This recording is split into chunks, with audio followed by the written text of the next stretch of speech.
नमस्कार, आप सुन रहे हैं पिकमी मानवा। खून जैसा लालचंद सेंटियन सेक के ऊपर भारी होकर लटक रहा था और उसकी मनुष्य लाल रोशनी शिन्वू कॉन्टिनेंट की टेढ़ी मेढ़ी पहाड़ियों पर पड़ रही थी।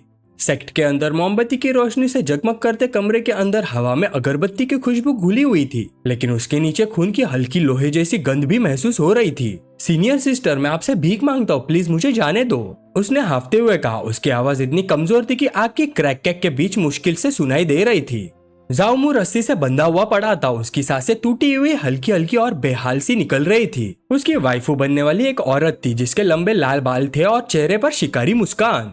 वो बस हंस पड़ी। जाओमू ने उस औरत को देखा। उसके चमकते लाल बाल और हिलती हुई लोमड़ी की पूंछ उसके दिल में उठ रहे ठंडे डर के बिल्कुल उल्टा नजारा पेश कर रहे थे। हस्बैंड, आज तुम्हारी बड़ी शादी का दिन है, उसने मीठी आवाज में कहा, लेकिन उसकी आंखों में शिकारी भूख चमक रही थी। वो और करीब आई। उसकी आवाज रेशम में लिपटी धमकी जैसी थी। क्या तुम सच में इतने पत्थर दिल हो कि अपनी कॉन्क्यूबाइन को इस खाली कमरे में अकेला छोड़ दोगे?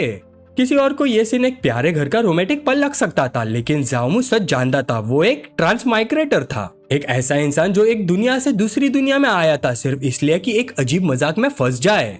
ये औरत जो अपनी टेढ़ी मेढ़ी ख्वाहिशों को पूरा करने के लिए हर वक्त नए नए रोल प्लेस करती रहती थी, उसकी बीवी बिल्कुल नहीं थी। वो अलग अलग कपड़े दिखाकर पूछ रही थी कि क्या उसे कुछ और पहनना चाहिए, लेकिन जाओमू का दिमाग पिछले एक साल की कहानियों में खो गया। सिर्फ एक साल पहले सब कुछ परफेक्ट था। वो इस कॉन्टिनेंट में एक नोबेल के बेटे के रूप में आया था। उसने तो डायनेस्टी की एक प्रिंसेस के साथ शादी का कॉन्ट्रैक्ट भी हासिल कर लिया था। सफेद घोड़े पर बैठकर जब वो शहर के सड़कों पर गुजर रहा था, लोग उसके लिए चीयर कर रहे थे। उस वक्त लग रहा था कि जिंदगी की सबसे ऊंची चोटी बस उसके सामने ही है। और तभी जब वो अपनी पुरानी जिंदगी के पीक पर पहुंचने वाला था, इन डीमंस ने उसका किडनैप कर लिया। जो पहले एक सिंपल रैंसम केस लग रहा था, धीरे धीरे एक जीता जागता नाइटमेयर बन गया। और उसकी हकीकत उसकी कल्पना से कहीं ज्यादा भयानक थी। कैदी बनना तो बस शुरुआत थी, असली डरावना सपना तो अभी शुरू हुआ था। उसे पता चला कि उसका प्योर यंग कॉन्स्टिट्यूशन जो उसकी सबसे बड़ी ताकत थी, नाइट यंग मिस्टिक आर्ट को कल्टीवेट करने के लिए सबसे अल्टीमेट सप्लीमेंट माना जाता था। अब वो बंधा हुआ बैठा था। उसके शरीर से हल्की जलती हुई रोशनी निकल रही थी। वो एक इंसानी बैटरी बन चुका था जो उस औरत की अंधेरी कल्टीवेशन को फ्यूल दे रही थी। इस सेक्ट में वो बस एक सर्वेंट डिसाइपल था, एक ऐसा इस्तेमाल होने वाला रिसोर्स जिसका गायब होने पर किसी को फर्क नहीं पड़ता। अचानक उसके शरीर में तेज झटका उठा। जितना बंधन अलाउ करता था वो उतना झुक गया और चमकदार लाल खून की उल्टी कर दी। जो प्योर यंग एनर्जी कभी उसकी ताकत थी, वही अब उसका श्राप बन चुकी थी। वो इतनी खत्म हो चुकी थी कि वो मौत के बिल्कुल किनारे पर खड़ा था। मैं अभी मरना नहीं चाहता, उसने बेचैनी से सोचा, लेकिन उस औरत ने उसे फिर अपनी घुटन भरी भाव में खींच लिया। उसे महसूस हो रहा था कि उसकी लाइफ फोर्स कमरे में जलती बुझती मोमबत्ती की तरह धीरे धीरे खत्म हो रही थी। वो बस एक सप्लीमेंट था, एक ऐसी औरत के लिए जो अपनी टेढ़ी ख्वाहिशों को पूरा करने के लिए उसकी रूह को धीरे धीरे बर्बाद कर रही थी। बंधा हुआ और बेअसर सर्वेंट डिसाइपल ने महसूस किया कि ठंडे हाथ उसके गले पर कस गए हैं। उसके ऊपर झुकी औरत का चेहरा खुशी और जालिमियत का अजीब मास्क बना हुआ था। उसके लाल बाल कंधों पर इस तरह बिखर रहे थे कि जैसे खून का दाग। वो झुककर शिकारी बिल्ली की तरह फुसफुसाई, मेरे हाथों से मरने का मौका मिल रहा है जूनियर ब्रदर, तुम्हें खुद को ऑनर्ड फील करना चाहिए। फिर उसने एक छोटी सी ट्रांसपेरेंट वाइल उठाई। उसके अंदर सॉलिडिफाइंग यंग पिल थी। यह एक ऐसा खजाना था जो शुद्ध एनर्जी को स्टिमुलेट करता था, लेकिन उसके हाथों में ये मौत का हुक्म था, नाइन यंग मिस्टिक आर्ट के लिए आखिरी फ्यूल। उसने जबरदस्ती गोली उसके मुंह में डाल दी। उसका स्पर्श झूठे प्यार का मजाक लग रहा था। वाइफ की nine Yang mystic art breakthrough के बिल्कुल करीब है, वो खिलखिलाकर बोली, इसलिए हस्बैंड अपनी थोड़ी सी प्योर यंग एनर्जी देने में कंजूसी मत करो। जाओमू ने दांतों को कस लिया। पिल से निकली गर्मी उसके शरीर में दौड़ पड़ी। उसका दिमाग कड़वाहट और बेचैन गुस्से से भर गया। मैंने अभी तक इस दुनिया को प्रॉपरली देखा भी नहीं। क्या मैं सच में इस लोमड़ी औरत के हाथों निचोड़कर मर दिया जाऊंगा? उसका हाथ मुट्ठी में बदल गया। उसके नाखून उसकी अपनी हथेली में धंस गए और खून निकल आया। मैं इस किस्मत को कभी एक्सेप्ट नहीं करूंगा, मैं कभी हार नहीं मानूंगा। तभी अचानक जैसे पूरी दुनिया एक पल के लिए रुक गई हो। कमरे की धुंधली गर्मी को एक ठंडी डिजिटल क्लैरिटी ने चीर दिया। उसकी नजरों के सामने नीली चमकती लाइंस उभरने लगी। वो मिलकर एक फ्लोटिंग इंटरफेस में बदल गई जिसे सिर्फ वही देख सकता था। Binding successful, detected that host received the system too late, issuing compensation reward issued, the first return is guaranteed to be 10,000 fold reward. अपनी कॉन्शियसनेस के अंदर उभरते हुए सिस्टम के स्पीयर को देखकर आदमी एक पल के लिए बिल्कुल जमसा गया। एक पूरा साल उसने एक घटिया सर्वेंट की तरह गुजारा था। एक पूरा साल शिकार बनकर लोगों के हाथों इस्तेमाल होते हुए, और आज आखिरकार वो पल आ ही गया था। नीली रोशनी उसके आंखों में चमक रही थी। उसके डर को छुपाकर उसकी नजर में एक नई तेज और खतरनाक एम्बिशन भर रही थी। सिस्टम स्पीयर, उसने अंदर ही अंदर धीरे से कहा। उसकी सोच रिलीफ और अंधेरे इरादों के मिक्सअप से कांप रही थी। सब कुछ पलटने का मौका आखिर आ ही गया। उसने सर उठाकर अपने सीनियर सिस्टर की तरफ देखा। वो अभी भी अपनी जीत के नशे में डूबी हुई थी। उसने उसकी नजरों में आए बदलाव को महसूस ही नहीं किया। उसने ये भी नहीं देखा कि सिस्टम ने उसे बताया था कि जो भी चीज वो देगा उसके बदले में उसे कई गुना ज्यादा रिवॉर्ड मिलेगा। सीनियर सिस्टर, अभी मैं तुम्हें पूरी तरह से सेटिस्फाई करता हूँ, उसने भारी आवाज में कहा। उसकी आवाज पहले से ज्यादा गहरी हो गई थी। उसने स्ट्रगल करना बंद कर दिया और उसे अपनी तरफ खींच लिया। अगर सिस्टम देने पर रिवॉर्ड देता था तो वो उसे सब कुछ देगा जो वो चाहती थी, और जो 10,000 गुना रिटर्न मिलेगा उसे उसकी पूरी दुनिया जलाकर राख कर देगा। आज रात वो बलि का बकरा नहीं बनेगा। आज रात से वो अपनी किस्मत का खुद मालिक होगा। अगली सुबह सेंट यॉन डीमन सेक के शांत पानियों पर सूरज की सुनहरी रोशनी चमक रही थी। किनारे के पास हल्की लहरों पर सोना जैसा नूर नाच रहा था। कमरे के अंदर जाओम बिस्तर पर थका हरा पड़ा था। उसका सीना जोर जोर से उठ कर रहा था और वो ब्लैंक एक्सप्रेशन के साथ छत को घूर रहा था। उसके सामने लंबे क्रिम्सन बालों वाली और स्पिरिट फॉक्स की पूंछ रखती वो औरत आराम से स्ट्रेच कर रही थी। उसने पलटकर उसकी तरफ देखा और होठों पर शिकारी मुस्कान आ गई। तुमने प्योर यंग पावर तो ज्यादा नहीं दिया, लेकिन कल रात तुम्हारी परफॉर्मेंस बुरी नहीं थी, वो मजाक उड़ाते हुए बोली। कपड़े पहनकर जाने से पहले उसने कंधे के ऊपर से मुड़कर एक ठंडी बात कही। जो कल्टीवेशन फर्नेसेस बच नहीं पाते उनके लिए थोड़ा अफसोस होता है, लेकिन अगर तुम जिंदा रहे तो मैं जरूर फिर तुम्हारे साथ मजे करने आऊंगी। वो हंसकर चली गई। कमरे में सन्नाटा छा गया। जाओमू के चेहरे पर थकान की जगह एक तेज और हिसाबी एक्सप्रेशन आ गया। उसके होठों पर धीरे धीरे एक मुस्कान फैल गई। उसी वक्त उसकी आंखों के सामने ट्रांसपेरेंट सिस्टम इंटरफेस दोबारा जगमगाया। सिस्टम पूरी तरह से एक्टिवेट हो चुका था। जिस प्योर यांग पावर को वो औरत उससे निकालना चाहती थी वही उल्टा उसके अंदर तूफान बनकर लौट आई। सुनहरी एनर्जी उसके शरीर से फूट निकली। चमकदार नियॉन्स उसके मसल्स पर दौड़ने लगे। सिस्टर नोटिफिकेशन एक के बाद एक बजने लगे। कांग्रेचुलेशन होस्ट, आप की रिफाइनिंग के 3rd लेयर तक पहुंच गए हैं। कांग्रेचुलेशन होस्ट, आप की रिफाइनिंग के 4th लेयर तक पहुंच चुके हैं। System alert, pure Yang power absorb हो रही है, breakthrough imminent. Final notification, congratulation host, आप की रिफाइनिंग के 10th लेयर्स ग्रेट सर्कल तक पहुंच गए हैं। सुनहरी आग के स्तंभ के बीच खड़ा जाओमू महसूस कर रहा था कि उसकी नसों में बेपनाह शक्ति दौड़ रही है। एक बेकार कल्टीवेशन फर्नेस से लेकर पीक की रिफाइनर बनने तक का सफर सिर्फ कुछ धड़कनों में पूरा हो गया था। लेकिन पावर के नशे में डूबने के बजाय उसने तुरंत अपनी ऑरा को दबा दिया। उसने लंबे बालों को पीछे किया और सुनहरी आग को शांत कर दिया। वो अच्छी तरह से जानता था सेंट यॉन डीमंस एक जहरीले सांपों का घोंसला था। यहाँ हर तरफ खतरनाक एक्सपर्ट बैठे थे। अगर उसकी अचानक बढ़ी हुई स्ट्रेंथ या सिस्टम का राज खुल गया तो उसका अंजाम मौत से भी ज्यादा खौफनाक होगा। कोर्टयार्ड में निकलकर उसने दूर आसमान की तरफ देखा। उसे स्पिरिट स्टोन चाहिए थे, कल्टीवेशन की असली बुनियाद। हावियन सेक के कोर्टयार्ड में खड़ा जाओमू अपने पास के रिसोर्सेज का हिसाब लगा रहा था। ज्यादातर सीनियर सिस्टर्स अमीर नहीं थी। 3 या 4 स्पिरिट स्टोन्स मिल जाना भी अच्छा रिवॉर्ड माना जाता था, लेकिन उसके एम्बिशंस के लिए ये काफी नहीं था। उसे और तेज तरीके से अमीर बनना था। तभी उसकी नजर मेडिटेशन करते हुए आउटर डिसेपल वैंग चैंग पर पड़ी। जाओमू को याद है कि सेक्ट में आने के शुरुआत के दिनों में वैंग चैंग ने उसके साथ थोड़ी बहुत काइंडनेस दिखाई थी। अब वक्त आ गया था उस एहसान का बदला चुकाने का और साथ ही सिस्टम की लिमिट्स टेस्ट करने का। अगर मैं पिछले 1 साल में बचाए हुए 200 स्पिरिट स्टोन इसे दे दूं तो रिटर्न रिवॉर्ड बहुत ज्यादा बड़ा होना चाहिए। ये सोचकर उसने कलाई घुमाकर एक भारी पाउच वैंग चैंग की तरफ उछाल दिया। वैंग चैंग ने आंखें खोली और हैरानी से पाउच पकड़ लिया। Spirit stones. वह हक्का बक्का रह गया। उसने आसमान की तरफ देखकर कहा, मैं वैंग चैंग किसी महान उपकारी से मिला हूँ। उसी पल जाओमू के नजर के सामने सिस्टम इंटरफेस चमका। 200 स्पिरिट स्टोन्स दिए गए। 500 फोल्ड रिटर्न ट्रिगर हुआ। 1,00,000 स्पिरिट स्टोन्स प्राप्त हुए। अचानक जाओमू के चारों तरफ सुनहरी एनर्जी का एक बड़ा स्तंभ फूट पड़ा। चमकते हुए स्पिरिट स्टोन्स उसके आसपास बरसने लगे। उन सबके बीच खड़ा जाओमू पागलपन भरी मुस्कान के साथ हंस पड़ा। 1,00,000 तो सिर्फ शुरुआत है। अगर 10,000 फोल्ड रिटर्न ट्रिगर हो गया तो मेरे पास मिलियंस होंगे, और फिर जिन्होंने मुझे जलील किया था सबको लाखों गुना ज्यादा कीमत चुकानी पड़ेगी। उसकी आंखों में चालाक चमक उभरी। अगर मैं सिस्टम से मिले स्पिरिट स्टोन दोबारा दे दूं तो क्या रिवॉर्ड फिर से ट्रिगर होगा? जाओमू चुपचाप देख रहा था कि वैंग चैंग कैसे पागल की तरह जमीन पर बिखरते स्पिरिट स्टोन्स को समेट रहा था। वैंग चैंग बार बार हवा की तरफ झुककर प्रणाम कर रहा था, जैसे उसे कोई देवता वरदान दे रहा हो। जाओमू ने तुरंत सिस्टम से मिले स्पिरिट स्टोन्स को दोबारा गिफ्ट करने की कोशिश की, लेकिन सिस्टम इंटरफेस बिल्कुल ठंडा और खामोश रहा। कोई रिस्पॉन्स नहीं। जाओमू ने हल्की सी सांस छोड़ी। नीली स्क्रीन की रोशनी उसके आंखों में चमक रही थी। कोई रिएक्शन ही नहीं। जैसे सोचा था सिस्टम को इस तरह एक्सप्लॉइट नहीं कर सकता। तभी उस पल की खामोशी एक तेज और पहचानी हुई आवाज ने तोड़ दी। जूनियर ब्रदर जाओ। जाओमू का शरीर तुरंत तन गया। उसने मुड़कर देखा। उसके सामने एक लंबी दबदबे वाली औरत खड़ी थी। उसका हाथ उसकी लंबी तलवार के हिल्ट पर टिका हुआ था। उसकी आंखें ठंडी थी। वो जाओमू को शक और तुच्छता के मिक्स नजर से देख रही थी। वो एक कदम आगे बढ़ी। उसने बर्फ जैसी ठंडी आवाज में कहा, तुम अभी तक मरे नहीं। जाओमू ने तुरंत पहचान लिया, लूची।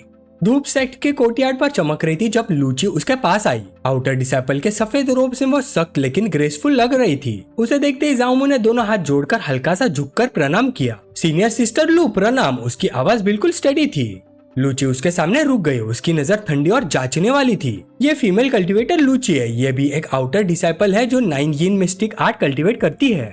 जामू का दिमाग पुरानी यादों में चला गया। जब वो सेक्ट में नया था तब लूची थी जिसने उसका ख्याल रखा था। उस अजनबी दुनिया में उसने जामू को थोड़ा सहारा दिया था, लेकिन चूजीरोन की सख्त वार्निंग के बाद लूची धीरे धीरे उसे दूर हो गई और फिर एक दिन आना ही बंद कर दिया।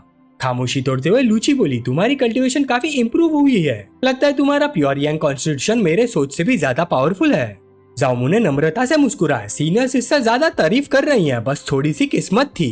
लूची का सब्र टूट गया। बकवास बंद करो, उसने ठंडी लेकिन हुक्म भरी आवाज में कहा। जाओमू कुछ समझ पाता उससे पहले उसने आगे बढ़कर उसकी कलाई मजबूती से पकड़ ली।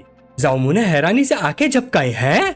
लूची ने सीधा कहा, चूजीरोन अगले कुछ दिनों में ब्रेक थ्रू के लिए सेक्लूजन में जा रही है। जब तक वो बाहर नहीं आती तुम ठीक से मेरी कल्टीवेशन में मदद करोगे।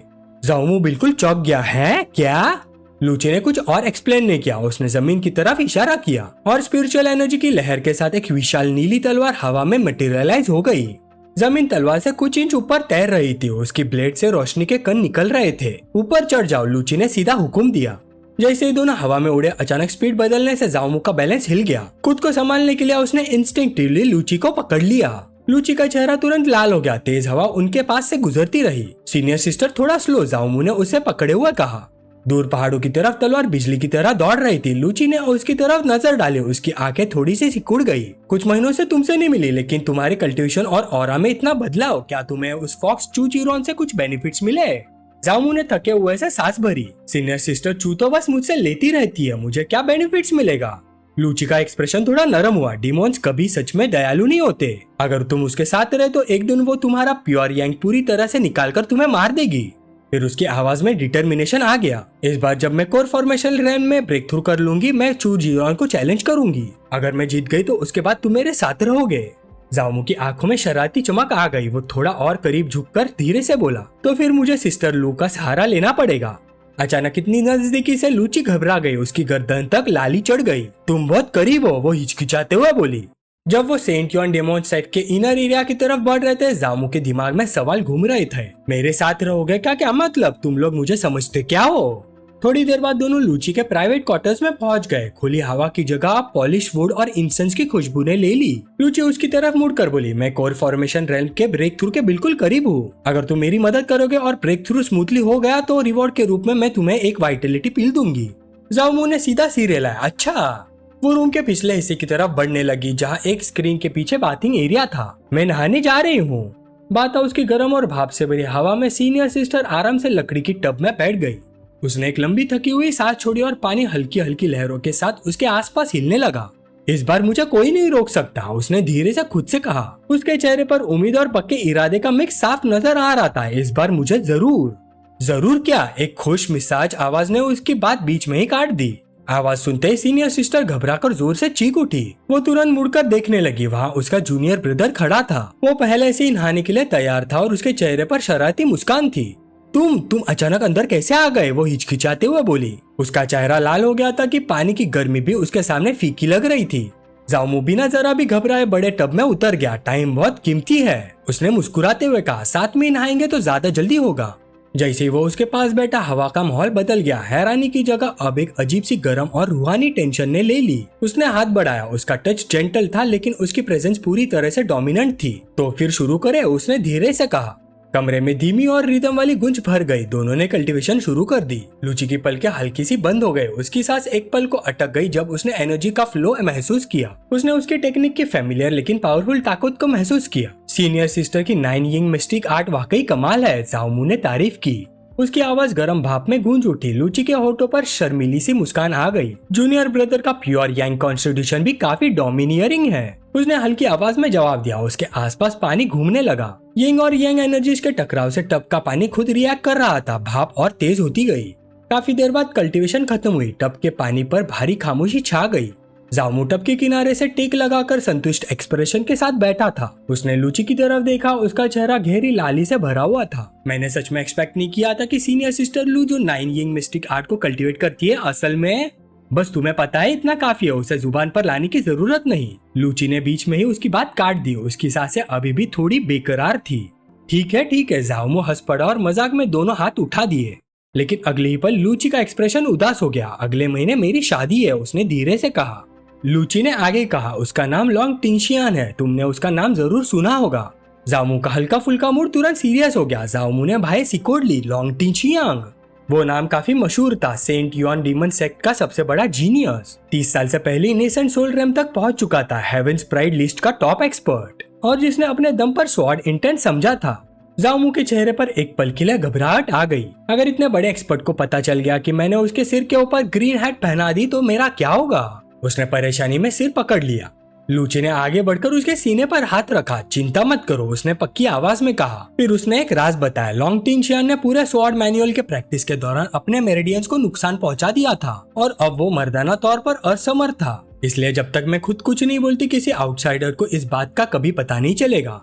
वो उसके और करीब आई। उसकी आंखों में सच्चा प्यार था। आवाज धीमी करते हुए वो बोली, और वैसे भी अगर मैं तुम्हें सच में पसंद नहीं करती तो क्या मैं तुम्हें अपनी सबसे कीमती चीज देती?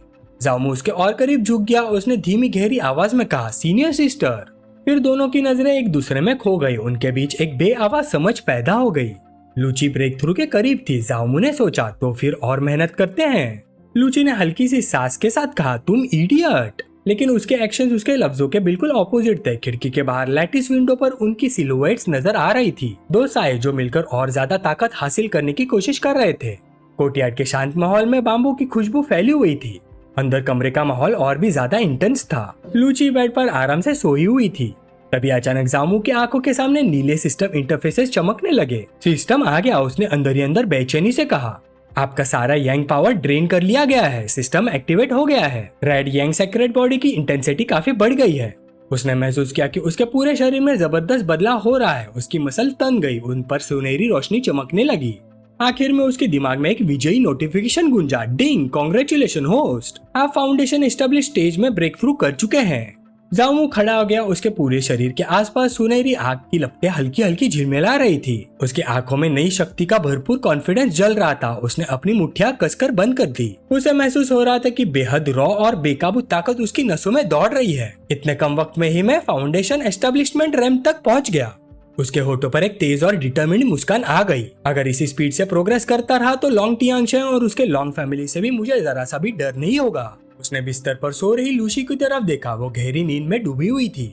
जामू झुककर उसके पास गया और हल्का सा उसे हिला दिया। उसने धीमी लेकिन डिमांड भरी आवाज में कहा, सीनियर सिस्टर उठ जाओ, मेरा रिवॉर्ड कहाँ है? लूची ने आधी नींद में हल्की सी आवाज निकाली। उसकी पलकें मुश्किल से खुल रही थी। वो थकी हुई आवाज में बोली, तुम वाकई बहुत अमेजिंग हो, मैं अब और नहीं संभाल सकती, मुझे थोड़ा सोने दो। ये कहकर उसने एक पतली सी जेड वाइल उसके हाथ में थमा दी, फिर दोबारा नींद में डूब गई। जामू बिस्तर के किनारे बैठ गया। उसने वाइल खोला और अंदर झांका। उसकी आंखें हल्का सा फैल गई। अंदर पूरे 10 वाइटलिटी पिल्स है। सीनियर सिस्टर लू सच में काफी जनरस है। उसने वाइल को हाथ में घुमाया। उसके चेहरे पर संतुष्ट और थोड़ी अंधेरी मुस्कान उभर आई। ये रिवॉर्ड सिर्फ पिल का नहीं था, ये उसकी कैपेबिलिटी का प्रूफ था। लेकिन जामू का एम्बिशन अभी शांत नहीं हुआ था। उसकी नजर दोबारा थकी हुई लूची पर पड़ी। एक हिस्सा भी ख्याल उसके दिमाग में उभरा, वैसे भी मुझे पिल्स गिफ्ट करने ही है, तो जब परफेक्ट टारगेट मेरे सामने ही है तो किसी और को ढूंढने की क्या जरूरत। उसने एक सेकंड ग्रेड वाइटलिटी पिल निकाली और धीरे से लूची के मुंह में डाल दी।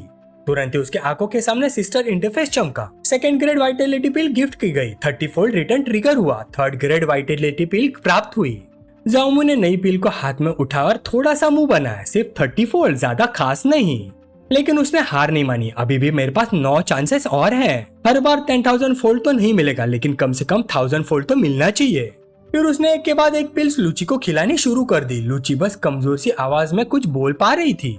अचानक सिस्टम की आवाज पहले से काफी ज्यादा पावरफुल तरीके से गूंजी। सेकंड ग्रेड वाइटलिटी पिल गिफ्ट की गई। 3000 फोल्ड रिटर्न ट्रिगर हुआ। लूची के शरीर से सुनहरी रोशनी फूट निकली। उसके हाथ में तेज हरा प्रकाश जमने लगा। सिस्टम ने फाइनल रिवॉर्ड कंफर्म किया। 7th ग्रेड मैरो क्लेंजिंग पिल प्राप्त हुई। जामू के चेहरे पर विजयी मुस्कान फैल गए। उसके हाथ में चमकती हुई हरा रंग की पिल तैर रही थी। ये मैरो क्लेंजिंग पिल है, ये तो सच में जबरदस्त चीज है। उसकी आंखें एक्साइटमेंट से चमक उठी। उसे पता था कि ये सिर्फ नॉर्मल मेडिसिन नहीं थी।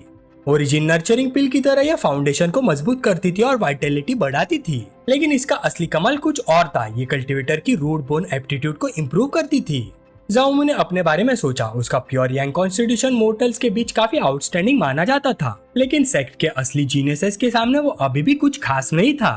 अगर मुझे और ऊंचा उठना है तो मुझे अपना पोटेंशियल का अपर लिमिट बढ़ाना होगा। यह सोचकर बिना जरा सा हिचकिचाए उसने पिल निगल ली।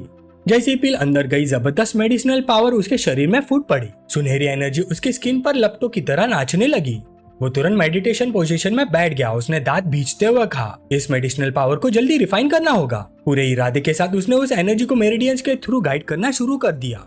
प्रोसेस बहुत पेनफुल था लेकिन सफल रहा। मैरो क्लेंजिंग के दौरान उसके पोर से काफी सारी इम्प्योरिटीज बाहर निकलने लगी। काले चिपचिपे मैल के साथ बहुत ही बुरी बदबू फैलने लगी। लूची ने नाक पर हाथ रखकर कहा, तुमसे इतनी बदबू क्यों आ रही है? जल्दी जाकर नहा लो। जाओमू तुरंत वॉशरूम की तरफ चला गया। गर्म पानी उसके शरीर से पुरानी सीमाओं का काला रेसिड्यू धोता चला गया। जब वो खुद को साफ कर रहा था, लूची की हैरान आवाज बाहर से सुनाई दी, तुम फाउंडेशन एस्टेब्लिशमेंट रेल में ब्रेक थ्रू कर गए। क्या ओरिजिन नर्चरिंग पिल का इफेक्ट इतना जबरदस्त होता है? वो उसके पास आई। उसकी आंखें हैरानी से खुली हुई थी। उसने उसके रिफाइंड और मजबूत शरीर को गौर से देखा। सिंपल फाउंडेशन एस्टेब्लिशमेंट से शरीर इतना प्योरीफाई नहीं हो सकता। जरूर तुमने कुछ और भी लिया है। जाओमू ने अपना एक्सप्रेशन बिल्कुल स्टेडी रखा। उसने अपना राज छुपा लिया। वो जानता था कि अचानक मैरो क्लेंजिंग पिल का मिलना एक्सप्लेन करना लगभग नामुमकिन था। सीनियर सिस्टर लू दीवार का सहारा लिए खड़ी थी। उसके सांसें तेज तेज चल रही थी। चेहरे पर शौक और थकान दोनों साफ नजर आ रहे थे। वो हकलाते हुए जाओमू की तरफ देखने लगी, लेकिन जाओमू जरा भी नहीं हिला। उल्टा वो और करीब आ गया। उसकी नजर बिल्कुल स्टेडी थी। उसने हल्की सी मुस्कान के साथ कहा, क्या यह सब सीनियर सिस्टर के साथ मेरी ड्यूअल कल्टीवेशन का क्रेडिट नहीं है? लेकिन लगता है सीनियर सिस्टर अभी तक कोर फॉर्मेशन में ब्रेक थ्रू नहीं कर पाई। उसकी मुस्कान थोड़ी और गहरी हो गई। शायद जूनियर ब्रदर ने अभी तक पूरी मेहनत नहीं की। चलिए जूनियर ब्रदर एक और बार मदद कर देता है, बिल्कुल फ्री ऑफ कॉस्ट। लूची ने धीमी लेकिन घबराई हुई आवाज में कहा, तुम पागल हो क्या? तुम अपनी जान नहीं चाहते? जाओमू का एक्सप्रेशन बिल्कुल नहीं बदला। उसने शांत आवाज में जवाब दिया, ये सब इसलिए है ताकि सीनियर सिस्टर जल्दी ब्रेक थ्रू कर सके। कुछ देर बाद कमरे का इंटेंस माहौल धीरे धीरे शांत हो गया। लूची बिस्तर पर लेटी हुई थी। उसकी आंखें हल्की सी धुंधली थी, लेकिन उसकी स्पिरिचुअल एनर्जी आखिरकार स्टेबल हो चुकी थी। जाओमू ने अपना काला रोब ठीक किया, अपना ऑर्नेट बेल्ट कसकर बांधा, फिर एक बार पलटकर लूची की तरफ देखा। सीनियर सिस्टर, आप आराम से ब्रेक थ्रू कीजिए, मैं पहले चलता हूँ। उसी वक्त उसी आंखों के सामने सिस्टर इंटरफेस चमका। डिंग! आपकी प्योर यांग एनर्जी लगातार एब्जॉर्ब की गई। 10-फोल्ड रिटर्न ट्रिगर हुआ। रेड यांग पावर थोड़ा सा बढ़ गया। जाओमू कमरे से बाहर निकल गया। सेक्ट की ठंडी और साफ हवा उसके चेहरे पर टकराई। जैसे ही वो पत्थर की सीढ़ियां उतरने लगा, उसने महसूस किया कि उसके शरीर में जान का तूफान दौड़ रहा है। हर मूवमेंट बिल्कुल एफर्टलेस लग रहा था। यही है फाउंडेशन एस्टेब्लिशमेंट रेल्म की पावर। उसने मुस्कुराते हुए सोचा, मेरा पूरा शरीर कितना हल्का लग रहा है। बस एक फ्लाइंग स्वॉर्ड मिल जाए, फिर मैं आसमान में तलवार पर उड़कर चारों दिशाओं में घूमूंगा। आखिरकार उसके कदम आउटर सेक्ट मार्केट तक पहुंच गए। शाम की सुनहरी रोशनी लकड़ी के स्टॉल्स और टाइल्ड रूफटॉप्स पर पड़ती रही। कल्टीवेटर्स इधर उधर घूम रहे थे। हर तरफ लेन देन की हल्की आवाज और स्पिरिट स्टोन्स की खनक सुनाई दे रही थी।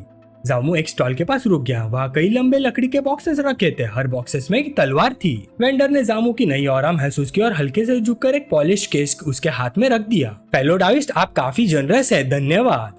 जाओमू ने केस खोला। अंदर स्टार गार्डिंग स्लेयर रखी थी। ये एक फ्लाइंग स्वॉर्ड थी जो आउटर स्पेस के मीटियोराइड आयन से बनी थी। उसके प्लेट पर हल्की नीली रोशनी चमक रही थी। उस पर स्टार वॉर्टेक्स एरे एनग्रेव था, एक ऐसा फॉर्मेशन जो कॉस्मोस की पावर एब्जॉर्ब करके तलवार को और भी खतरनाक बनाता था।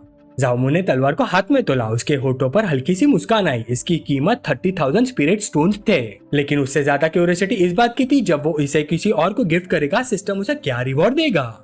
लेकिन तभी एक भद्दी आवाज ने उसकी सोच तोड़ दी। प्रीटी बॉय, आखिर तुझे पकड़ ही लिया। उसके सामने एक बहुत बड़ा सिंग वाला आदमी खड़ा था। उसके पीछे कुछ चमचे भी खड़े थे। ये था नुइताई, आउटर डिसाइपल, ब्रूट स्ट्रेंथ के लिए मशहूर और सीनियर सिस्टर चू जीरॉन के लिए पागलपन की हद तक ऑब्सेस्ड। न्यूताई फाउंडेशन एस्टेब्लिशमेंट कल्टीवेटर था। उसके अंदर ऑक्स डिमंड ब्लड लाइन थी। रॉ स्ट्रेंथ के मामले में वो अपने रैंक के ज्यादातर इंसानों से काफी ज्यादा पावरफुल था।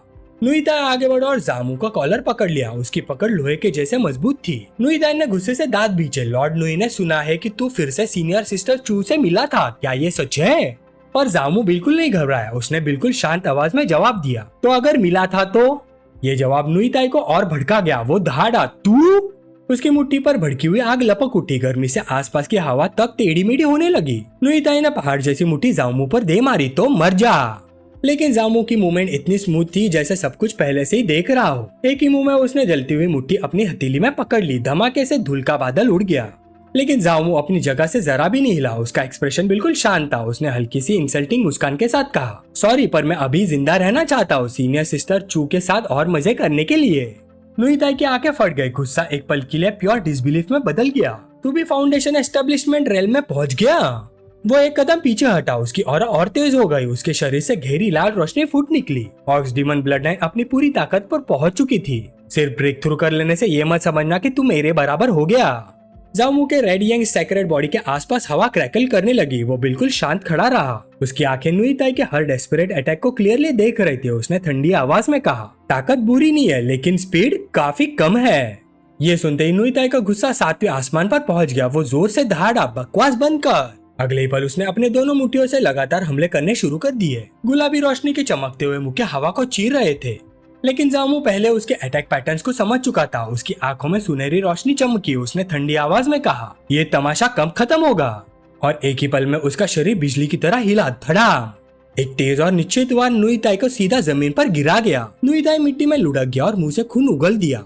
उसके चमचे सन रह गए। सबके चेहरों पर डर और डिसबिलीफ था। ये कैसे हो सकता है? ये लड़का अचानक इतना पावरफुल कैसे हो गया?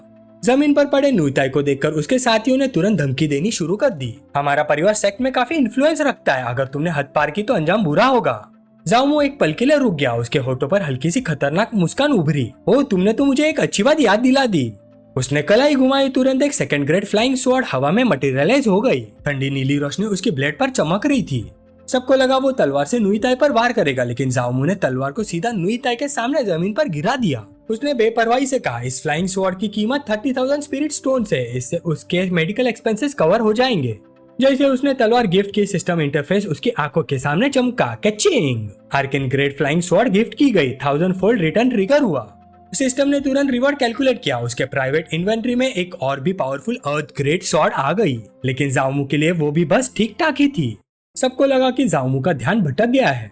इसी मौके का फायदा उठाते हुए दो अटैकर छतों से कूद पड़े। उनके वेपन्स बैंगनी ऑरा से घिरे हुए थे। सायों की तरह तेजी से वो जामू की पीठ की तरफ बढ़े, पर जामू ने पलटकर देखना भी जरूरी नहीं समझा। उसने ठंडी सांस छोड़ते हुए कहा, कितने बेवकूफ हो तुम लोग। अब अगर मैं रूथलेस एक्ट करूं तो मुझे ब्लेम मत करना।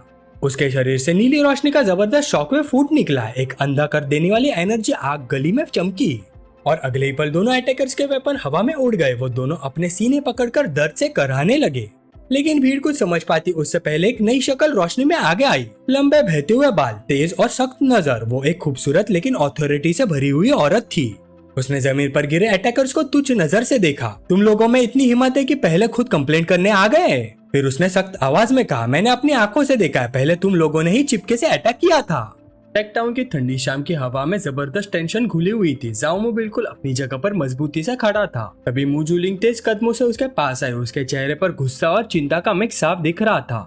जाओमो, तुम थोड़े ज्यादा ही केयरलेस नहीं हो गए? उसने डांट लगाते हुए कहा और उंगली सीधा उसकी तरफ कर दी। उसकी प्रेजेंस इतनी कमांडिंग थी कि आसपास का माहौल और भी सीरियस हो गया। उसके हल्के नीले रोब्स हवा में लहरा रहे थे। मैंने तुमसे पहले ही कहा था, दुश्मन से डील करते वक्त घास को काटने के साथ जड़ से भी उखाड़ना पड़ता है। उनके पीछे खड़े दो गुंडे जिनके सिर पर सिंग निकले हुए थे उसकी बात सुनकर हंस पड़े। उन्हें अभी तक समझ ही नहीं आता कि वो किससे उलझ रहे हैं। तू कौन सी चीज है औरत? एक ने तुझ हंसी के साथ कहा, क्या तुझे पता है हमारा बॉस कौन है? मुजुलिंग ने धीरे से उनकी तरफ देखा। उसकी आंखें सिकुड़ गई। उनमें ठंडी और शिकारी चमक भर गई। उसने बिल्कुल सीधी आवाज में कहा, मेरा नाम मुजुलिंग है। इसमें तुम्हें कोई प्रॉब्लम है? ये नाम सुनते ही दोनों गुंडे के चेहरे का रंग उड़ गया। मुजुलिंग! एक का गला सूख गया। इनर सेक्ट की सीनियर सिस्टर। दूसरा घबराहट में बोल पड़ा, भागो, इससे पहले ये हमारा चेहरा याद कर ले। बॉस नुई ने हमें भेजा था, इसमें हमारा कोई दोष नहीं। अगले पल दोनों अपनी जान बचाकर भाग खड़े हुए। मुजुलिंग ने उन्हें जाते हुए तुच्छ नजर से देखा। फिर उसने अपना पूरा ध्यान दोबारा जामू पर लगा दिया। वो इतने करीब आ गई कि दोनों के बीच लगभग कोई फासला ही नहीं बचा। उसका चेहरा हल्का सा गुलाबी हो गया था, लेकिन उसकी इंटेंसिटी जरा भी कम नहीं हुई। और तुम? जामू एक पल के लिए चौंक गया। है मैं? मुजुलिंग और करीब झुक गए। उसने नरम लेकिन मजबूत आवाज में पूछा, मुझे याद नहीं किया? भूल गए? मैंने कहा था ना, अगर फ्यूचर में कुछ भी हो बस मेरा नाम लेना। जामू बस आके झपकता रह गया। उस फायरी सीनियर सिस्टर ने उसे सच में कुछ पल के लिए स्पीचलेस कर दिया। भीड़ के बीच खड़ा जाओमू अपने ख्यालों में डूबा हुआ था। मूजूलिंग उसके बिल्कुल पास खड़ी थी। उसकी नजर जाओमू पर इस तरह टिकी हुई थी जैसे वो उसे कभी छोड़ना ही नहीं चाहती। उसने हल्की शर्मीली मुस्कान के साथ कहा, अच्छा हुआ आज मैं यहाँ आ गई, वरना अगर तुम मर जाते तो मुझसे शादी कौन करता। जामू के होठों पर थकी हुई मुस्कान आ गई। जब से वो सेक्ट में आया था तब से मूजूलिंग उसमें दिलचस्पी दिखा रही थी और अब उसे सच समझ आ गया, ना उसे उसकी प्योर यांग एनर्जी चाहिए थी, ना कोई हिडन ट्रेजर। उसने अंदर ही अंदर हैरानी से सोचा, ये लड़की तो सिर्फ मेरी शक्ल पर फिदा है। ये बात और भी अजीब लग रही थी क्योंकि उसके दूसरे हाथ में खून लगी तलवार थी। जामू ने उसकी पर्सनैलिटी का ये जबरदस्त कॉन्ट्रास्ट महसूस किया। दुनिया के लिए वो सेंट युआन डीमन सेक्ट की मूजूलिंग थी, एक कोल्ड ब्लडेड और टेरिफाइंग कल्टीवेटर। जंग के मैदान में उसकी लाल चमकती आंखें और खून से भीगी तलवार देखकर कोई भी नहीं सोच सकता था कि उसका ये क्यूट साइड भी है। जामू ने आगे बढ़कर उसके गाल को हल्का सा पिंच किया। वो बच्चों की तरह हंसी, हे। मरना उतना आसान नहीं होता जितना तुम सोचते हो। जामू ने अपनी डिग्निटी संभालने की कोशिश की, लेकिन मूजूलिंग ने जैसे उसकी बात सुनी ही नहीं। उसके चेहरे पर प्रोटेक्टिव एक्सप्रेशन आ गया। मेरा फ्यूचर हस्बैंड किसी भी खतरे में नहीं पड़ सकता, उसने पूरी सीरियसनेस से कहा। फिर बिना कुछ कहे उसने जामू का हाथ पकड़ लिया, मेरे साथ चलो। जामू कुछ बोल पाता उससे पहले ही मूजूलिंग हवा में उछल गई। अचानक जामू ने महसूस किया कि दोनों आसमान की तरफ तेजी से बढ़ रहे हैं। नीचे कोई फ्लाइंग स्वॉर्ड नहीं थी, ना कोई स्पिरिचुअल ट्रेजर, वो सिर्फ अपनी इंटरनल एनर्जी के दम पर उड़ रही थी। जामू की आंखें फट गई। फ्लाइंग स्वॉर्ड के बिना उड़ना, ये तो सिर्फ कोर फॉर्मेशन कल्टीवेटर्स ही कर सकते हैं। उसने चुपचाप उस लड़की की तरफ देखा जो उसे आसमान में लेकर जा रही थी। उसका सिलुएट लाल ऑरा से घिरा हुआ था और जिस आसानी से वो दोनों को लेकर उड़ रही थी वो सच में हैरान कर देने वाला था। इस छोटी सी लड़की की एक्चुअल कल्टीवेशन लेवल आखिर है क्या? हर गुजरते पल के साथ मूजूलिंग का राज और गहरा होता जा रहा था। सेंट युआन डीमन सेक्ट के कोर होली लैंड की ठंडी शाम की हवा एक अजीब और पावरफुल प्रेशर से भरी हुई थी और जामू ने महसूस किया कि वो अब एक बिल्कुल नए स्टेज पर कदम रखने वाला है। जैसे जैसे दोनों आगे बढ़ रहे थे उनके आसपास लाल सुनहरी स्पिरिचुअल एनर्जी घूम रही थी। उस रोशनी ने अंधेरे रास्ते को चमका दिया था। जामू ने अपनी उंगलियों के बीच नाचती हुई सुनहरी चिंगारियों को देखा। उसने हैरानी से कहा, यहाँ की स्पिरिचुअल एनर्जी कितनी ज्यादा है, क्या ये सेंट युआन डीमन सेक्ट का कोर होली लैंड है? मूजूलिंग एक सादगी भरे लकड़ी के घर के दरवाजे पर रुक गए। उसने पलटकर जामू की तरफ देखा। उसने हल्का सा मुस्कुरा कर कहा, अंदर आओ, ये मेरा घर है। जामू उसके पीछे अंदर चला गया। उसके दिमाग में तुरंत एक ख्याल आया, क्या एक किसी एल्डर की पर्सनल डिसाइपल है? घर के अंदर का माहौल काफी कोजी था, हर तरफ किताबें ही किताबें रखी थी। जामू ने आसपास देखते हुए पूछा, तुम यहाँ रहती हो? मूजूलिंग ने आराम से जवाब दिया, फिर मुस्कुराते हुए बोली, जब कभी मुझे थोड़ा फ्री टाइम मिलता है मैं यहाँ आकर बुक्स पढ़ती हूँ और सो लेती हूँ, लेकिन मैं यहाँ ज्यादा नहीं आती। अचानक वो हल्की सी चीख के साथ बेड पर जाकर गिर पड़ी। उसके हल्के नीले रोब्स हवा में लहरा रहे थे। वो शरारती नजरों से जामू को देखने लगी। अब तक वहाँ खड़े खड़े क्या देख रहे हो, जल्दी इधर आओ। जामू वही खड़ा रहा। उसके चेहरे पर ऑकवर्डनेस और कॉशन दोनों थे। उसने थोड़ी टेंशन भरी आवाज में कहा, देखो कुछ उल्टा सीधा मत करना, मेरा सेल्फ कंट्रोल बहुत लिमिटेड है। मूजूलिंग का चेहरा तुरंत लाल हो गया। उसने उंगली दिखाते हुए कहा, तुम बड़े प्ले बॉय हो, तुम्हारे दिमाग में हमेशा ऐसे ही चीजें चलती रहती है क्या? फिर उसने पास से पुरानी मैनुअल्स उठाकर उसके हाथ में दे दी, ये लो। जामू ने टाइटल्स पढ़े, true chapter of sword control और मिस्टिक हार्ट स्वॉर्ड आर्ट। उसकी आंखें हैरानी से खुल गई। तुम्हें कैसे पता चला कि मैं स्वॉर्ड कंट्रोल सीखना चाहता हूँ? मूजूलिंग ने जीत भरी स्मग के साथ कहा, तुमने अभी अभी फाउंडेशन एस्टेब्लिशमेंट में ब्रेक थ्रू किया, उसके बाद सीधा मार्केट जाकर फ्लाइंग स्वॉर्ड खरीदी, तो ऑब्वियस है कि तुम स्वॉर्ड कंट्रोल सीखना चाहते हो।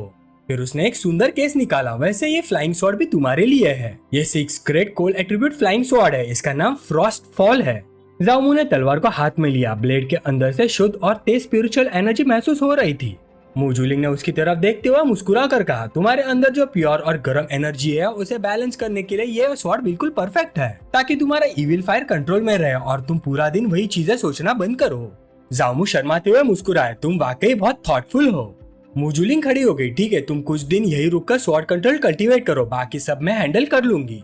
अब तुम फाउंडेशन एस्टेब्लिशमेंट रेल में पहुंच चुके हो, इसलिए तुम्हें सर्वेंट डिसाइपल रहने की जरूरत नहीं। मैं किसी से कहकर तुम्हारा disciple token outer sect level में अपडेट करवा दूंगी।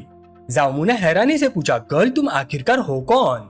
दरवाजे पर खड़ी मूजूलिंग ने फ्रेम से टेक लगाए। उसके चेहरे पर प्लेफुल और कॉन्फिडेंट स्माइल थी। बिना झिझक वो बोली, वही इंसान जिससे तुम जल्दी या देर से शादी करोगे। इतना कहकर वो बाहर निकल गई। धड़ाम, दरवाजा जोर से बंद हो गया।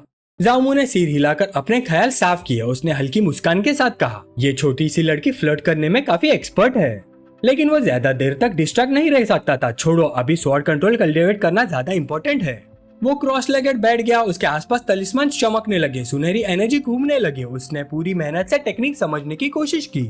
लेकिन काफी देर के बाद भी प्रोग्रेस बहुत कम हुई। आखिरकार वो थक कर पीठ के बल लेट गया। उसने फ्रस्ट्रेशन में छत की तरफ देखते हुए कहा, मैंने मैरो क्लेंजिंग पिल से अपनी एप्टीट्यूड इंप्रूव की थी ना, फिर स्वॉर्ड कंट्रोल सीखना इतना मुश्किल क्यों है।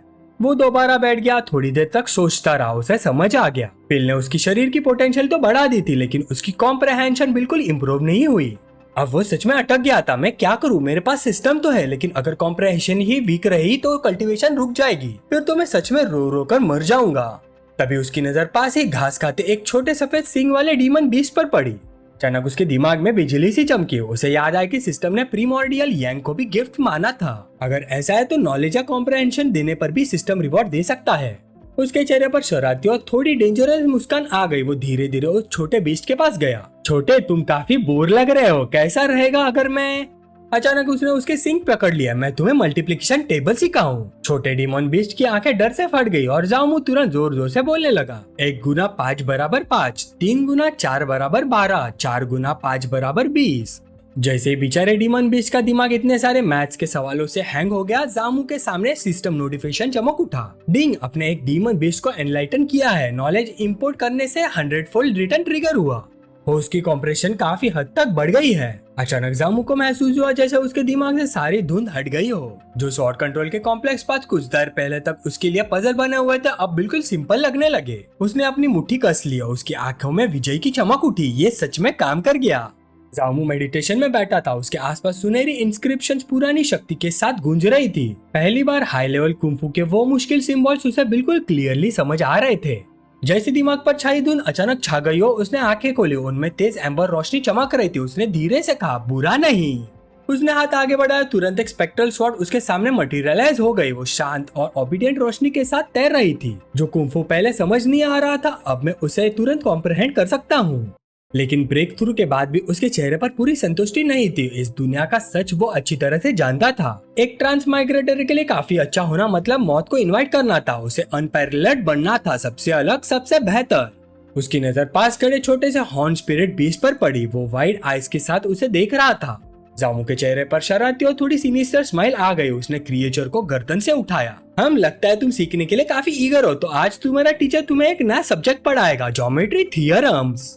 जामू ने इमेजिनरी ब्लैक बोर्ड के सामने खड़े होकर अजीबोगरीब फॉर्मूलाज लिखने शुरू कर दिए। इस दुनिया के हिसाब से ये सब बिल्कुल एलियन लग रहे थे। जब वो ट्रेमलिंग बीस्ट को कैलकुलस और शेप समझा रहा था, सिस्टम दोबारा चमका। डिंग, आपने कैलकुलस नॉलेज सिखाई। 100 फोल्ड रिटर्न ट्रिगर हुआ। कॉम्प्रहेंशन ड्रामेटिकली इंप्रूव हुई। उसका दिमाग और भी एक्सपांड होने लगा, जैसे वो रियलिटी के बुनियादी रूल्स को समझने लगा हो। लेकिन अचानक एक लाल वार्निंग स्क्रीन चमकी और उसकी करंट कॉम्प्रहेंशन वैल्यू इस रैम की अपर लिमिट तक पहुंच चुकी है। आगे इंप्रूवमेंट संभव नहीं। जामू ने हल्की सांस छोड़ी। तो कॉम्प्रहेंशन का भी अपर लिमिट होता है। पर वो ज्यादा डिसअपॉइंटेड नहीं था। उसकी करंट मेंटल कैपेसिटी के सामने लाइब्रेरी के स्क्रोल्स अब पजल नहीं लग रहे थे। अब वो बस सिंपल इंस्ट्रक्शन जैसे लग रहे थे। जामू आर्काइव में आंधी की तरह घूम गया। वो स्क्रोल्स को सिर्फ पढ़ नहीं रहा था, वो उन्हें पल भर में मास्टर कर रहा था। वज्रा फिस्ट, उसने कमांड दिया। उसका हाथ चमकदार धातु जैसी रोशनी से भर गया। वाइंड रेड थंडर आर्ट, उसने लाल बिजली का एक बोल्ट हवा में छोड़ा। छोटा स्पिरिट भी डर कर चीखता हुआ कोने में छुप गया। एक के बाद एक उसने कई टेक्निक्स मास्टर कर ली। 3 टैलेंट्स, 8 डिवीजन आर्ट्स और कई और मार्शल आर्ट्स। और कमरे की हवा अलग अलग एलिमेंट्स की रेजोनेंस से भर गई। लेकिन येलो रैंक टेक्निक्स के ढेर को देखकर उसने बेपरवाह सोचा, ये सब अनरेटेड येलो रैंक टेक्निक्स है, मेरे करंट लेवल के लिए बहुत क्रूड। फिर भी उसके दिमाग में एक प्लान बन चुका था। लेकिन मैंने इन सब टेक्निक्स को पूरी तरह याद कर लिया है। बाहर जाकर इन्हें लिख कर दूसरों को दे सकता हूँ। सिस्टम से मुझे रिवॉर्ड का एक और बड़ा वेव मिलेगा। जब वो पवेलियन से निकलने लगा, छोटा हॉर्न स्पिरिट बेस दौड़ता हुआ वापस आया। उसके मुंह में एक पुरानी कार्व्ड बोन थी। वो एक्साइटेड नजरों से जामू को देख रहा था। जामू झुककर उसके सिर पर हाथ फेरने लगा। तुम ये हड्डी मुझे देना चाहते हो? क्रिएचर ने खुशी से आंखें बंद कर ली। जामू मुस्कुराया, बहुत शुक्रिया, बाद में तुम्हारे लिए सूप बनाऊंगा। जैसे उसकी उंगली बोन को छुई, उसमें से भयानक बैंगनी एनर्जी फूट निकली। पूरा कमरा भूतिया रोशनी से जगमगा उठा। जामू हैरान रह गया, क्या शेंगमिंग आर्ट। उसे तुरंत समझ आ गया कि छोटे बीस्ट ने उसे एक हिडन ट्रेजर दे दिया है। वो बैठकर बोन को ध्यान से देखने लगा। उसी वक्त सिस्टम इंटरफेस अर्जेंसी के साथ चमका। टेक्निक डिटेक्ट हुई। क्योस शेंगमिंग आर्ट, ऑटोमेटिक लर्निंग शुरू। अचानक उसके दिमाग में जानकारी का इतना बड़ा फ्लड आया कि उसे फिजिकल झटका लगा। जामू ने अपना सिर पकड़ लिया। उसकी नजर धुंधली होने लगी। तेज दर्द ने उसका दिमाग चीर दिया। वो घुटनों के बल गिर पड़ा। मुंह से खून की धार निकलकर जमीन पर टपकने लगी। छोटा स्पिरिट बेस घबराकर उसके पास मंडराने लगा। जामो हाफते हुए बोन को घूरने लगा। साला मेरी कॉम्प्रहेंशन फाउंडेशन एस्टेब्लिशमेंट रैंक की लिमिट तक पहुंच चुके हैं, फिर भी मैं इस टेक्निक को समझ नहीं पा रहा। उसकी आंखें गहरी हैरानी से भर गई। क्या ये अर्थ रैंक टेक्निक है या हेवन रैंक टेक्निक? दरवाजा धीरे कराहट के साथ खुला। हल्की नीले रोब पहने हुए मु जूलिंग घबराहट में अंदर दौड़ आई। उसका चेहरा चिंता से बिल्कुल सफेद पड़ चुका था। जामो तुम्हें क्या हुआ? जैसे उसने जामो की हालत देखी वो तुरंत उसके पास पहुंची और उसे संभाल लिया। सब मेरी गलती है, मैंने तुम्हें शुरू में ही इतनी मुश्किल टेक्निक्स दे दी। जामो कुछ समझाना चाहता था लेकिन मु जूलिंग ने उसकी बात सुनी ही नहीं। उसने प्यार भरे लेकिन समझाने वाले अंदाज में कहा, क्विक रिजल्ट्स के लिए कल्टीवेशन को फोर्स नहीं करना चाहिए। फिर वो एक फूड बॉक्स खींचकर उनके पास ले आए। मैंने खाना भी तैयार किया है, पहले कुछ खा लो। मु जूलिंग बड़े प्यार से उसे खिलाने लगी। मैं खुद खिलाती हूँ, चलो मुंह खोलो। आ जामो उसे देखकर हल्की सी जानकर मुस्कान दे रहा था। उसने बोन उठाकर उसकी तरफ बढ़ा दी। ये टेक्निक मैं तुम्हें दे देता हूँ, देखो शायद तुम्हारे काम आ जाए। मु जूलिंग हैरान रह गया। उसने चमकती हुई हड्डी को हाथ में लिया। ये टेक्निक तुम्हें कहाँ से मिली? जामो ने कैजुअली जवाब दिया, एक छोटे स्पिरिट बीस्ट ने दी। मैं इसे लर्न नहीं कर पा रहा, इसलिए तुम रख लो। जैसे ही मु जूलिंग की उंगलियां उस बैंगनी रोशनी से चमकती बोन पर बंद हुई, जामो के सामने अब एक सबसे डैजलिंग सिस्टम नोटिफिकेशन चमका। डिंग, आपने अर्थ रैंक टेक्निक क्योस शेंगमी 8 गिफ्ट की। 80 फोल्ड रिटर्न ट्रिगर हुआ। जामो के आसपास की हवा गूंजने लगी। उसकी कॉन्शियसनेस में एक और भी ज्यादा पावरफुल टेक्निक उभरने लगी। उसने एक्साइटमेंट के साथ सोचा, ये आ गया। सिस्टम ने फाइनल रिवॉर्ड दिखाया, earth rank high grade technique pure yang Shengming art. उसी वक्त सुनहरी रोशनी चमकी। सिस्टम इंटरफेस फिर से एक्टिवेट हुआ। Ding, detected pure yang Shengming art host के रेड यंग सेक्रेड बॉडी के साथ परफेक्टली कंपेटिबल है। Immediate empowerment available. जामो ने बिना एक पल गवाए होलोग्राफिक यस बटन दबा दिया। उसने मन ही मन कहा, बाकी बातें बाद में। मु जूलिंग सामने बैठी उसे गौर से देख रही थी। उसके हाथ में बैंगनी रोशनी से चमकती हुई टेक्निक थी। उसके चेहरे पर चिंता साफ दिख रही थी। जामो ने सोचा, पता नहीं एम्पावरमेंट में कितना टाइम लगेगा, मेरी डार्लिंग को शक नहीं होना देना। तभी मु जूलिंग अचानक गुस्से से बोल पड़े, उस बदबूदार कुत्ते ने मेरी टेक्निक फिर से चुरा ली। तुमने तो मेरे फ्यूचर हस्बैंड को लगभग मार ही दिया था। फिर उसका एक्सप्रेशन दोबारा सीरियस हो गया। अच्छा हुआ तुमने जबरदस्ती कल्टीवेशन कंटिन्यू नहीं की। तुम्हारा प्योर यंग कॉन्स्टिट्यूशन है और ये शेंगमिंग आर्ट क्योस एट्रीब्यूट्स रखती है। ये तुम्हारे प्योर यंग बॉडी के साथ क्लैश करती है। वो और भी करीब आई। उसकी आवाज में अर्जेंसी थी। अगर तुमने फोर्स किया होता तो तुम्हारे मेरिडियंस फट सकते थे और तुम्हारी मौत हो जाती। ये सुनकर जामो के माथे पर ठंडा पसीना आ गया। तो ये बात थी, कॉम्प्रहेंशन की प्रॉब्लम नहीं थी। क्योस शेंगमिंग आर्ट मेरी कॉन्स्टिट्यूशन से मैच ही नहीं करती। मु जूलिंग ने उसकी तरफ प्यार से देखा। तुम्हारा कॉन्स्टिट्यूशन बहुत स्पेशल है, तुम्हारे लिए सुटेबल टेक्निक्स बहुत कम मिलती है। उसने उसके कंधे पर हाथ रखा। उसकी मुस्कान बहुत गर्म और रियश्योरिंग थी। तब तक कुछ बेसिक इंट्रोडक्टरी टेक्निक्स कल्टीवेट करो। एक्सपीरियंस एक्यूमुलेट करना ही सबसे बेस्ट रास्ता है। फिर मु जूलिंग उसके और करीब आ गई। उसकी आंखों में शरारती और थोड़ा कैलकुलेटिंग एक्सप्रेशन था। क्या तुम्हें अब भी मेरा प्लान समझ नहीं आया? उसने जामो की चिन को हल्की से उंगली से ऊपर उठाया। उसने रेशमी आवाज में पूछा, जामो बस मेरे सामने सरेंडर कर दो। उसने सेंटियन डेमन सेक के अंदर एक शानदार फ्यूचर का सपना दिखाया। सबसे अच्छा खाना, सबसे बेहतरीन वाइन और ऐशो आराम की जिंदगी। बस मेरे डाउ कंपेनियन बन जाओ, फिर कोई भी तुम्हारे एक बाल को भी छू नहीं पाएगा। जामो कुछ बोलने ही वाला था कि अचानक आसमान गरजने लगा। एक भयानक दहाड़ ने पूरे माहौल को हिला दिया। नॉनसेंस। साथ ही एक अंधा कर देने वाली बैंगनी रोशनी का स्तंभ सीधा नीचे उतर आया। धमाका। पूरा स्ट्रक्चर कांप उठा। जामो जमीन पर दब गया। उस पर इतना भारी स्पिरिचुअल प्रेशर था कि सांस लेना मुश्किल हो गया। वो मुश्किल से हवा के लिए हाफने लगा।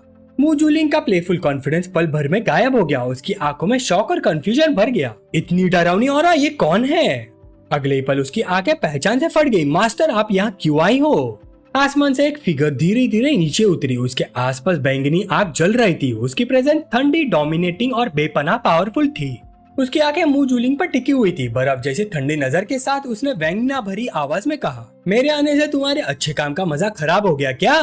पूरा एरिया भारी स्पिरिचुअल प्रेजेंस से भर गया। सफेद और लेवेंडर रोब्स पहने हुए वो महिला किसी एम्प्रेस से कम नहीं लग रही थी।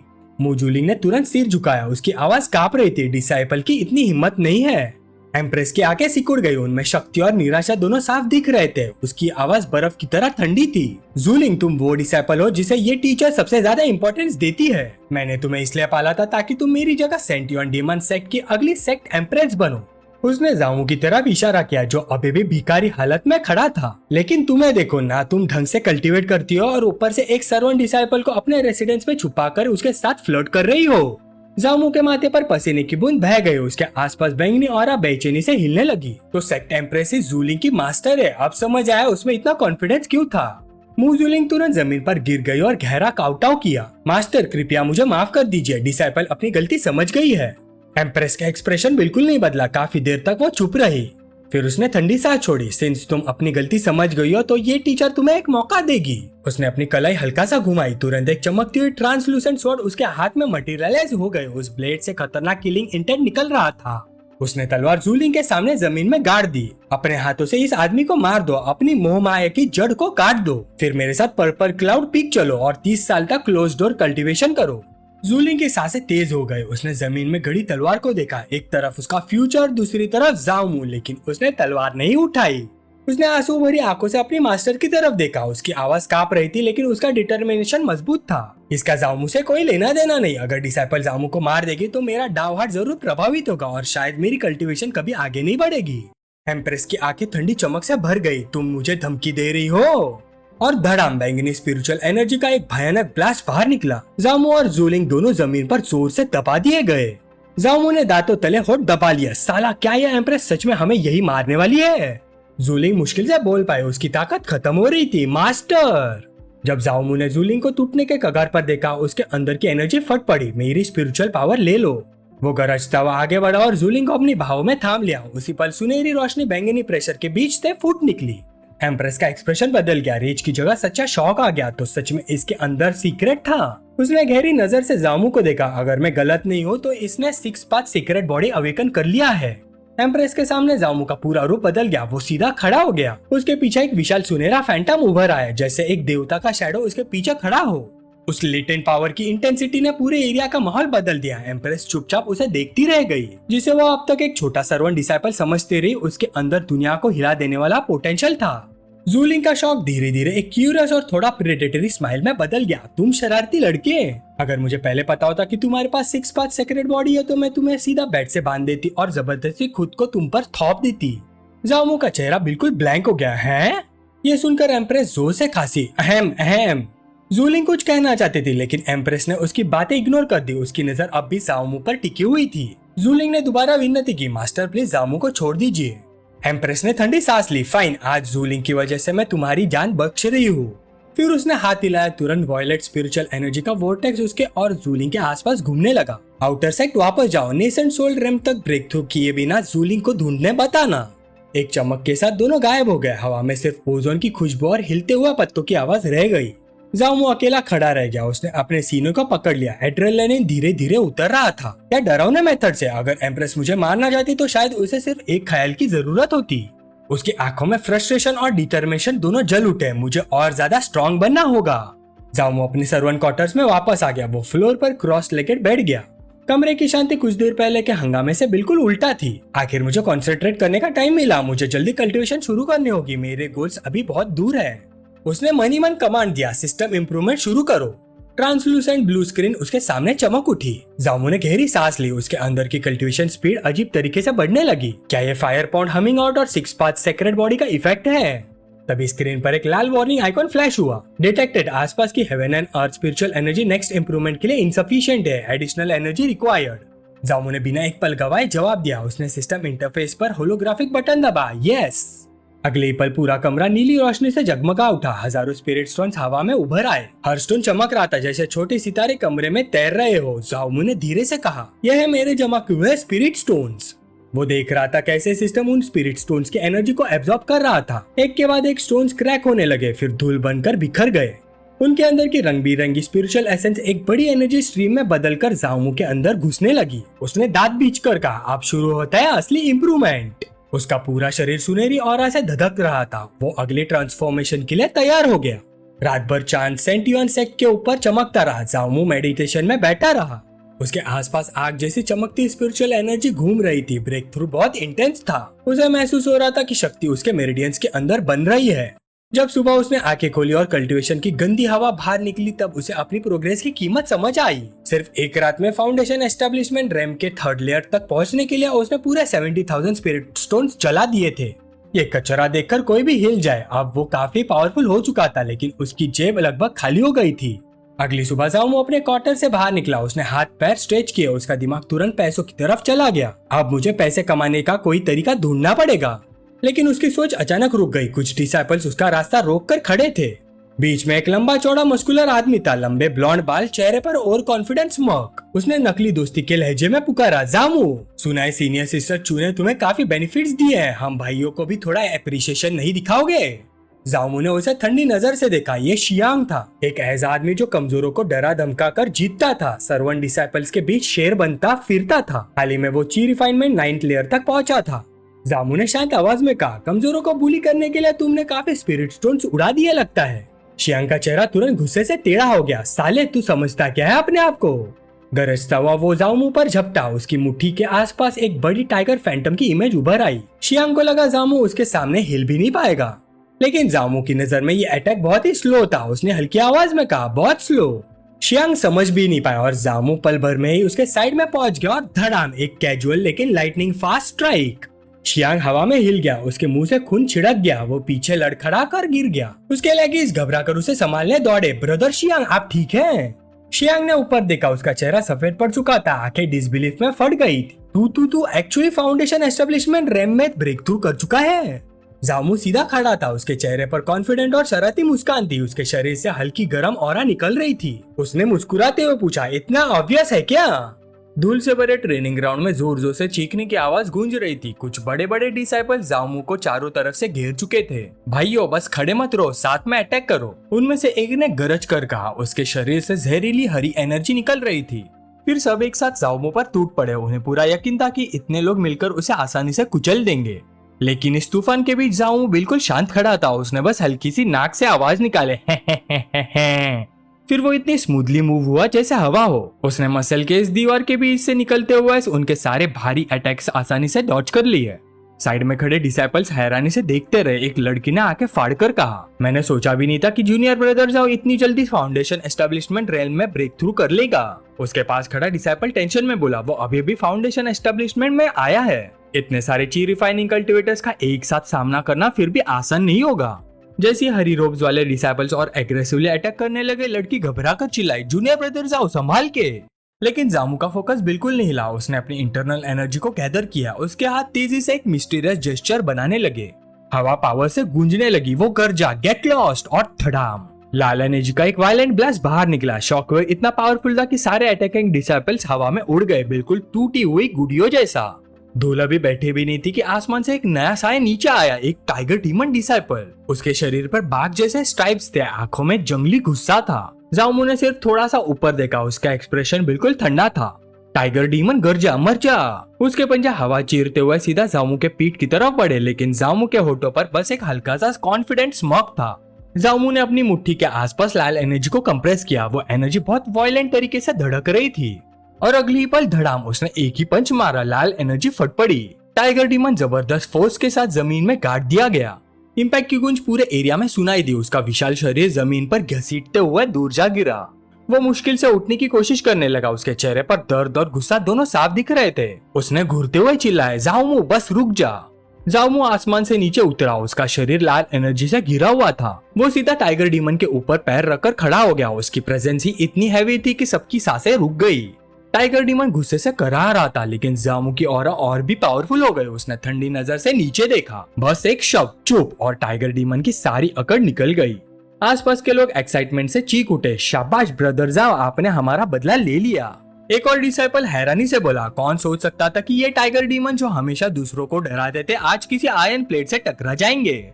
जामू भीड़ के बीच में शांत खड़ा था। उसने हाथ हिलाया, लाल एनर्जी की एक रिबन हवा में निकली। उसने वो सारे लूट के बैग्स वापस खींच लिए जो इन लोगों ने चुराए थे। जामू ने भीड़ की तरफ देखा। उसके चेहरे पर ईमानदारी और राइचियसनेस थी। ये वो स्पिरिट स्टोन्स है जो तुमसे नाइंसाफी से छीने गए थे। आज मैं ये सब उनके असली मालिक को वापस कर रहा हूँ। फिर उसने बिना हिचकिचा हाथ घुमाया और अगले ही पल आसमान से रंग बिरंगी स्पिरिट स्टोन्स की बारिश होने लगी, बिल्कुल चमकते हुए क्रिस्टल रेन की तरह। भीड़ खुशी से झूम उठी। सब घुटनों के बल गिर कर स्पिरिट स्टोन जमा करने लगे। हर तरफ से शुक्रिया की आवाज गूंजने लगी, लॉन्ग लिव जाओमू, लॉन्ग लिव जाओमू। इसी सेलिब्रेशन के बीच जामू के दिमाग में सिस्टम नोटिफिकेशन चमका, डिंग, आपने 9000 स्पिरिट स्टोन्स गिफ्ट किए, 10,000 फोल्ड रिटर्न ट्रिगर हुआ, reward 90 million spirit stones. Jamu के होठों पर एक हल्की सी जानकार मुस्कान आ गई। उसकी दयालु इमेज सिर्फ दिखावा नहीं थी, ये एक जबरदस्त इन्वेस्टमेंट था।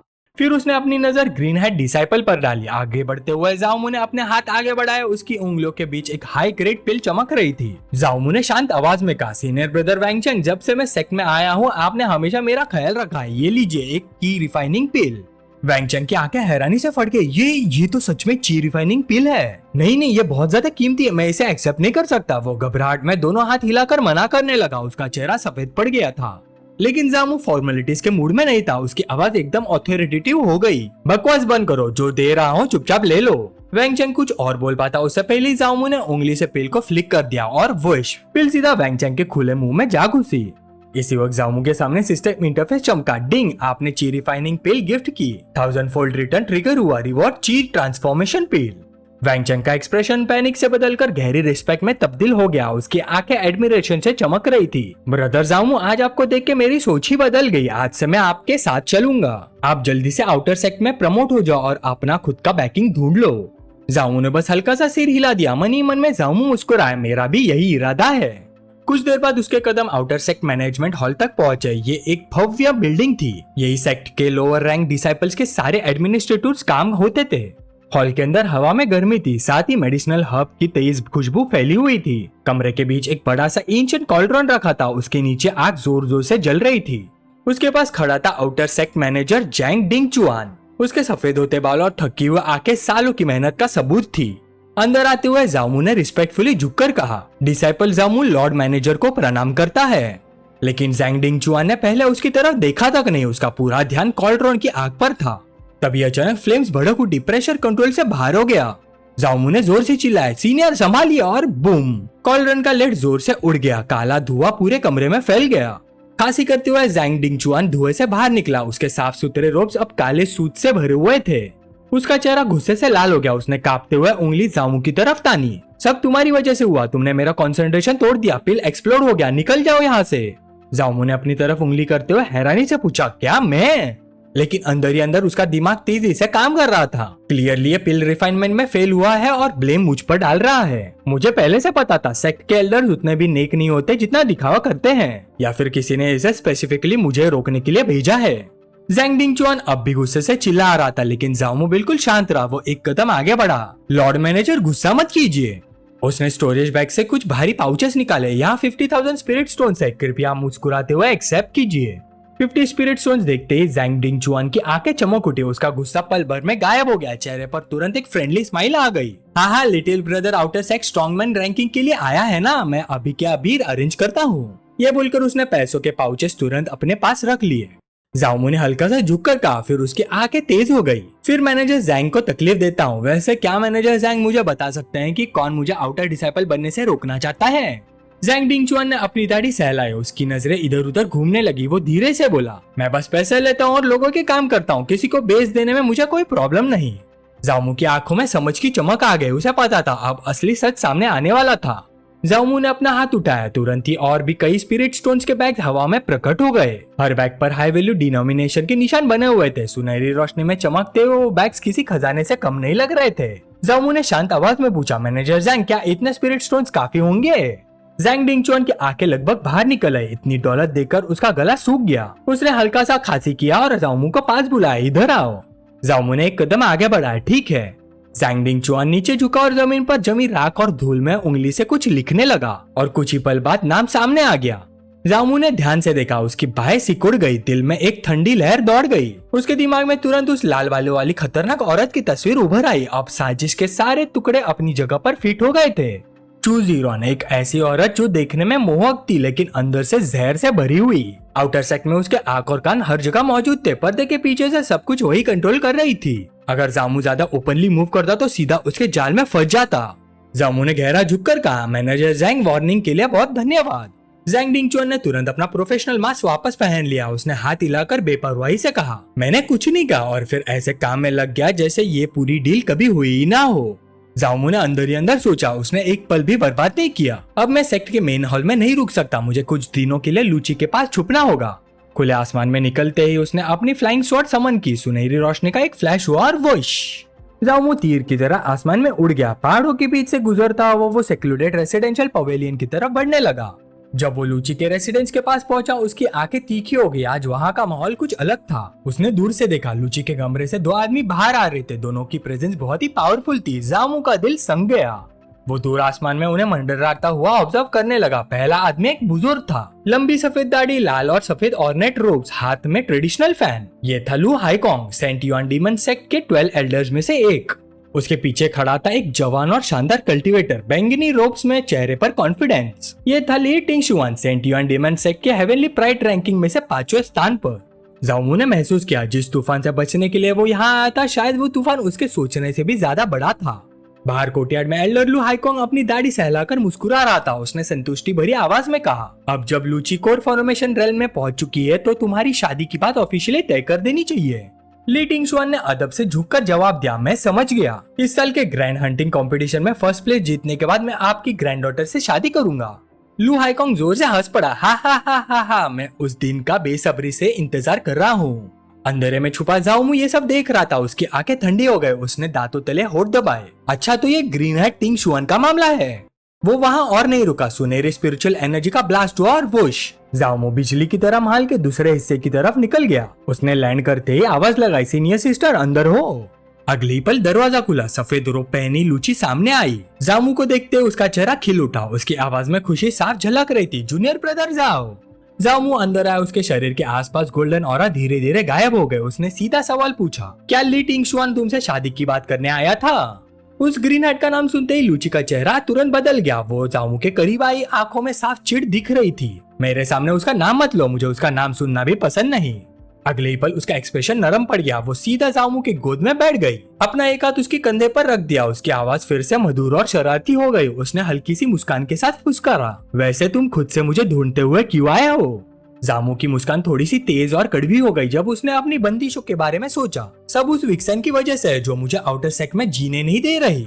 लूची के चेहरे पर एक पल के लिए गुस्सा और बेइज्जती का भाव आ गया। फिर वो जोर से बोली, मैं पहले ही कोर फॉर्मेशन तक ब्रेक थ्रू कर चुकी हूँ।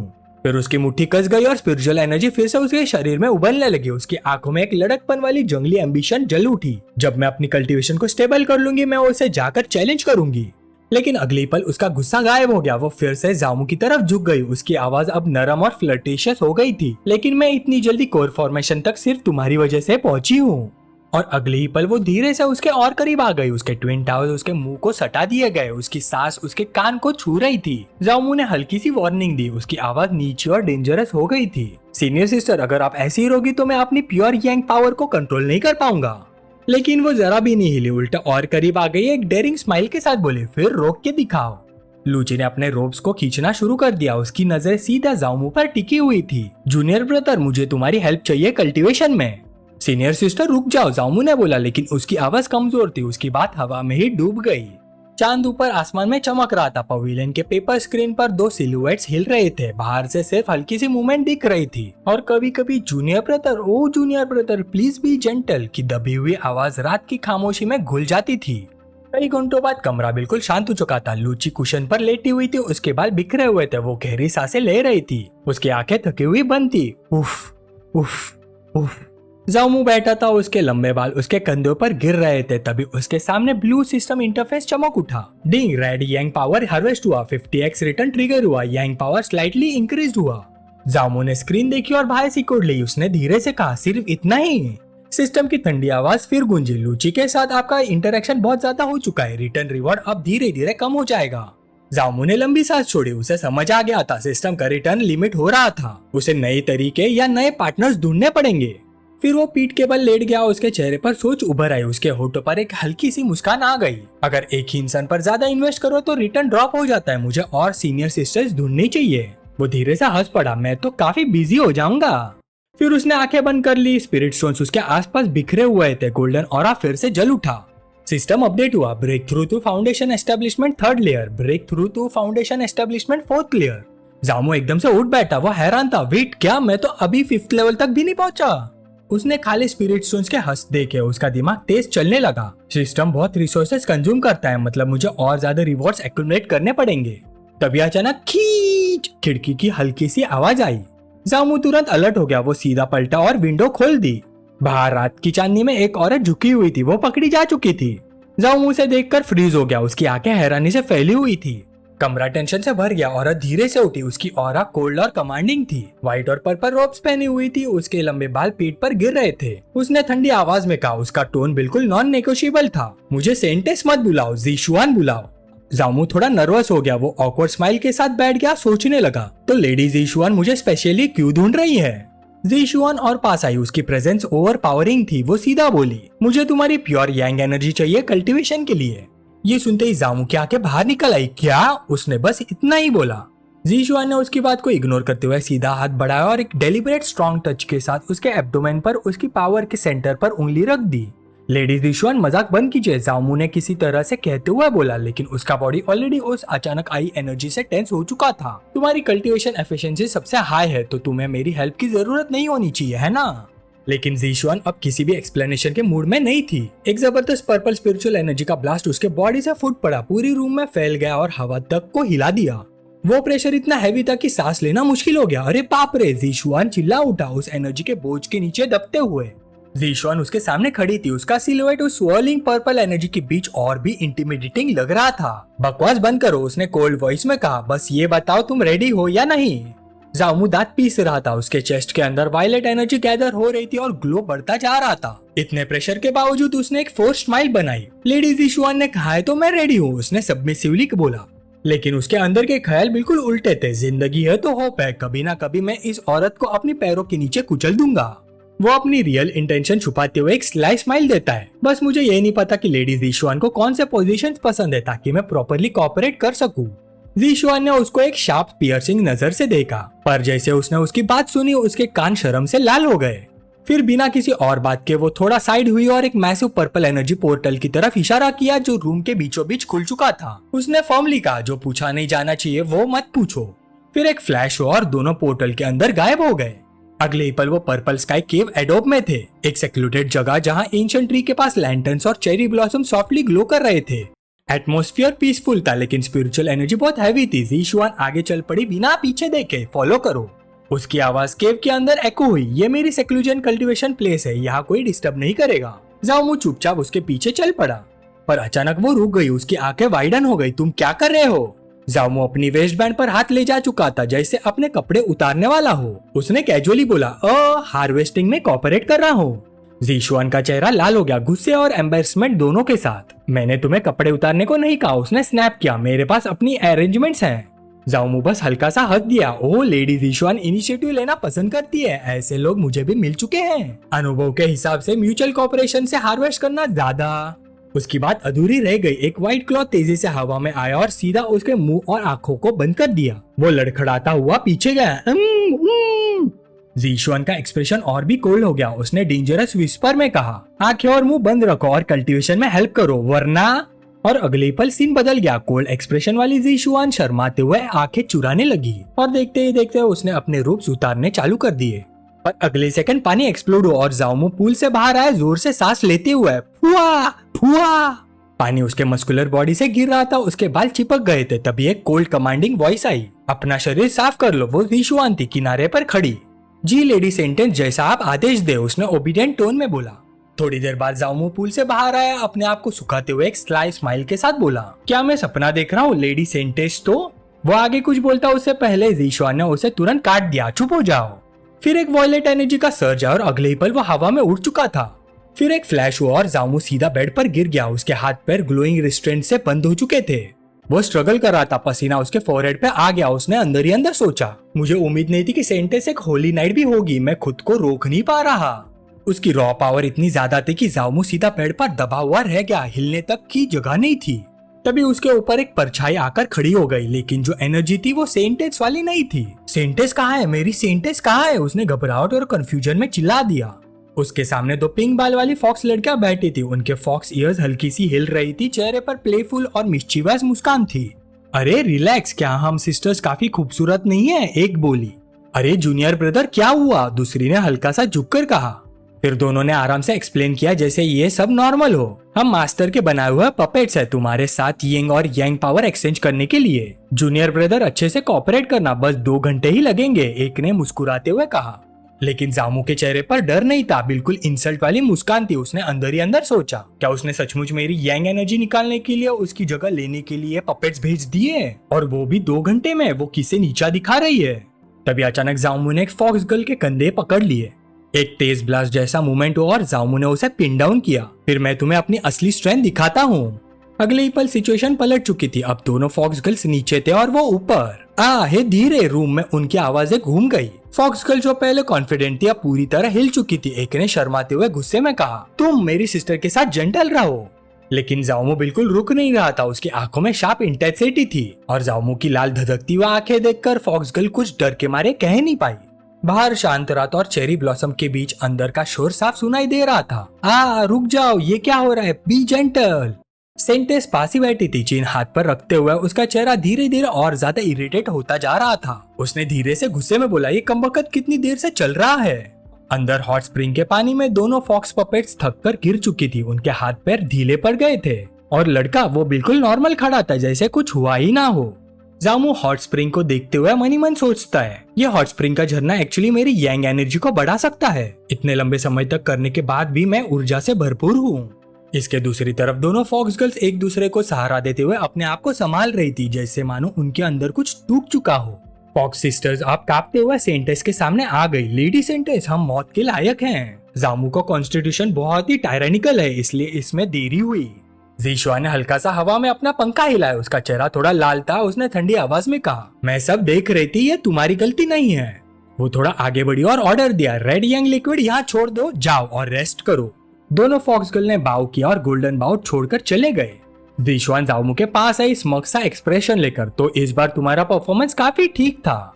जामू मुस्कुराए, लेडी सेंटेंस आपको लगा ना मैं इम्प्रेसिव हूँ? वो तुरंत सीधी हो गई, बस ठीक था, उसने कूल टोन में कहा, लेकिन उसके गाल अभी भी हल्की सी लाली लिए हुए थे। फिर उसने एक ग्लोइंग पाउच उसकी तरफ फेंक दिया, ये तुम्हारा रिवॉर्ड है। जामू उसे खोलते ही शॉक हो गया, 10 मिलियन स्पिरिट स्टोन्स और टॉप ग्रेड फाउंडेशन एनहांसमेंट पील। वाह, उसके चेहरे पर व्हाइट ग्रीन आ गई। लेडी सेंटेंस सच में जेनरस हैं।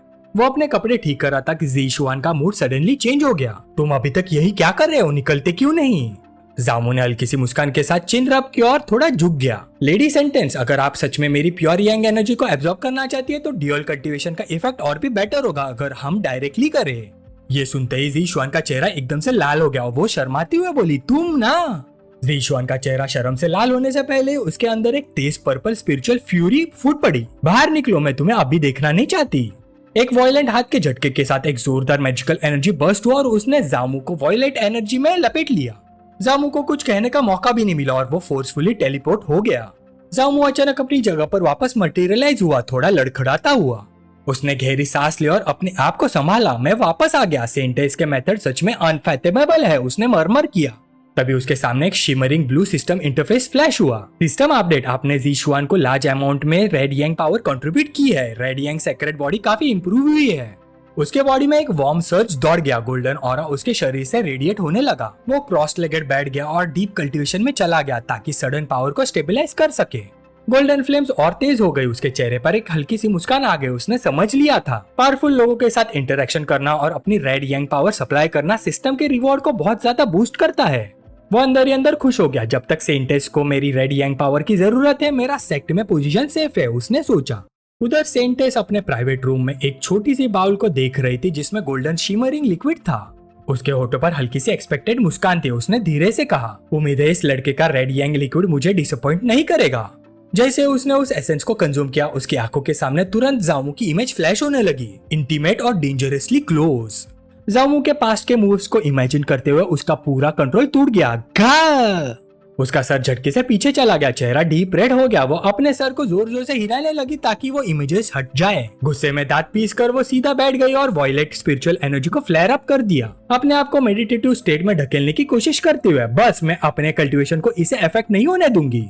चेरी ब्लॉसम के पीछे छुपी 2 फॉक्स गर्ल्स अटेंडेंट ये सब देख रही थी। वो हैरान नजर से एक दूसरे को देख रही थी। लेडी सेंटेंस कल्टीवेशन के टाइम डिस्ट्रैक्ट हो रही है, एक ने धीरे से कहा।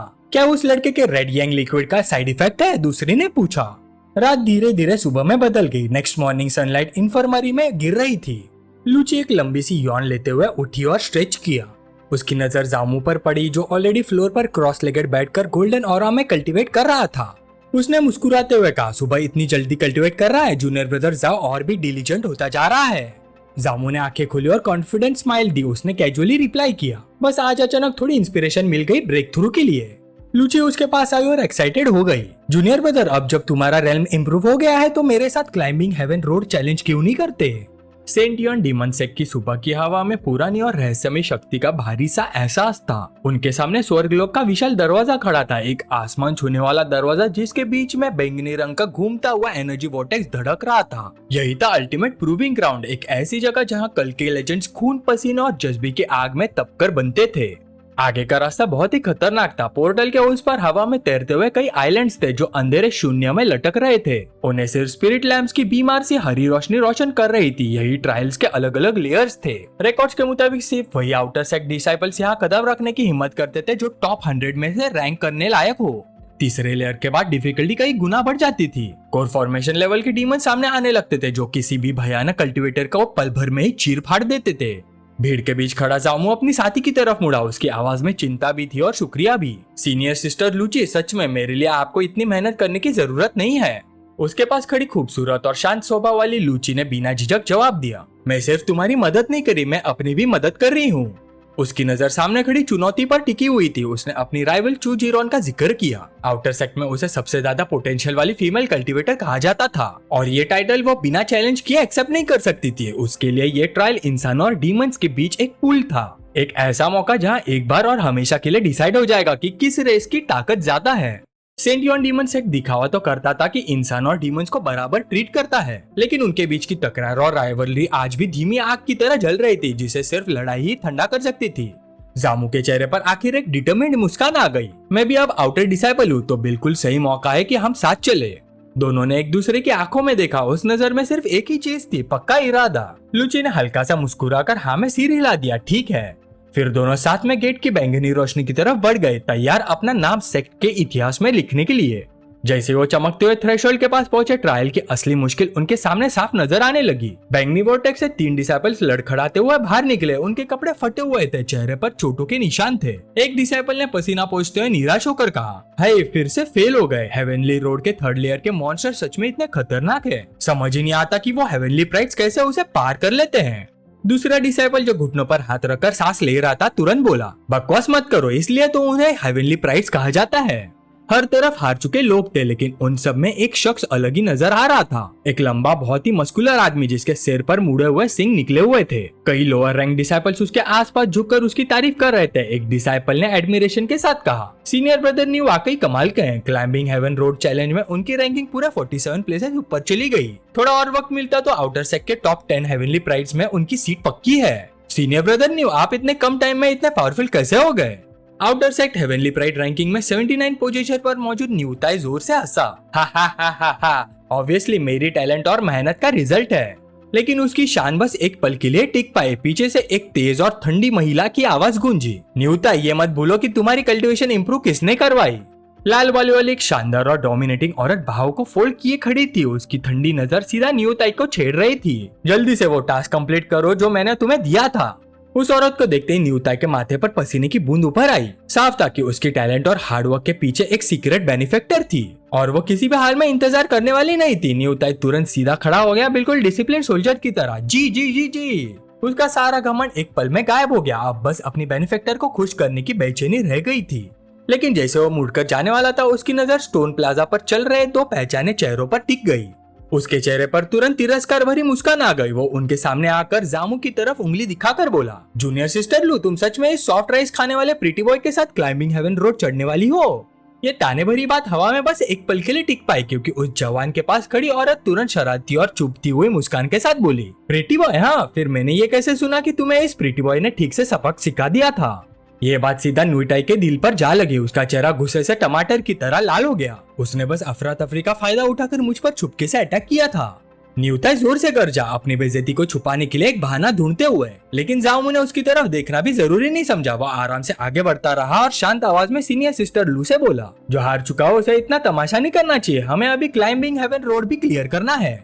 न्यूताई दांतों को भींचकर उनकी पीठ देखते हुए सिसकाया। उसके लिए बेइज्जती बर्दाश्त से बाहर थी। आखिर वो अपने गुस्से को रोक नहीं पाया। एक जानवर जैसा धाड़ के साथ उसने अपना मुक्का जमीन पर दे मारा। धड़ाम। लाल रंग की वायलेंट एनर्जी उसके आसपास फट पड़ी, पत्थर के टाइल्स टुकड़े टुकड़े हो गए।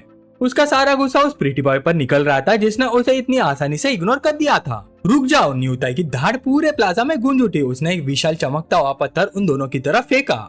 जाओमू ने तुरंत रिएक्ट किया। उसने सीनियर सिस्टर लू को कमर से पकड़ा और एक स्मूथ मूवमेंट में पीछे जंप कर दिया। अगले ही पल वो पत्थर वही फट गया जहाँ वो दोनों एक सेकंड पहले खड़े थे। धूल बैठते ही जमीन से लाल रोशनी का एक बैरियर उभर आया जिसने दोनों को घेर लिया। उसी वक्त हवा में सिस्टम नोटिफिकेशन चमका। आउटर डिसेबल न्यूताई ने तुम्हें चैलेंज इशू किया है, एक्सेप्ट करोगे या रिफ्यूज? जाओमू लाल रोशनी के बीच खड़ा हंस पड़ा। हे। सीनियर सिस्टर लू का चेहरा चिंता से पीला पड़ गया। उसने घबराहट भरी आवाज में कहा, एक्सेप्ट मत करना है, उसकी कल्टीवेशन काफी बढ़ चुकी है, उसके प्रोवोकेशंस में मत आना। जाओमू ने पीछे मुड़कर भी नहीं देखा। उसके होठों पर वही शांत और कॉन्फिडेंट स्माइल थी। सीनियर सिस्टर लू, फिक्र मत कीजिए, मुझे अपनी लिमिट्स पता है।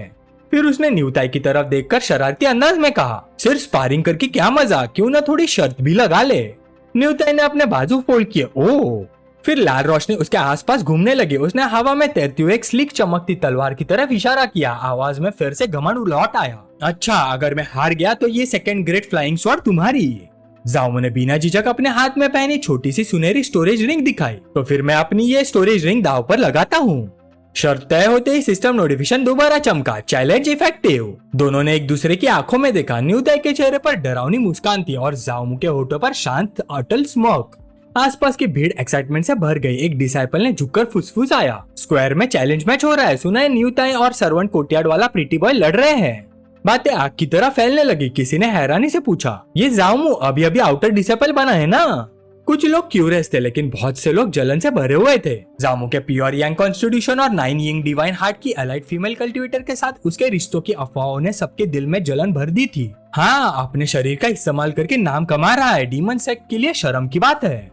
तभी लाल बालों वाली चू जीरोन आगे बढ़ी। उसकी प्रेजेंस ने तुरंत आसपास के सब लोगों को चुप कर दिया। उसने सीनियर सिस्टर लू की तरफ एक शिकारी मुस्कान के साथ देखा। मैं सोच रही थी कि जूनियर ब्रदर जाओमू जब मेरे साथ कल्टीवेशन करता था तब हमेशा इतना एब्सेंट माइंडेड क्यों रहता था। तो बात यह है कि उसकी एक छोटी सी लवर भी है।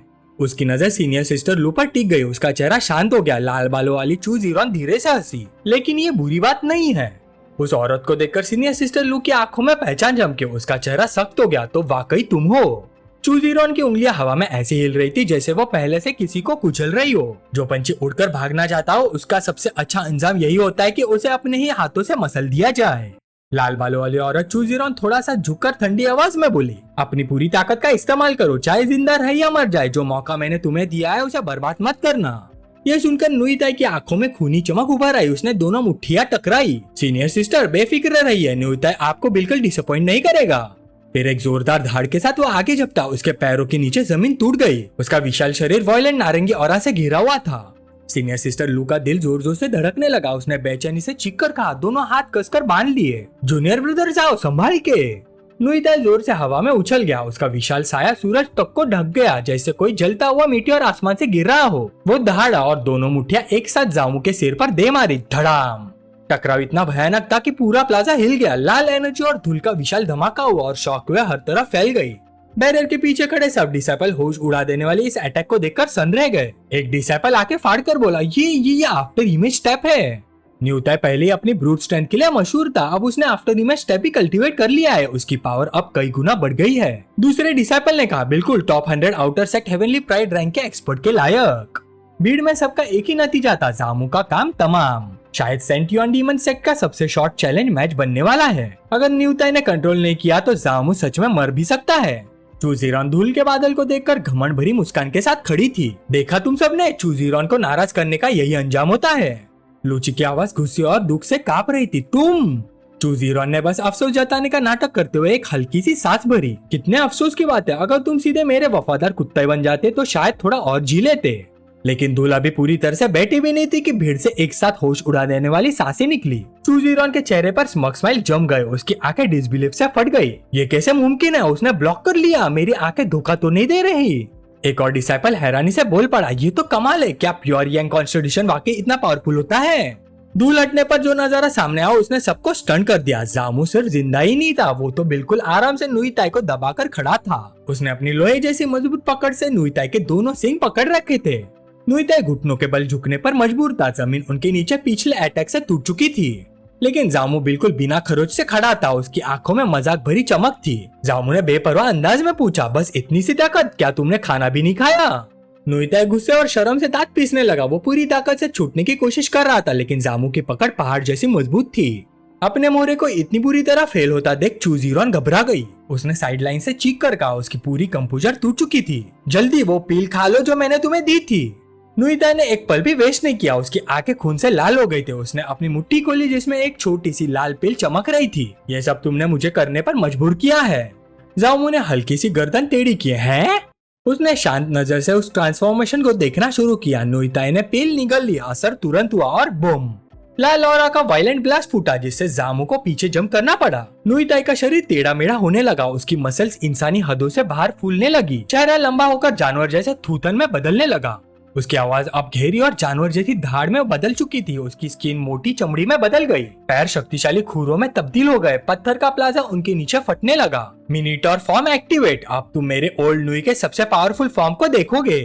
एक डार्क रियलाइजेशन जामू के चेहरे पर आई। डैम, यहाँ तो सच में एक बैल आ गया। उसने धीरे से बोला, बाहें सिकोड़कर उस मैसिव ओपोनेंट को देखते हुए। एक सफेद ड्रेस वाली औरत ने लाल बालों वाली औरत की तरफ देखा। उसकी नजरों में पूरा डिस्टेंट था। कितनी घटिया हो तुम, इस डूल में चीट करने के लिए उसकी हेल्प कर रही हो? लाल बालों वाली चूजीरो ने बस प्लेफुल और डेंजरस स्माइल दी। ये चीटिंग कैसे हो सकता है? फिर उसने धीरे से पूछा। उसके हाथ में ग्लोइंग इथीरियल ऑर्ब था। ये डीमन स्पिरिट पिल डीमन रेस के ब्लड लाइन पावर को टेम्परेरीली स्टिमुलेट करती है। ये पावर तो पहले से ही हमारे अंदर होती है, बस इस पिल ने उसे जगाया है। पीछे ट्रांसफॉर्मेशन ऑलरेडी चल रहा था।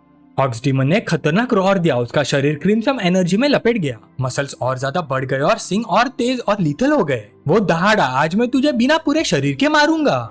जमीन जोर से कांप उठी। एक थंडर स्टॉर्म के साथ वो गायब हो गया। After him strike. भीड़ शॉक से चिल्लाई। उन ट्रेंड आंखों के लिए वो डीमन अब एक गोस्ट बन चुका था। एक स्पेक्टेटर हकलाते हुए बोला, उसकी आंखों में पूरा डर भरा हुआ था। इतना तेज, मैं तो सीनियर ब्रदर न्यू के मूवमेंट्स भी क्लियरली नहीं देख पा रहा।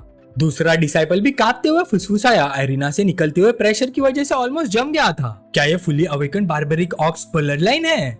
इतना ओवरवेलमिंग प्रेशर था कि सांस लेना भी मुश्किल लग रहा था। यंग कल्टिवेटर जामू अपनी जगह बिल्कुल शांत खड़ा रहा। उसके चेहरे पर एक अजीब सी कामनेस थी। तभी अचानक एक शार्प स्लिक की आवाज गूंजी। जामू के पास एक क्रिम्सन घास उभर आया। उसके शोल्डर पर सीधा कट पड़ गया और कपड़े फट गए।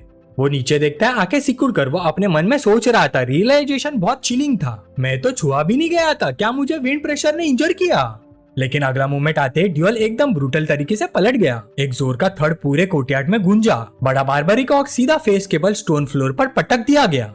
उसका पूरा मोमेंटम टूट चुका था। इम्पैक्ट की फोर्स इतनी थी कि जमीन तक शॉकवेव से कांप गई।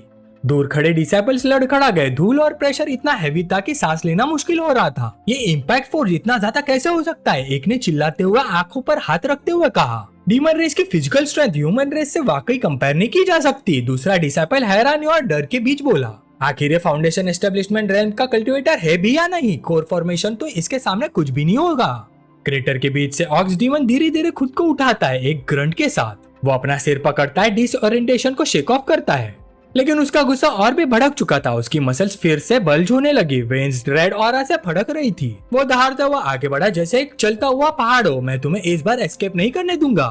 पर यंग कल्टिवेटर जामू वही खड़ा रहा। उसके होठों पर एक हल्का सा मॉकिंग स्माइल था, जैसे सब कुछ उसके कंट्रोल में हो। तुम्हारी स्ट्रेंथ बुरी नहीं है, उसने कामली बोला। उसकी आवाज विंड के रोर को भी कट कर रही थी। लेकिन अगले ही पल एक गोल्डन लाइट फैल गई। उसका पूरा ऑरा चेंज हो गया। डीमन का फिस्ट कनेक्ट होने से पहले ही वो मूव कर गया।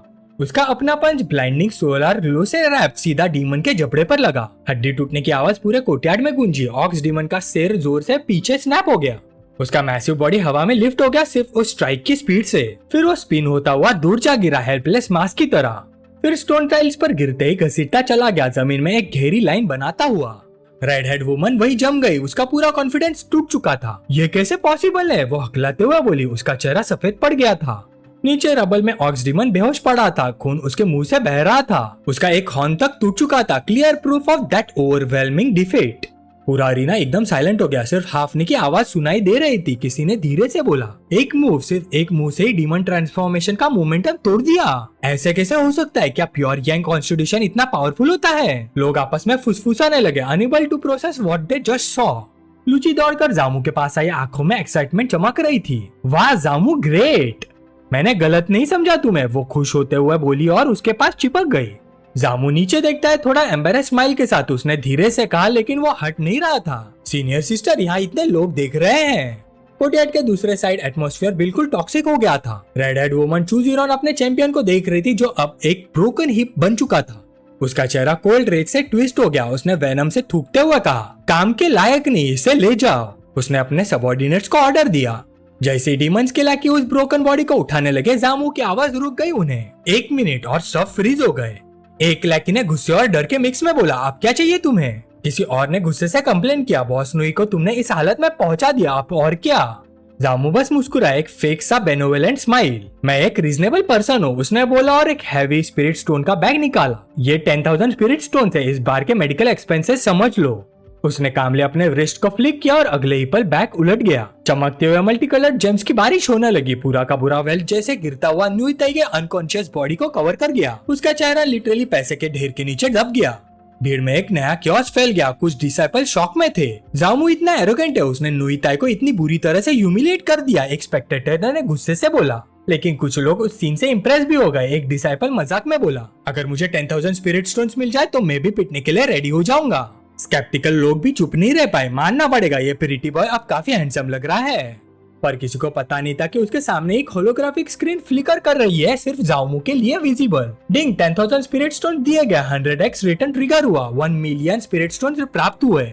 जामू की स्माइल नहीं बदली, लेकिन उसके अंदर एक हल्का सा डिसअपॉइंटमेंट था। सिर्फ 100x रिटर्न ट्रिगर हुआ। रेड हेड वुमन चू जीरॉन ये सब देख रही थी। उसकी आंखों में तेज नाराजगी और फैसिनेशन दोनों था। वो धीरे धीरे ताली बजाने लगी। Good good good. उसकी आवाज शांत थी, लेकिन उनमें एक कातिलाना एक्ट छुपा हुआ था। वो आगे बढ़ी। उसका पहला शॉक अब एक प्रेडिटर जैसी क्यूरियोसिटी में बदल चुका था। ड्यूल खत्म हो गया, लेकिन असली खेल अब शुरू हुआ है। उसने अपनी उंगलियां हवा में चलाई, जैसे जामू के चिन को छू रही हो। वो सॉफ्टली बोली, जैसे एक्सपेक्टेड था, जिस पर मेरी नजर है मैं तुम्हें और भी पसंद करने लगी हूँ। वापस मेरे पास आ जाओ, मैं तुम्हें सब कुछ दूंगी जो तुम चाहते हो। पर जामू का एक्सप्रेशन बिल्कुल नहीं बदला। ना वो हिला, ना उसने उस ऑफर को एंटरटेन किया। उसने सीधा उसकी आंखों में देखा। उसकी आवाज ठंडी थी और कटिंग, जैसे किसी ने हवा में ही ब्लेड चला दिया हो। तुम इस लायक नहीं हो। रेड हेड वुमन चू जीरॉन जैसे किसी स्ट्राइक से पीछे हट गई। उसका चेहरा गुस्से से बिगड़ गया। क्या कहा तुमने? उसके शरीर से पर्पल एनर्जी फूट पड़ी। जमीन नीचे से क्रैक होने लगी। किलिंग इंटेंट इतनी हैवी थी कि हवा भी दब गई। लेकिन इससे पहले की सिचुएशन और एक्सप्लोड होती, एक व्हाइट और ब्लू ब्लर बीच में आ गया। सीनियर सिस्टर लूची आगे खड़ी हो गई। उसकी फ्रिजिड ऑरा उस रेड फ्लेम से टकरा गई। उसने गुस्से से चिल्लाया, जामू कोई सामान नहीं है जिसे तुम यूज करके फेंक दो। उसकी आवाज पूरे कोर्टयार्ड में गूंज उठी। मैं क्लाइंबिंग हेवन रोड चैलेंज करूंगी, तुमसे आगे निकलूंगी और फिर तुम्हें प्रॉपर चैलेंज इशू करूंगी। जो तुमने उसके साथ किया है मैं सब वापस लूंगी। फाइनल लाइन के बाद उसने बिना रुके जामू का हाथ पकड़ा और उसे ले जाने लगी। रेड हेड वुमन चू जीरॉन वही गुस्से से जलती रह गई। फिर दोनों वॉलेट मिस्ट वाले सेक्ट टेलीपोर्टेशन पोर्टल की तरह बढ़ने लगे। एटमॉस्फेयर धीरे धीरे लाइट होता गया। जामू ने अपनी कंपेनियन की तारीफ की। सीनियर सिस्टर लू, जो आपने अभी बोला काफी कूल था। लूची ने पीछे नहीं देखा, लेकिन उसका हल्का सा हेड टिल्ट उसकी सेटिस्फेक्शन रिवील कर गया। हाँ, बस इतना ही समझ लो। फिर दोनों शिमरिंग पोर्टल में चले गए। उनकी सिलोवेट्स लाइट में डीजल हो गई। पीछे अरीना में रेड हेड वुमन चू जीरॉन अकेली खड़ी रह गई। उसकी ऑरा एक वुंडेड बीस्ट की तरह थ्रैश कर रही थी। वो गुस्से से हिसकी, लूची, जामू, मैं तुम्हें इतनी आसानी से जाने नहीं दूंगी। सेक्ट के आउटर डिसाइपल के बीच एनवी और गॉसिप किलर फैल गई। सबकी बात सिर्फ जामू पर थी। कैसे ये दोनों ब्यूटीज इसके लिए जेलस हो रही हैं? एक ऑनलुकर ने हैरानी से बोला। एक चू जीरॉन आउटर सेक्ट की 9th रैंक हेवनली प्राइड और दूसरी लूची 12th एल्डर लू हाईकोंग की ग्रैंड डॉटर। दोनों ही ब्यूटी और पावर का सिंबल थी।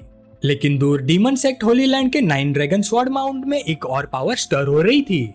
एक सेक्लूडेड कैवर्न में एक यंग मैन मेडिटेशन में था। उसके बाल हवा में फ्लोट कर रहे थे। उसके पीछे एक massive ancient sword oppressive aura release कर रही थी। उसने अचानक आंखें खोली। पर्पल लाइट एक्सप्लोड हुई। फिर एक डिवास्टेटिंग स्वॉर्ड ची रिलीज हुआ। एक थंडरस क्रैक के साथ एक मैसिव स्टोन पिलर को टुकड़ों में कट हो गया।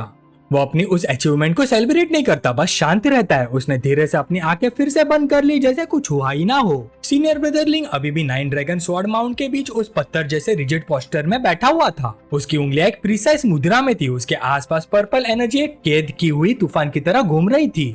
जो स्टोन शार्ड्स उसके पहले वाले स्ट्राइक से हवा में लटक रहे थे, वो अभी भी वहाँ सस्पेंडेड थे। वो एक लंबी मेजर सांस लेता है। उसने धीरे से मरमर किया, बस एवरेज ही था। इतनी तबाही करने के बाद भी उसके चेहरे पर कोई सेटिस्फेक्शन नहीं था। पर उसकी ये गहरी कॉन्टेम्पलेशन अचानक टूट गई। एक हैवी मेटेलिक फुटस्टेप ने पूरी केव को हिला दिया। एक आवाज गूंजी, रिपोर्टिंग सीनियर ब्रदर लिंग। लिंग ने कोई मूवमेंट नहीं की, बस उसकी बाहें थोड़ी सी सिकुड़ गई।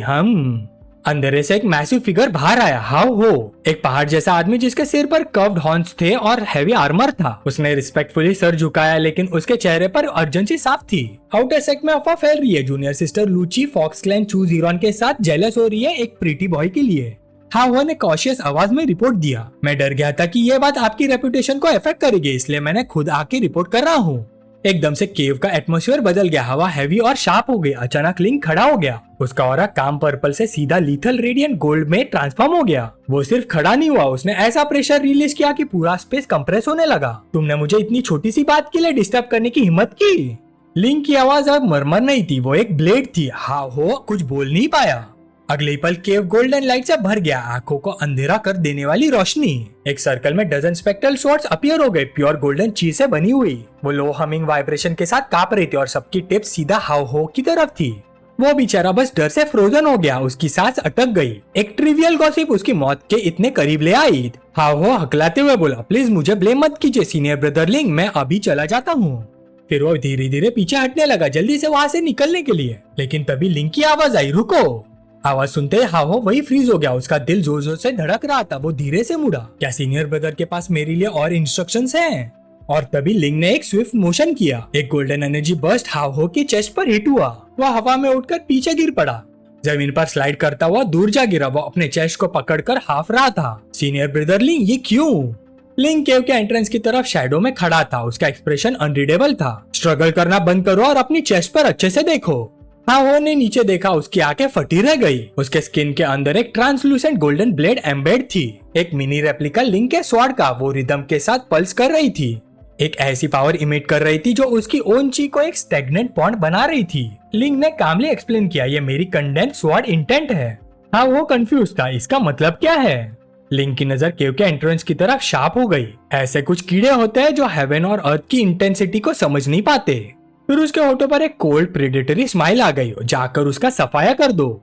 ये सुनते ही हाहो के अंदर अंडरस्टैंडिंग आ गई और उसके साथ ही एक डेंजरस कॉन्फिडेंस भी। उसके अंदर वो गोल्डन स्वॉर्ड इंटेंट बंद कर रहा था। अब वो लिंक की पावर का एक फ्रैक्शन फील कर रहा था। उसके चेहरे पर सिनिस्टर ग्रीन आ गई। Hey thank you senior brother लिंग।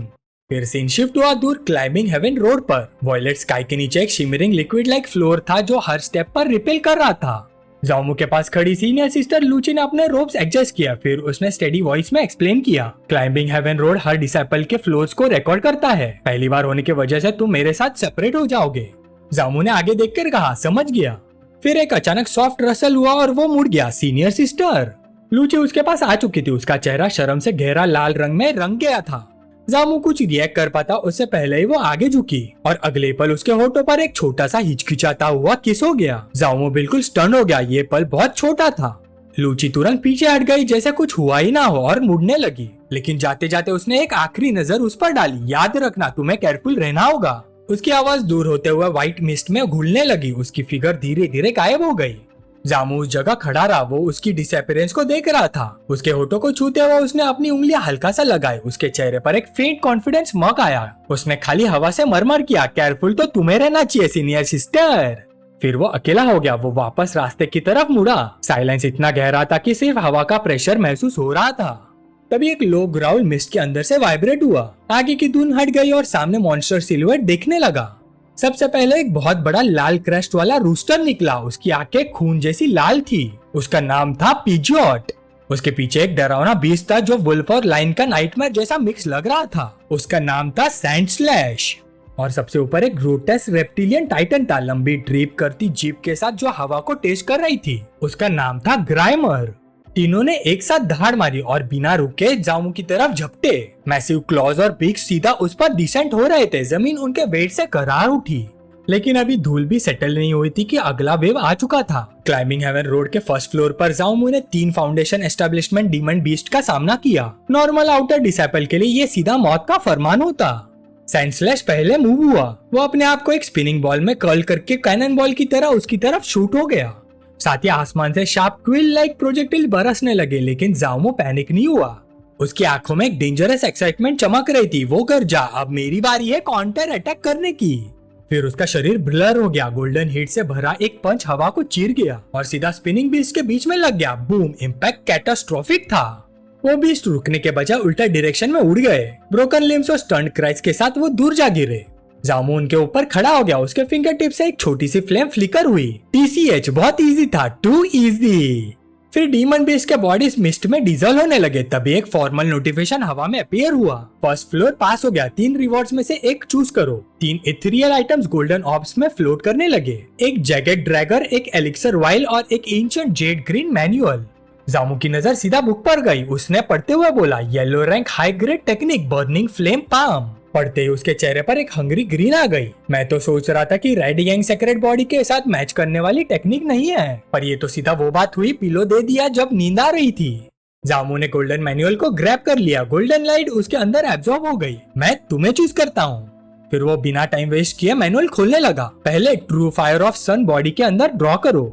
जैसे जैसे वो बोलता गया उसके आसपास हवा डिस्टॉर्ट होने लगी। गोल्डन फायर उसके हाथों के अराउंड स्नेक की तरह लिपटने लगी। फिर ब्लेजिंग हीट और सन पावर से पाम टेक्निक को एनहांस करो।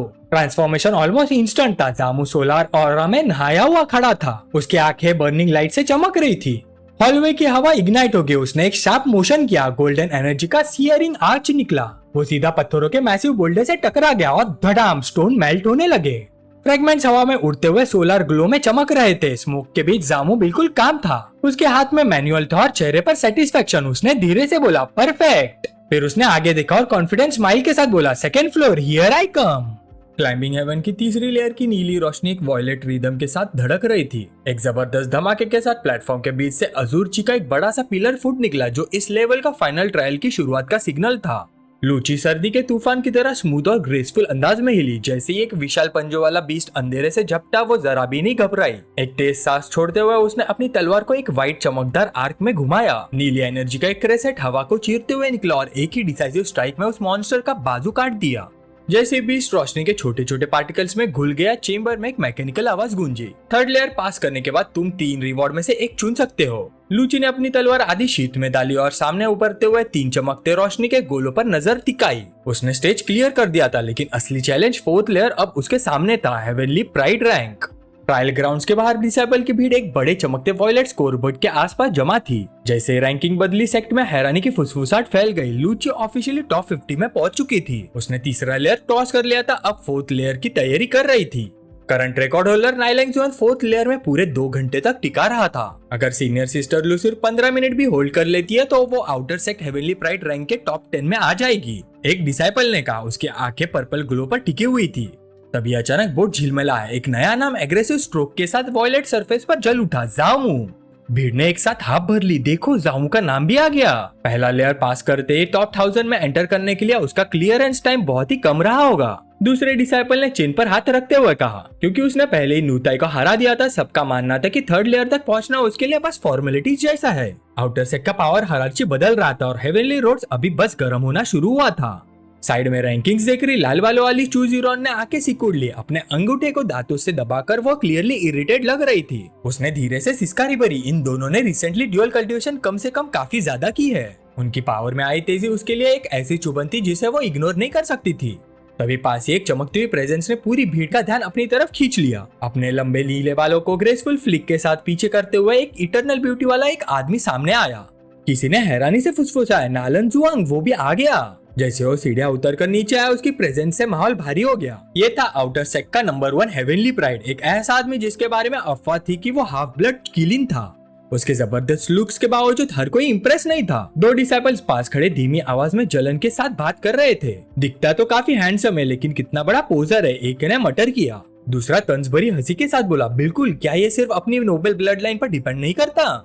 पर उन्हें एहसास भी नहीं हुआ था कि वो कितना पास आ चुका था। अचानक उसके आसपास की हवा ठंडी पड़ गई। उनमें से एक हकलाते हुए बोला, उसका चेहरा सफेद पड़ चुका था, सीनियर ब्रदर नीलांग। नीलांग ने कुछ कहने की जरूरत ही नहीं समझी। एक अचानक वॉयलेट डिस्प्ले में उसका बाजू मॉन्स्टर्स फॉर्म में बदलने लगा। उसकी स्लीव फट गई, उसके हाथ मोटे मसल और सख्त स्केल से भर गया जो डरा देने वाली अजूर रोशनी छोड़ रहे थे। और फिर एक ही ब्रूटल मूवमेंट में उसने वार किया। उस अटैक की फोर्स से दोनों डिसाइपल्स हवा में उछल गए। उनके चेहरे खून से भर गए और उनके जिस्म टूटकर जमीन पर जा गिरे। चीखने का मौका तक नहीं मिला। नंबर 1 हेवनली प्राइड को कमजोर लोगों की गॉसिप बिल्कुल पसंद नहीं थी। नीलान जुआन ने अपना ट्रांसफॉर्म बाजू वापस नॉर्मल किया। उसके चेहरे पर बहुत डिस्टेंट का एक्सप्रेशन आ गया, जबकि दोनों डिसाइबल्स पीछे कुचले हुए पड़े थे। उसने ठंडी और खतरनाक आवाज में कहा, मुझे सबसे ज्यादा नफरत उन लोगों से है जो दूसरों की पीठ के पीछे बकवास करते हैं। फिर उसने अपनी नजर उस पर्पल हेड औरत पर डाली जो उसे देख रही थी। उसके पास आते ही वो जरा भी नहीं हिली। उसकी नजर सख्त और डिफेंसिव बनी रही। तुम यहाँ क्या कर रहे हो? उसने ठंडे लहजे में पूछा।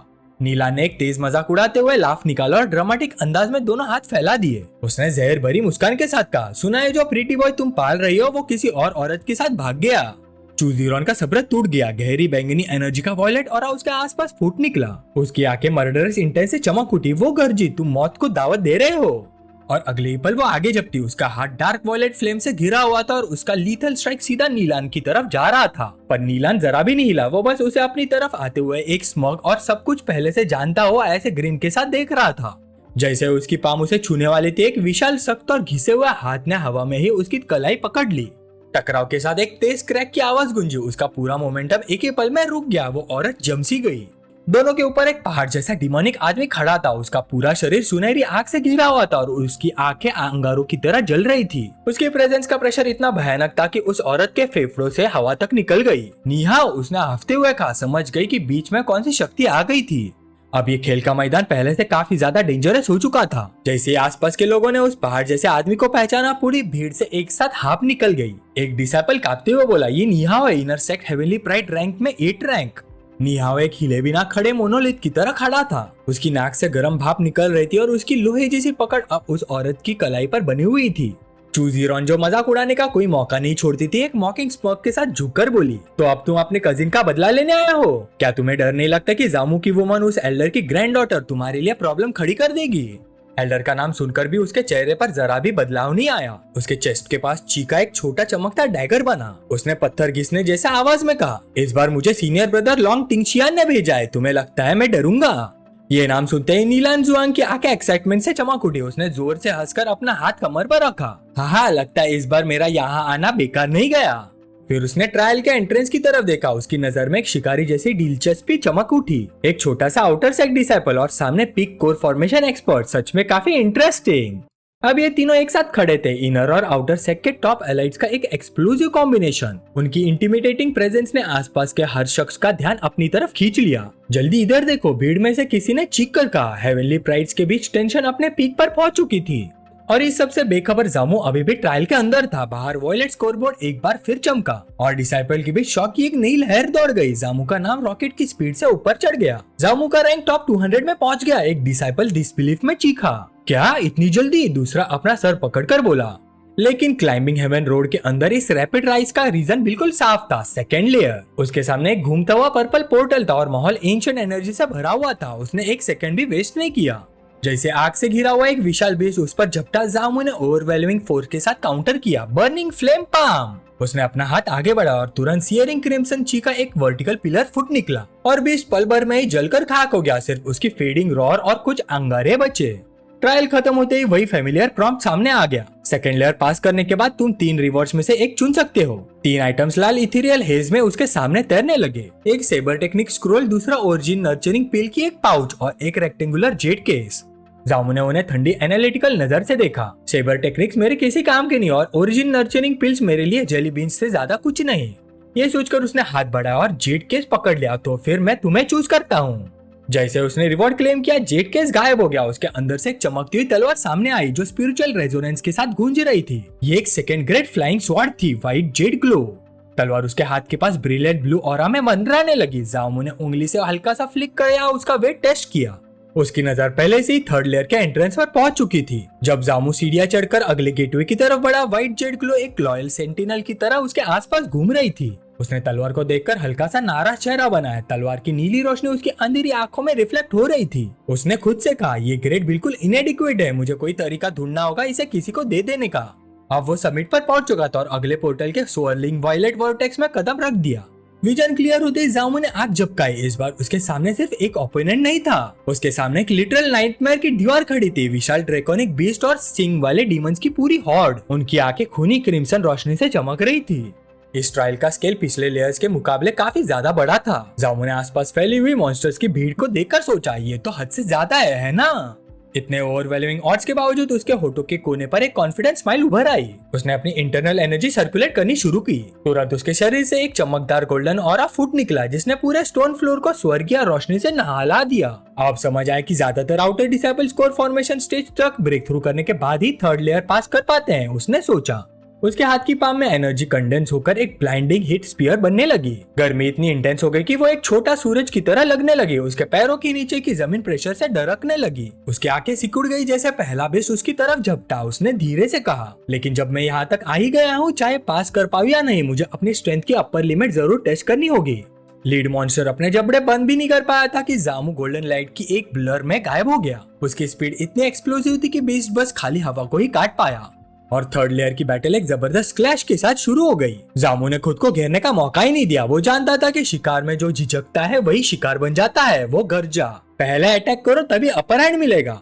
और एक झटके में वो आसमान में उछल गया। उसकी सिलुएट ट्रायल चेंबर के आर्टिफिशियल सन को ढक गई और फिर उसने अपना हाथ जबरदस्त फोर्स के साथ नीचे मारा। Burning flame palm. इम्पैक्ट के साथ गोल्डन फायर का एक विशाल पिलर फुट निकला। स्टोन फ्लोर टूट गया। शॉकवेव ने आसपास के मॉन्स्टर्स को तुरंत राख में बदल दिया। धूल अभी बैठे भी नहीं थी कि स्मोक के अंदर से एक ब्लू स्केल प्रेडेटर उस पर झपटा। उसकी क्रिम्सन आंखें खून की प्यास से चमक रही थी, लेकिन बीच के जबड़े बस खाली हवा को ही काट पाए। जामू एक शैडो की तरह फिर से हवा में नजर आए। वो हंस पड़ा, हा हा हा हा हा। उसने एक डिवास्टेटिंग किक सीधा ग्रीन स्केल ड्रैगन बीस्ट के खुले मुंह पर दे मारा। स्ट्राइक की फोर्स से उसका सिर पीछे झटका खा गया। उसकी स्केल्स प्रेशर से टूटने लगी। जब धूल धीरे धीरे साफ होने लगी, जामू तबाही के बीच में सीधा खड़ा था। उसने अपने हाथों को देखा, अपने स्किन के नीचे धड़कती हुई शक्ति को महसूस किया। उसके चेहरे पर एक धीमी स्मक उभर आई। उसने सोचा, मुझे सिर्फ सुपरफिशियल इंजरीज हुई हैं, क्या ये रेड यंग सेक्रेट बॉडी की असली ताकत है? पर ट्रायल अभी खत्म नहीं हुआ था, लेकिन पहली बार आगे का रास्ता स्ट्रगल कम और कॉन्क्वेस्ट ज्यादा लग रहा था। ऊपर अंधेरे से एक विंग्ड मॉन्स्ट्रोसिटी ने नीचे डाइव किया। उसकी ग्लोइंग रेड आईज और फैले हुए पंजे सीधा जामू की तरफ बढ़ रहे थे। साथ ही एक सर्पेंटाइन ड्रैगन साइड से अपने जबड़े झपटा। जामू ने ठंडी ग्रंट निकाले। उसकी आंखें शिकारी की तरह उसकी हर मूवमेंट ट्रैक कर रही थी। वो पीछे नहीं हटा। एक अचानक स्पीड बस के साथ उसने लो स्वीप किया। उसका शरीर मोशन की ब्लर बन गया। उसके मूवमेंट की फोर्स से एक तेज हवा का झोंका उठा। फ्लैंक करने की कोशिश कर रहे वुल्फ लाइक क्रिएचर्स का पूरा पैक पीछे उड़ गया। अब वो नए कॉन्फिडेंस के साथ लड़ रहा था। उसका हर स्ट्राइक गिरते हुए पहाड़ जैसा भारी था। धूल और दुश्मन के साए के बीच जामू सीधा खड़ा था। उसने एक शार्प मॉकिंग लाफ छोड़ी, हा हा हा हा हा, बुरा नहीं।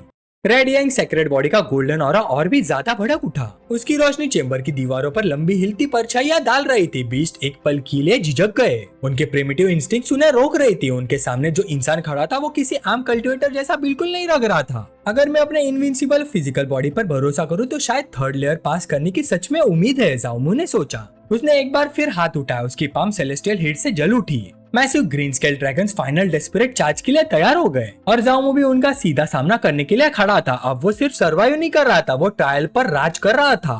अगले ही पल पूरा चेंबर क्रिम्सन हीट के एक सियरिंग वोर्टेक्स में घिरा हुआ था। विशाल pillars of flame chaotic cyclones की तरह घूम रहे थे। उनकी फ्यूरी इतनी भयानक थी कि कोई आम वॉरियर पल भर में जलकर खत्म हो जाता। लेकिन उस इन्फोर्नो के बीच एक अकेला आदमी अभी भी सीधा खड़ा था। उसके काले रोब्स फट चुके थे। हाथों में कॉन्सेंट्रेटेड फायर से बनी 2 ब्लेजिंग ब्लेड्स थी। उसकी सिलुएट्स आधी ऑरेंज रोशनी के बीच चमक रही थी।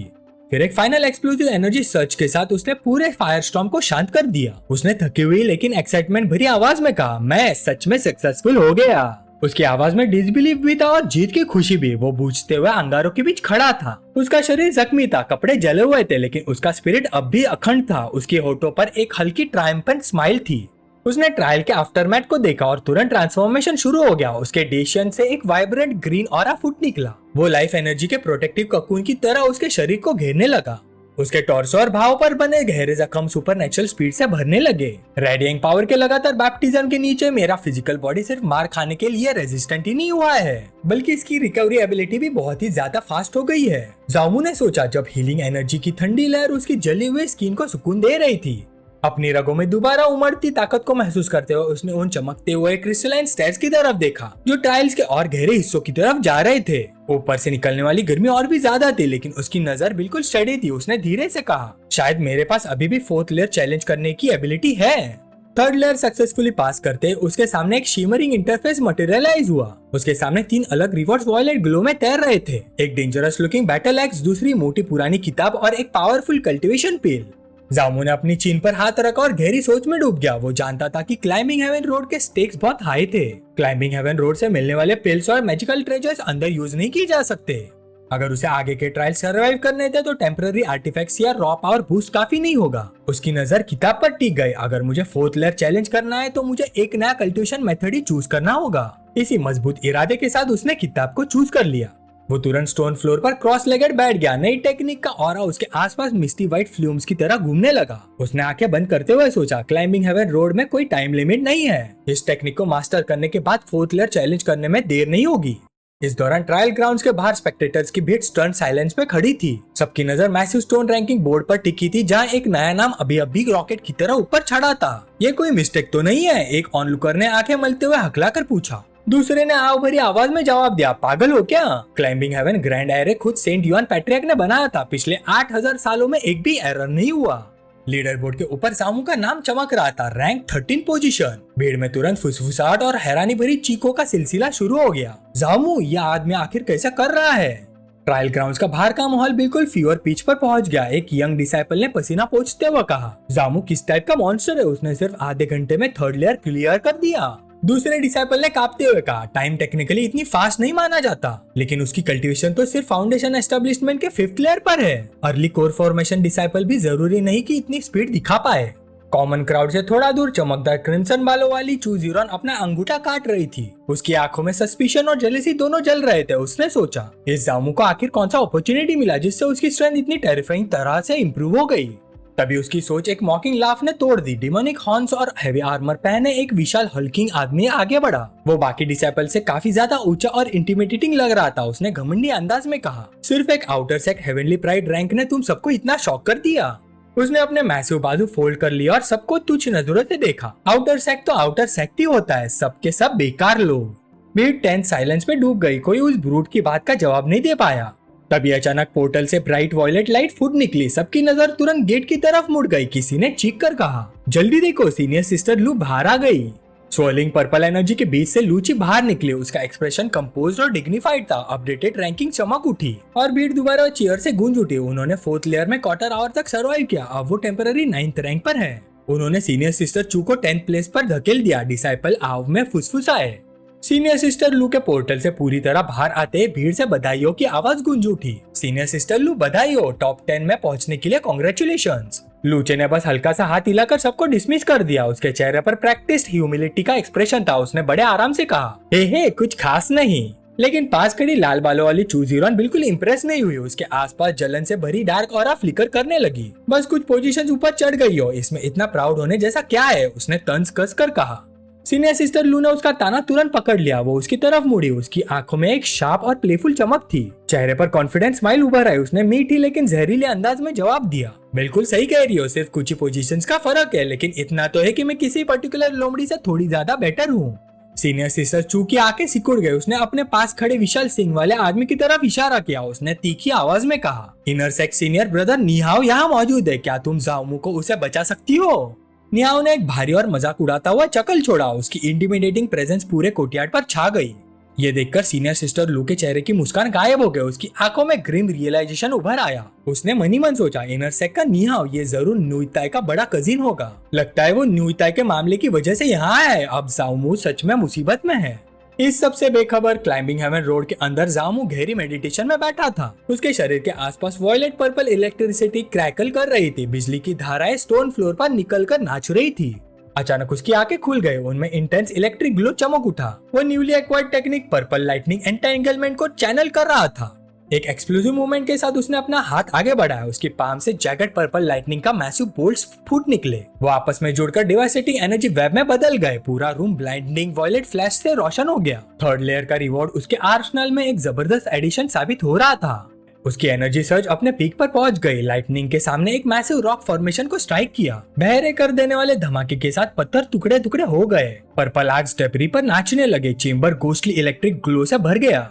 जाओमू अब भी बचे हुए स्पार्क्स के बीच बैठा था। उसके हाथ टेक्निक्स के रेसिड्यू से चमक रहे थे। उसने धीरे से सांस छोड़ी। उसके दिल में हल्की सी गर्व की भावना उभरी। उसने सोचा, लाइटनिंग एट्रीब्यूट कल्टीवेशन मेथड वाकई प्रैक्टिस करने में ज्यादा डिफिकल्ट होते हैं। अगर मेरी कॉम्प्रहेंशन इतनी पावरफुल ना होती तो आधे घंटे के अंदर बेसिक समझना बिल्कुल इम्पॉसिबल होता। फिर वो खड़ा हुआ। उसने स्कॉच फ्लोर की तरफ देखा। लाइटनिंग ने पत्थर में गहरी और फैलती हुई ग्रूव्स काट दी थी। तबाही का स्केल देखने लायक था। पर्पल लाइटनिंग एंटेंगलमेंट का अटैक रेंज काफी बड़ा है। एक साथ मल्टीपल एनिमीज से लड़ते वक्त ये मूव डेफिनेटली बहुत काम आएगा। अपनी इंटरनल एनर्जी स्टेबलाइज करने के बाद उसने लंबी सांस छोड़ी। फ्यू, काफी रेस्ट हो गया। नई टेक्निक और रिस्टोर्ड स्ट्रेंथ के साथ उसने वाइंडिंग स्टोर स्टेयरकेस की तरफ देखा। सीढ़ियां एक स्वर्लिंग वॉयलेट पोर्टल तक जा रही थी। वो धीरे धीरे ऊपर चढ़ने लगा। उसके कदमों की आवाज साइलेंट हॉल में गूंज रही थी। देखते हैं फोर्थ लेयर में किस टाइप का एनिमी मिलेगा, उसने सोचा। जैसे उसके सवाल का जवाब देते हुए हवा में एक लो ग्राउल गूंज उठा। ऊपर के प्लेटफॉर्म के शैडो से एक मॉन्स्टर्स क्रिएचर बाहर निकला। वो एक विशाल फेलाइन बीस्ट था। उसका फर आधी रात की तरह काला था। उसकी आंखें ठंडी नीली शिकारी रोशनी से चमक रही थी। उसके जॉइंट से इथीरियल टील फ्लेम्स निकल रही थी। उसके सिर और पूंछ पर गोल्डन फायर का क्राउन जल रहा था। उसके पावरफुल क्लॉज पत्थर को चीरते हुए जामू को चीर देने के लिए तैयार थे। एक पल के लिए जामू बिल्कुल जम गया। उसकी सांसें तक अटक गई। जब उसकी नजर उस क्रिएचर से मिली, उसके माथे पर ठंडे पसीने उभर आए। उसने सोचा, सिर्फ एक फियर्स बीस्ट ही मुझे इतना इमेंस प्रेशर दे रहा है। उसका दिल जोर जोर से धड़क रहा था। उस बीस्ट का ऑरा सफोकेटिंग था। ये लोअर लेयर की किसी भी ओपोनेंट से कई ज्यादा पावरफुल था। अपना रिजॉल्व मजबूत करते हुए उसने अपने हाथों में फ्लिकरिंग ऑरेंज फ्लेम जला दी। अब मैं सिर्फ अपनी पूरी कोशिश ही कर सकता हूँ। वो अपनी बात पूरी भी नहीं कर पाया था कि बीस्ट डार्क फर और टिल फायर की ब्लर बनकर गायब हो गया। उसकी स्पीड आंखों को धोखा देने वाली थी। जामू मुश्किल से अपना गार्ड उठा पाया। तभी एक विशाल क्लॉड शैडो उसके ऊपर छा गया। क्या टेरिफाइंग स्पीड है। अगले पल उसके पंजे जामू के सीने पर फिसले। उसके रोब चीर गए और गहरे खूनी घाव बन गए। खून हवा में छिड़क गया, लेकिन जामू पीछे नहीं हटा। उसने दर्द को जबरदस्ती अपने दिमाग के कोने में ढकेल दिया और अपनी पाम आगे बढ़ाई। उसकी इंटरनल हिट तुरंत भड़क उठी। Burning flame palm. वो स्टोन टाइल्स पर स्वीपिंग करते हुए उस टेरिफाइंग प्रीडेटर को जलाकर खत्म करने की डेस्परेट कोशिश कर रही थी। फ्लोर इंटेंस हिट के नीचे करा उठा, लेकिन जैसे ही धुआं साफ हुआ बीस्ट कहीं नजर नहीं आया। वो घूमती हुई धुंध और धूल में गायब हो चुका था। अरीना के बीच जामू अकेला खड़ा रह गया। उसकी आंखें बेचैनी से चारों तरफ ढूंढने लगी। वो बीस्ट की प्रेजेंस महसूस कर सकता था, लेकिन उसकी मूवमेंट इतनी फ्लूइड थी कि जामू उसका पता ही नहीं लगा पा रहा था। ये बहुत ही तेज है, मैं इसे छू भी नहीं पा रहा। उसने तुरंत समझ लिया कि फायर और ब्रूट स्ट्रेंथ से अजाइल ओपोनेंट को पकड़ना मुमकिन नहीं। वो नीचे झुककर लो क्राउच में आ गया। उसके चेहरे पर डेस्परेशन की जगह अब ग्रिंड और कैलकुलेटेड फोकस था। अगर वो बीस्ट को डायरेक्टली हिट नहीं कर सकता तो पूरे बैटलफील्ड को ट्रैप बना देगा। देखते इलेक्ट्रिक्यूट होने के बाद भी तुम इतनी आसानी से भाग पाते हो या नहीं। ये बोलते हुए उसने दोनों हाथ जोर से जमीन पर दे मारे। तुरंत वॉयलेट पर्पल एनर्जी उसकी पाम से फुट निकली। फोर्थ लेयर का ट्रायल अपने ब्रूटल क्लाइमैक्स पर पहुंच चुका था। जामू ने शैडोई बीस्ट को ट्रैक किया। वो टील फ्लेम्स की ब्लर बनाकर हवा में उछल रहा था।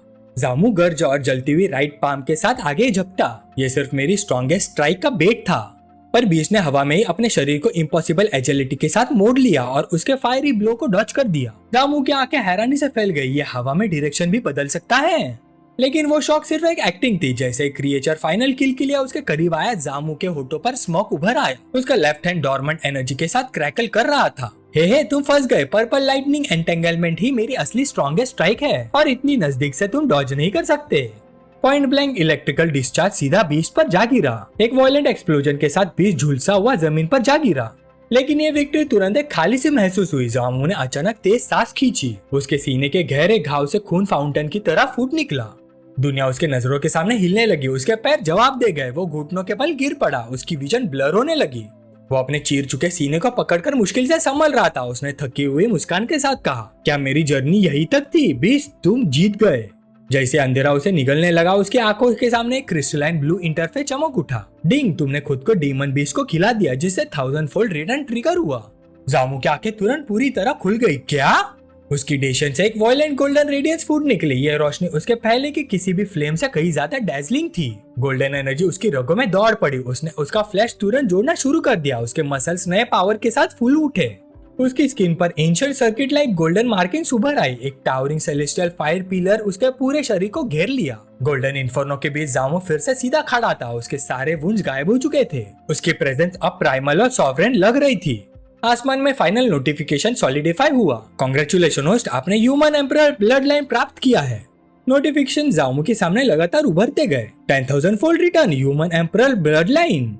चमकते हुए ब्लू टेक्स्ट के नीचे एक भूले बिसरे युग का इतिहास दिखाई देने लगा। वो एक ऐसे समय को देख रहा था जब ह्यूमन रेस बिल्कुल कमजोर और बेचारी हो चुकी थी। इंसान एक्सटिंक्शन के किनारे पर थे, जली हुई धरती पर उनका शिकार किया जा रहा था। एक मॉन्स्टर्स वन आई टाइटन जिसका सिर भट्टी की तरह जल रहा था और मुंह डरावने दांतों से भरा था, भागते हुए लोगों के ऊपर मंडरा रहा था। वो अंधेरा युग था, एक ऐसा समय जब इंसान सिर्फ उन ग्रोटेस्क मॉन्स्टर्स के लिए खुराक थे जो दुनिया पर राज करते थे। लेकिन जब आखिरी उम्मीद भी बुझने वाली थी, विजन अचानक बदल गया। उस क्रिटिकल मोमेंट पर ह्यूमन रेस के अंदर से कुछ पियरलेस एक्सपर्ट्स उभर कर सामने आए। ये एंशिएंट पायनियर्स अपने फिजिकल बॉडीज और ब्लड लाइन्स को एब्सोल्यूट लिमिट तक टेम्पर कर चुके थे। उन्होंने खुद को इनविंसिबल कॉम्बैट वेपन्स में बदल दिया था। उनकी ताकत ने ह्यूमन रेस को हेल्पलेस प्रे से बदलकर टेरिफाइंग फोर्स बना दिया था। अपनी सैक्रिफाइस और पावर के जरिए उन ह्यूमंस ने ह्यूमैनिटी के लिए एक नया फ्यूचर तराशा। जामू ने अपनी मुट्ठी कस ली, उसके मसल्स उभर आए और एक गर्म गूंजती हुई शक्ति उसके रगों में दौड़ने लगी। इस विरासत का बोझ उसकी हड्डियों तक उतर गया और उसके अंदर एक नई भयानक एम्बिशन जग उठी। उसने मजबूत आवाज में कहा, शायद एक दिन मैं भी सितारों की नदी पर चलकर सारे इन्वेडिंग एनिमीज को मिटा दूंगा। अचानक उसके शरीर से क्रिम्सन और गोल्डन एनर्जी का एक विशाल पिलर फूट निकला। वो सीधा छत को चीरकर आसमान की तरफ दौड़ गया। जब धूल बैठ गई और रोशनी धीरे धीरे कम हुई, जाओमो मलबे के बीच सीधा खड़ा था। ह्यूमन एम्परर ब्लड लाइन की ऑरा अब सच में उसके अंदर अपनी जगह बना चुकी थी। उसके होठों पर एक हल्का सा स्मोक उभर आया। उसने सामने घूरते हुए बीच की तरफ देखा। उसने ठंडे और नए कॉन्फिडेंस से भरी आवाज में कहा, छोटे लेपर्ड, क्या तुम अभी भी खेलना चाहते हो? वो मैसिव शैडो लेपर्ड जो स्पिरिट फ्लेम से घिरा हुआ था नीचे से ग्राउल करने लगा। उसकी लाल आंखें शिकारी गुस्से से जल रही थी। उसने कुछ तेज भूख जैसी आवाज निकाली और फिर एक बहरा कर देने वाली धाड़ मारी। किसी और कल्टीवेटर के लिए उसकी मूवमेंट सिर्फ एक ब्लर होती, लेकिन जैसे ही वो जाओमो पर झपटा, जाओमो ने बस बोर्ड एक्सप्रेशन के साथ उसे देखा। अब लगता है तुम वाकई बहुत स्लो हो। जैसे कोई आदमी बारिश की बूंद से आराम से एक कदम साइड हो जाए, जामो गायब हो गया। लेपर्ड का अटैक सिर्फ हवा को छू सका। उसके भारी पंजों ने जमीन के टाइल्स को चूर चूर कर दिया। अगले ही पल जामो गोल्डन लाइट के फ्लैश के साथ उसके पास दोबारा नजर आया। उसका हाथ ह्यूमन एम्परर ब्लड लाइन की कॉन्सेंट्रेटेड एसेंस के साथ चमक रहा था। बीस्ट उसकी मूवमेंट समझ भी नहीं पाया था। तब तक जाओमो ने एक सिंपल ओपन पाम स्ट्राइक मार दिया। अटैक प्रिसाइज भी था और डिवास्टेटिंग भी। एक घिनौनी क्रैक की आवाज गूंज उठी। स्ट्राइक की शेयर फोर्स ने लेपर्ड की डिफेंसेस को पल भर में ही तोड़ दिया और उसका शरीर बीच से दो हिस्सों में फट गया। मलबा हवा में घूम गया। बीस्ट के रिमेन्स जोर से जमीन पे जा गिरे। जाओमो शांत खड़ा रहा। धूल बैठने के बीच उसने लंबी और स्टेडी सांस छोड़ी। उसने कैजुअली अपनी स्टांस एडजस्ट की। उसका एक्सप्रेशन बिल्कुल काम था, जैसे कुछ खास हुआ ही ना हो। कोर्टयार्ड में वापस से सन्नाटा छा गया। जितनी तेजी से बैटल शुरू हुई थी उतनी तेजी से खत्म भी हो गई। फोर्थ लेयर का ट्रायल ऑफिशियली कंप्लीट हो चुका था। जामो के सामने एक शिमरिंग नोटिफिकेशन उभर आई। रिवॉर्ड के रूप में उसके सामने 3 आइटम्स मटेरियलाइज हुए। 4th grade windwalk pill, 4th grade artifact frost fall spear और ब्लैक रंग mid grade technique grade steel cleaving hand. तीनों रोशनी में तैर रहे थे। जामो ने अपनी चिन पर हाथ रखकर सोचा, तीनों ही काफी अच्छे आइटम्स है, लेकिन अफसोस मैं सिर्फ एक ही चूज कर सकता हूँ। कुछ पल के लिए सोचने के बाद उसने ग्लोइंग वाइल की तरफ हाथ बढ़ाया। चलो कैजुअली एक पिल ले लेता हूँ, बाद में किसी को दे दूंगा। उंगली की एक फ्लिक के साथ उसने विंड वॉक पिल क्लेम कर ली। उसका ध्यान पहले ही ट्रायल के बाहर की दुनिया की तरफ जा चुका था। उसने सोचा अब तक बाहर काफी हंगामा हो चुका होगा। स्वेलिंग मिस्ट धीरे धीरे हटने लगे और वो बिल्कुल सही था। ट्रायल ग्राउंड्स के बाहर डिसाइपल्स की भीड़ पूरी तरह फ्रेंजी में थी। सब लोग जल्दी देखो, एक डिसाइपल चीखा। उसने मैसिव स्टोन मूवमेंट की तरफ इशारा किया। जाओमो की रैंकिंग फिर से बदल गई। पर्पल बैनर पर चमकता टेक्स्ट बदलते ही कोर्टयार्ड में हाफने की आवाज गूंज उठी। जाओमो outer sect heavenly pride rank number 1 बन गया। एक डिसाइपल डिसबिलीफ में चीखा। भीड़ में खड़ी लूची ने अपना हाथ सीने पर रख लिया। उसका चेहरा प्राइड और शॉक के मिक्स से लाल हो गया। उसकी आंखें एक्साइटमेंट से चमक रही थी। उसने धीरे से कहा, जामो तुमने सच में कर दिखाया। पीछे खड़ी चूजियरॉन भी स्टंट थी। आउटर सेक्ट का नंबर 1, ये कैसे पॉसिबल है? एक विशाल हॉर्न डीमन जैसा आदमी रैंकिंग को जलन भरी नजर से देख रहा था। ये था नी हाव। फॉर्मेशन एस्टेब्लिशमेंट के सिर्फ 5 लेयर पर होते हुए जाओमो का नंबर 1 बनना उसके लिए हजम करना मुश्किल था। उसने गुस्से से दांत पीसते हुए ग्राउल किया, बाद में मुझे अपनी पूरी ताकत का यूज करके उसे मिटाना होगा। जाओमो को जरा भी अंदाजा नहीं था कि उसके सिर पर कितना बड़ा टारगेट लग चुका है। वो बस स्वर्लिंग पर्पल वोर्टेक्स से गुजरा और ट्रायल के आगे स्टेज की तरफ बढ़ गया। जैसे ही पोर्टल की रोशनी धीरे धीरे गायब हुई, जाओमो ने खुद को एक विशाल टाइड अरीना में खड़ा पाया। उसके सामने 5 बड़े बड़े साए खड़े थे। वो थे 5 mid stage core formation great demons. उनकी लाल चमकती आंखें और लोहे जैसी बॉडी देखकर ही किसी का भी दिल कांप जाए। जाओमो ने हॉल की खामोशी में गूंजती आवाज के साथ कहा, 5 mid stage core formation great demons, क्या ये थोड़ा ज्यादा एग्जैजरेटेड नहीं है? पांचों डीमंस ने एक साथ हड्डी तक ठंडा कर देने वाली धाड़ मारी। उनका मर्डरस इंटेंट लाल धुन की तरह पूरे अरीना में फैल गया। पर इतने ओवरवेलिंग प्रेशर के बावजूद जामू ने बस दोनों हाथ शांत करने वाले अंदाज में उठा दिए। उसके होठों पर एक हल्का सा शरारती स्माइल था। उसने आराम से कहा, अरे अरे, बड़े लोगों को पर्सनली मूव करने की जरूरत नहीं है, मुझे अपनी लिमिट्स अच्छी तरह से पता है। लेकिन डीमंस को नेगोशिएशन में कोई इंटरेस्ट नहीं था। उनमें से एक बेहीमोथ अचानक आगे बढ़ा। उसने एक मैसिव ग्लोइंग रेड पोल आर्म को इतनी ताकत से घुमाया जैसे आसमान ही चीर देगा। वेपन के साथ डिस्ट्रक्टिव एनर्जी की लाल लहर जामू के सीने की तरफ आई। हे बिग शॉट्स, इतना इम्पेशेंट मत बनो। अचानक जामू के आसपास ब्रिलियंट गोल्डन ऑरा भड़क उठी। जब वो विशाल वेपन उसे टकराया तब वो जामू को नहीं छुआ। जामू जोर से हंस पड़ा। उसकी हंसी पूरे ट्रायल स्पेस में गूंज उठी। उसका शरीर धीरे धीरे रोशनी में घुलने लगा। उसने ग्रेट डीमन से कहा, अगली बार जब मेरे पास काफी स्ट्रेंथ होगी तब मैं तुम्हें दोबारा चैलेंज करने आऊंगा। उसकी गोल्डन आंखें शार्प और कैलकुलेटिंग रोशनी से चमक उठी। मुझे लगता है वो दिन ज्यादा दूर नहीं। कोर्टयार्ड के बाहर का माहौल बिजली की तरह चार्ज था। अचानक एक डिसाइपल ने प्लाजा के बीच की तरफ उंगली दिखाते हुए चीखा, देखो जामू बाहर आ गया। जमीन से ब्रिलियंट ऑरेंज फायर का एक पिलर फूट निकला। आग घूमती हुई वायलेंट वॉर्टेक्स में बदल गई और फिर धीरे धीरे एक इंसानी रूप में सॉलिडिफाई हो गई। जब फ्लेम शांत हुई, जामू सामने खड़ा था। एक हाथ कैजुअली उसकी कमर पर टिका हुआ था। उसने भीड़ को देखकर एक स्मग और नोइंग ग्रीन दी। उसने आसपास देखते हुए कहा, इतने सारे लोग, क्या सब मुझे वेलकम करने आए हैं?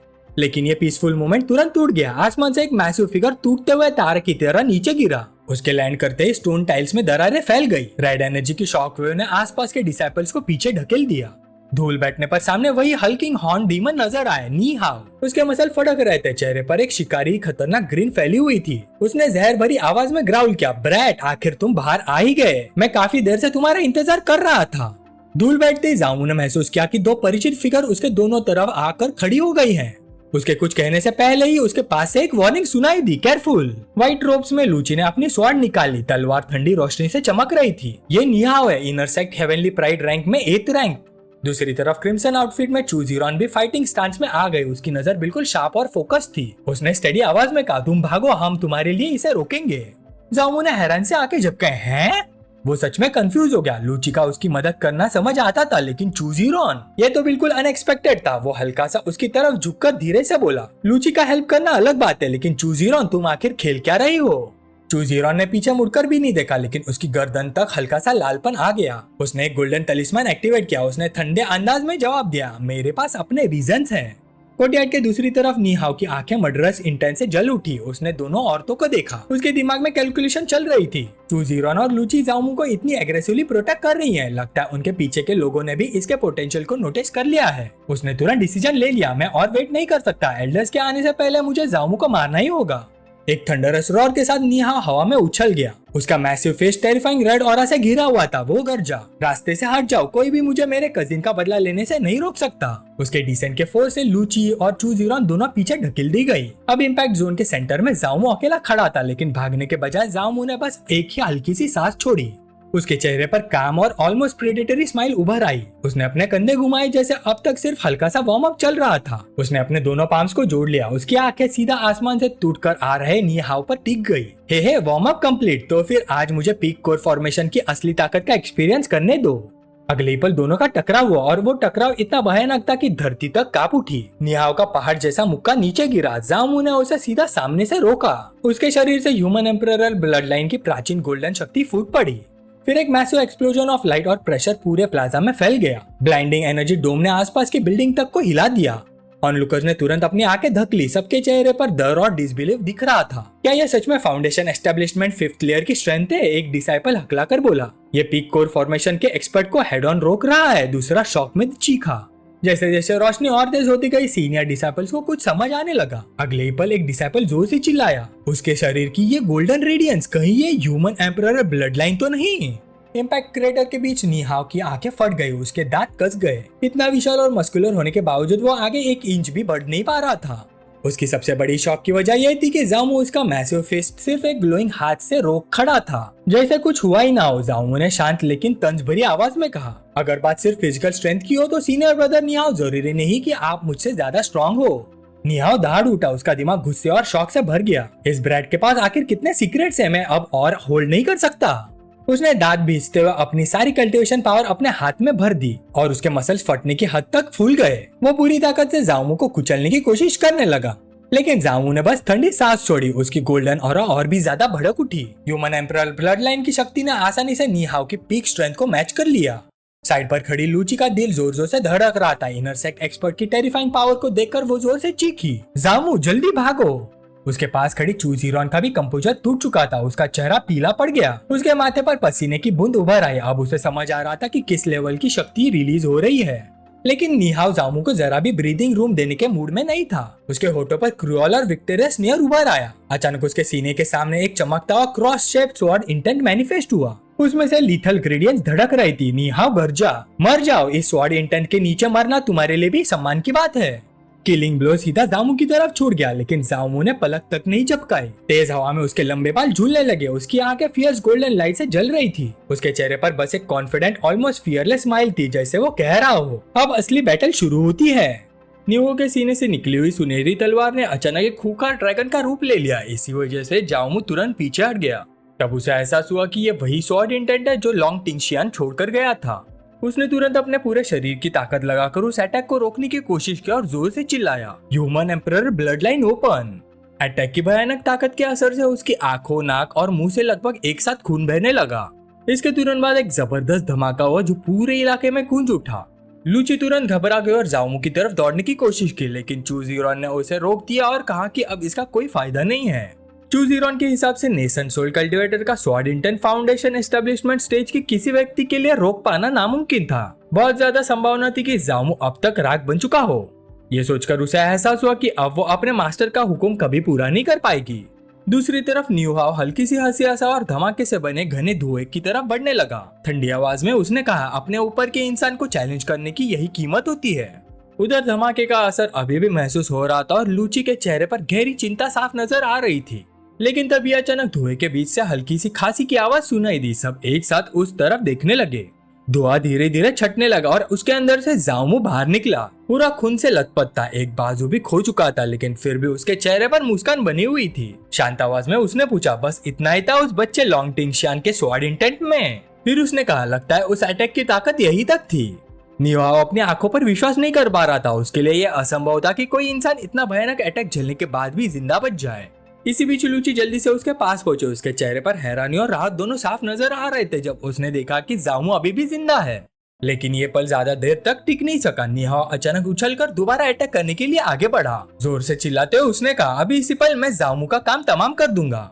लेकिन लूची ने तुरंत अपनी तलवार निकालकर उसे रोकने की कोशिश की, लेकिन न्यू हाओ ने बिना किसी मुश्किल से उसे दूर धकेल दिया और अपने रास्ते से हटा दिया। उसके बाद न्यू हाओ ने एक बेहद ताकतवर मुक्का छोड़ा और गरज कर बोला, मर जाओ। जामू ने आता हुआ अटैक देख लिया था, लेकिन उसे समझ आ गया था कि उसके पास हिलने की भी ताकत नहीं बची। मन ही मन वो गाली देने लगा क्योंकि अब वो बच ही नहीं सकता था। लेकिन अगले ही पल भयानक बैंगनी ऊर्जा की एक तेज बीम अचानक न्यू हाउ से टकराई और उसे तुरंत जमीन पर गिरा दिया। जो कुछ हुआ उसे देखकर सब लोग हक्के बक्के रह गए। न्यू हाउ गुस्से से कांप उठा और चिल्लाया, कौन है जिसने मुझे रोकने की कोशिश की? तब आसमान से लेडी सेंट जीशुआन प्रकट हुई और ठंडी आवाज में बोली, मैंने किया है। फिर उसने पूछा, क्या तुम्हें कोई एतराज है? न्यू हाउ तुरंत घुटनों पर बैठ गया और अदब से सलाम किया। उसने कहा, एक डिसाइपल होने के नाते मैं ऐसी हिम्मत करने की जरूरत नहीं करता। लेकिन अंदर ही अंदर वो हैरान था कि लेडी सेंट अचानक यहाँ कैसे आ गई। जब लेडी सेंट जीशुआन पूरी तरह नीचे उतर आई तब वहाँ मौजूद सभी लोगों ने एक साथ उन्हें प्रणाम किया। उसके बाद उन्होंने अपनी नजर जामू पर डाली और कहा, तुमने वाकई मुझे प्रभावित किया है। जामू हल्की सी हंसी हंसा जब उसका कटा हुआ बाजू धीरे धीरे रीजनरेट हो रहा था। लेडी सेंट जीशुआन ने घोषणा की, आज से Jamu outer sect heavenly pride का नंबर 1 है। हालांकि तुम्हारी मौजूदा कल्टीवेशन के हिसाब से ये कोई ऐसा खिताब नहीं है कि जिसके लिए घमंड किया जाए, लेकिन इतनी कम कल्टीवेशन पर इस मुकाम तक पहुंचना सच में अविश्वसनीय है। जामू ने विनम्रता से जवाब दिया, यह सब बस एक इत्तेफाक था। लेकिन वो तब हैरान रह गया जब लेडी सेंट जीशुआन ने अचानक पूछा, क्या तुम मुझे अपना मास्टर स्वीकार करने के लिए तैयार हो? जामू जवाब देता उससे पहले 3 फिगर्स बिजली की रफ्तार से उनकी तरफ उड़ते हुए आ गए। उनमें से एक जोर से बोला, मैंने सुना है कि आउटर सेक्ट में एक असली ह्यूमन रेस हेवनली प्राइड प्रकट हुआ है, मैं उसे तुरंत देखना चाहता हूँ। वो तीनों अपने जादुई हथियारों पर सवार होकर तेजी से नीचे उतर आए। उनमें से एक ने जाओ शिलांग को चेतावनी देते हुए कहा, उस शिष्य को मुझसे छीनने की कोशिश मत करना। मैं 8 सालों से कोई डिसाइपल नहीं ले रहा था क्योंकि मैं एक सच्चा ह्यूमन रेस हेवनली प्राइड का इंतजार कर रहा था। जाओ शिलांग ने तुरंत जवाब दिया, मुझे कोई फर्क नहीं पड़ता, इतना कीमती शिष्य मेरे पास ही आना चाहिए। दूसरी तरफ फैंगडेंग भी वही मौजूद था और लग रहा था कि उसके आने का भी मकसद वही था। नीचे खड़े एक डिसाइपल ने पूछा, ये 3 बुजुर्ग आखिर है कौन? उसके साथी ने तुरंत उसे डांट दिया और बोला बेवकूफी की बातें मत करो। फिर उसने समझाया ये सेंट युआन डीमन सेट के ह्यूमन रेस एल्डर्स हैं। जाओ शिलान गुस्से में बोल पड़ा और लेडी सेन से कहा कि वो हद से ज्यादा कर रही है। उसके हिसाब से आखिरकार ह्यूमन रेस का एक बेमिसाल हेवनली प्राइड सामने आया था और वो इसे किसी भी हाल में नहीं छीनने देने वाला था। उसने कहा हम कैसे एक प्रभावशाली व्यक्ति को डीमन रेस के हाथ लगने दे सकते हैं। एक दर्शक ने टिप्पणी की सेंट युआन डीमन सेट के 5th एल्डर जाओ शिलांग एक महान आर्य मास्टर है। एरेस के क्षेत्र में उनकी काबिलियत बहुत ही ऊंची है। इसी बीच 7th एल्डर फैंग डैंग ने अपनी भयानक ऑरा छोड़ते हुए लेडी सेंट से कहा तुम्हारे पास पहले से ही लिटिल मॉन्स्टर मुजूलिंग है तो फिर इस ह्यूमन रेस हेवनली प्राइड को मुझे क्यों नहीं दे देती। एक और व्यक्ति ने कहा 7th एल्डर फैंग डैंग अपनी शुद्ध कॉम्बैट स्ट्रेंथ के लिए मशहूर नहीं है लेकिन वो एक बहुत ही प्रसिद्ध अल्केमिस्ट है। उसके बाद 3rd एल्डर डुगुजैंग बोल उठा कल्टीवेशन की दुनिया में सिर्फ ताकत ही सबसे मायने रखती है। अगर जाओमू मुझे अपना मास्टर मानता है तो मैं उसे 7 ग्रेड या उससे ऊपर का पूरा आर्टिफैक्ट आर्मर सेट दूंगा और मैं उसे अपनी पूरी जिंदगी का सारा बैटल हेवन और अर्थ आर्ट भी सिखाऊंगा। एक और दर्शक ने बताया इसी टेक्निक के भरोसे डुगुजोंग एशियंट एब्सोल्यूट फॉरबिडन ग्राउंड के सबसे गहरे हिस्से तक पहुंच गया था और इसी वजह से 3rd एल्डर बना। कुछ लोगों ने और कहा सेंट युआन डीमन सेट में कुल 4 ह्यूमन रेस एल्डर्स है और उनमें से 3 तुरंत यहाँ आ गए। इससे अंदाजा लगाया जा सकता है कि जामू का टैलेंट कितना भयानक है। हम जैसे लोगों के लिए इन जैसे शक्तिशाली एल्डर्स का पर्सनल डिसाइपल बनना सिर्फ एक सपना है। फैंग डैंग ने सीधा जामू से कहा अगर तुम मुझे अपना मास्टर मानोगे तो मैं अपना सबसे कीमती अल्केमी फर्नेस तुम्हें दे दूंगा। उधर जाओ शिलांग ने पूछा तुम किसे अपना मास्टर चुनना चाहते हो। डुगुजोंग ने भी कहा इस फैसले पर अच्छी तरह सोच लेना, कल्टीवेशन की दुनिया में ताकत ही सबसे जरूरी चीज है। जाओमू ने बिना एक पल गवाए जवाब दिया अगर मैं आप सबको ही चुन लूं तो। ये सुनकर तीनों एल्डर्स एकदम चुप हो गए और सोच में पड़ गए। लेडी सेंट ज़ेशुआन ने बिना झिझक जवाब दिया मुझे इससे कोई एतराज नहीं है, अब यह फैसला तीनों एल्डर्स पर निर्भर करता है। तीनों एल्डर्स के चेहरे पर हल्की सी मजबूरी और निराशा नजर आई। जाओ शिलांग ने समझाया हमारी लीनिएज के एरेस को सीखने के लिए बहुत ज्यादा समय चाहिए। एरेडाओ के गहरे रहस्यों को समझना इतना आसान नहीं है। डुगुजोंग बोला कॉम्बैट स्किल्स को निखारने के लिए लगातार और कठोर प्रैक्टिकल ट्रेनिंग की जरूरत होती है। फैंग डैंग ने भी कहा और अगर किसी को महान अल्केमिस्ट बनना है तो उसके लिए बेहद समय और समर्पण चाहिए। इस रास्ते में कोई दिक्कत या डिस्ट्रैक्शन नहीं होनी चाहिए। जामू पूरे विश्वास के साथ मुस्कुराया और बोला आप तीनों मुझे इतना ऊंचा मानते हैं तो मैं आपको निराश कैसे कर सकता हूँ। मुझे तीनों एल्डर्स के मार्गदर्शन में 3-3 दिन का स्टडी करने का अवसर दिया जाए तो कैसे रहेगा। अगर मैं सब कुछ सबसे कम समय में सीख लूं तो क्या यह साबित नहीं होगा कि मैं आप सबके रास्तों पर एक ही साथ चल सकता हूँ। उसकी बात सुनकर तीनों एल्डर्स फिर से सन्न रह गए। लेडी सेंट ज़ेशुआन हल्की सी हंसी और बोली अगर ये तुम्हारा फैसला है तो फिर ऐसा ही होगा। उसके बाद ज़ेशुआन ने विदा लिया और कहा कि वो निहाओ को साथ ले जाकर पूरे मामले की जांच पड़ताल करेगी और वो तुरंत निहाओ को लेकर आसमान की तरफ उड़ गई। इस बार जाओमू ने दिल से लेडी सेंट ज़ेशुआन का शुक्रिया अदा किया। मुस्कुराते हुए उसने दूर जाती हुए उसकी परछाई को देखा और मन ही मन सोचा लगता है लेडी सेंट ज़ेशुआन वाकई काफी अच्छी इंसान है। लेकिन जैसे लेडी सेंट ज़ेशुआन दूर जाने वाली थी जामू अचानक जोर से बोला अगर कल्टीवेशन में कभी मेरी मदद की जरूरत पड़े तो एक डिसाइपल के रूप में मैं बिना झिझक आपकी मदद करूंगा। ये सुनकर लेडी सेंट ज़ेशुआन कुछ पल के लिए रुक गए। उसके गाल हल्का सा लाल हो गए और वो बोली इस बारे में हम बाद में बात करेंगे। लेकिन उसके तुरंत बाद जाओ शिलांग ने जामू को डांट दिया बकवास बंद करो और मेरे साथ चलो, हमें अरेडाओ की पढ़ाई शुरू करनी है। बैंगनी ऊर्जा ने जामू को घेर लिया और दोनों तुरंत आसमान में उड़ गए। जामू ने विरोध नहीं किया लेकिन जाने से पहले उसने सीनियर सिस्टर लूची को आवाज लगाई सीनियर सिस्टर संभल कर रहना, लॉन्ग टिंग शॉन तुमसे बदला लेने लौट आ सकता है। लूची ने हाथ हिलाकर जवाब दिया मैं सावधान रहूंगी। जो कुछ हुआ था उसे देखकर सब लोग हैरान रह गए। जामू को जाओ शिलांग इतनी जल्दी अपने साथ ले गया था कि किसी को समझने का मौका ही नहीं मिला। एक कोने में खड़ा एक आदमी घबराहट में थूक निगलने लगा। उसके चेहरे पर डर और सदमा साफ नजर आ रहा था। वो वही डीमन कल्टीवेटर था जिसने कभी जामू को पकड़कर लाया था। उसने मन में सिर्फ एक ही ख्याल चल रहा था। वो मान ही नहीं पा रहा था कि वही लड़का अब इतने शक्तिशाली एल्डर्स के पर्सनल डिसाइपल बन चुका है। इसी वजह से उसे डर लग रहा था कि शायद अब वो सेंट युआन डीमन सेट में ज्यादा दिन तक टिक नहीं पाएगा। आखिर में वो आदमी सिर्फ मुड़ गया और अपना सिर पकड़ के बेचैनी से सिर हिलाने लगा। उसके मन में बार बार यही बात चल रही थी कि उसका बाकी परिवार अभी भी सेंट युआन डीमन सेट के अंदर मौजूद है और इसी वजह से उसके पास भागने या बच निकलने का कोई रास्ता नहीं था। उसे ये भी याद आया कि ग्रेट सी डायनेस्टी जहाँ कभी जामू रहता था लगभग पड़ोसी ग्रेट जो डायनेस्टी के दबाव में टूट चुकी थी और अब विनाश के किनारे पर खड़ी थी। अगर उनका परिवार किसी तरह से ग्रेट सी डायनेस्टी की रक्षा कर पाए तो ये जामू पर किए गए एक बहुत ही बड़ा एहसान माना जाएगा। आखिर उसने फैसला कर लिया कि यही सही रास्ता है। उसने तुरंत अपने पिता के पास जाकर पूरी स्थिति समझानी होगी। ये सोचकर वो हवा में उछल गया और तेजी से वहाँ से चला गया। उधर प्रोफाउंड अरे पीक पर जहाँ जाओ शिलोंग जामू को लेकर आया था, जमीन पर उतरते उसने कहा, ये मेरा अरे वैली है। पूरे वैली में कुल 3270 अरेज लगे हुए हैं। फिर उसने गर्व से कहा, यही सेंट योन डिमांड के माउंटेन प्रोटेक्टिंग ग्रैंड एरे का केंद्र भी है। अगर इसे पूरी तरह एक्टिवेट कर दिया जाए तो ये पूरे सेट का सबसे सुरक्षित स्थान बन जाएगा। जाऊ ये सब देखकर और सुनकर हैरान रह गया। उसने आसपास नजर डाली और पूछा, क्या क्लाइंबिंग हेवन रोड वाला अरे भी आपने ही बनाया था? जाओ शिलोंग हल्की सी मुस्कुराहट के साथ शर्मिंदगी भरे अंदाज में बोला, मैं खुद को अरे जीनियस कहता हूँ, लेकिन अगर मेरी पूरी जिंदगी भी निकल जाए तभी मैं क्लाइंबिंग हेवन रोड जैसा टॉप टियर अरे नहीं बना सकता। उसने समझा, क्लाइंबिंग हेवन रोड को सेंट योन पैट्रियर्क ने खुद 8000 साल पहले बनाया था और इसी वजह से सेंट योन डीमन सेक्ट आज तक 10,000 डीमन फॉरेस्ट में मजबूती से टिका हुआ है। ये सुनकर जाओमू बहुत प्रभावित हुआ और बोला, पेट्रैक वाकई अद्भुत थे। फिर उसे वो खबर याद आई जो उसने सुनी थी कि सेक्ट की स्थापना के लगभग 1000 साल के बाद सेंट योन पैट्रियर्क अचानक गायब हो गया था। इसलिए उसने पूछा, क्या सेंट योन पैट्रियर्क मर चुके हैं? जाओ शिलोंग कुछ पल के लिए चुप हो गया, फिर उसने धीरे से जवाब दिया, सच कहूँ तो मुझे भी नहीं पता उनके साथ असल में क्या हुआ था। कुछ लोग कहते कि उन्होंने सफलता से ट्रिब्यूलेशन पार कर लिया और किसी दूसरी दुनिया में चले गए, लेकिन कुछ लोगों का मानना है कि उन्होंने कोई बहुत बड़ा रहस्य खोज लिया था और इसी वजह से एक बेहद शक्तिशाली ताकत ने उन्हें कैद कर दिया और आज तक वो उस कैद से आजाद नहीं हो पाए हैं। जामू सोच में पड़ गया। वो कल्पना करने लगा कि आखिर कितनी भयानक ताकत होगी जो सेंट योन पैट्रियर्क जैसे व्यक्ति को भी दबा सकती है। लेकिन जाओ शिलोंग ने सिर हिलाकर कहा, अभी तुम्हारे लिए इन बातों को जानने का समय नहीं आया है। उससे बेहतर है कि तुम मेरे साथ केव एडॉप्ट चलो और अरेडाओ में अपनी प्रतिभा का परीक्षण दो। जामू ने विनम्रता से हाँ में सिर हिलाया और उसके पीछे चल दिया। कुछ देर बाद वो दोनों अपनी मंजिल पर पहुंच गए। जैसे ही दरवाजा खुला उनका स्वागत एक लड़की ने किया जिसके हल्के गुलाबी रंग के बाल थे। उसने अदब से जाओ शिलोंग को प्रणाम किया, हेलो मास्टर। वो शोंग यूरोंग थी, जाओ शिलोंग की डिसाइपल। उसने हैरानी से पूछा कि आज उन्हें केव एडॉप्ट आने का समय कैसे मिल गया। जाओ की नजर शोंग यूरोंग पर पड़ी और वो उसकी मौजूदगी से प्रभावित हुए बिना रह नहीं सका। खासकर उसके शानदार और आकर्षक ट्विन टावर ने उसका ध्यान खींच लिया।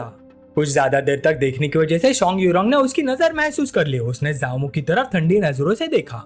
ये देखकर जाओ तुरंत नजर हटा गया। मनी मन उसने सोचा, कितनी शर्म की बात है, मैं अपनी सीनियर सिस्टर के सामने ही कंप्यूटर खो बैठा था। तभी जाओ शिलोंग ने बोला, ये जामू है, मेरा नया डिसाइपल और आज से ये तुम्हारा जूनियर ब्रदर होगा।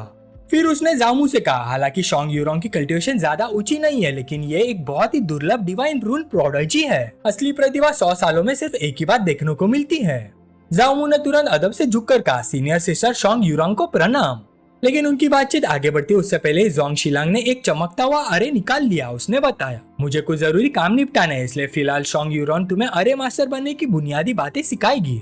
और अगले ही पल वो उनकी आंखों के सामने से गायब हो गया। उसके जाने के बाद शोंग यूरोंग ने जामू को अपने साथ चलने का इशारा किया। अंदर पहुंचने के बाद उसने एक बॉक्स खोला और उसमें से एक चीज निकालकर हवा में तैरते हुए जामू की तरफ भेज दी। जामू ने हैरानी से पूछा, सीनियर सिस्टर ये क्या है?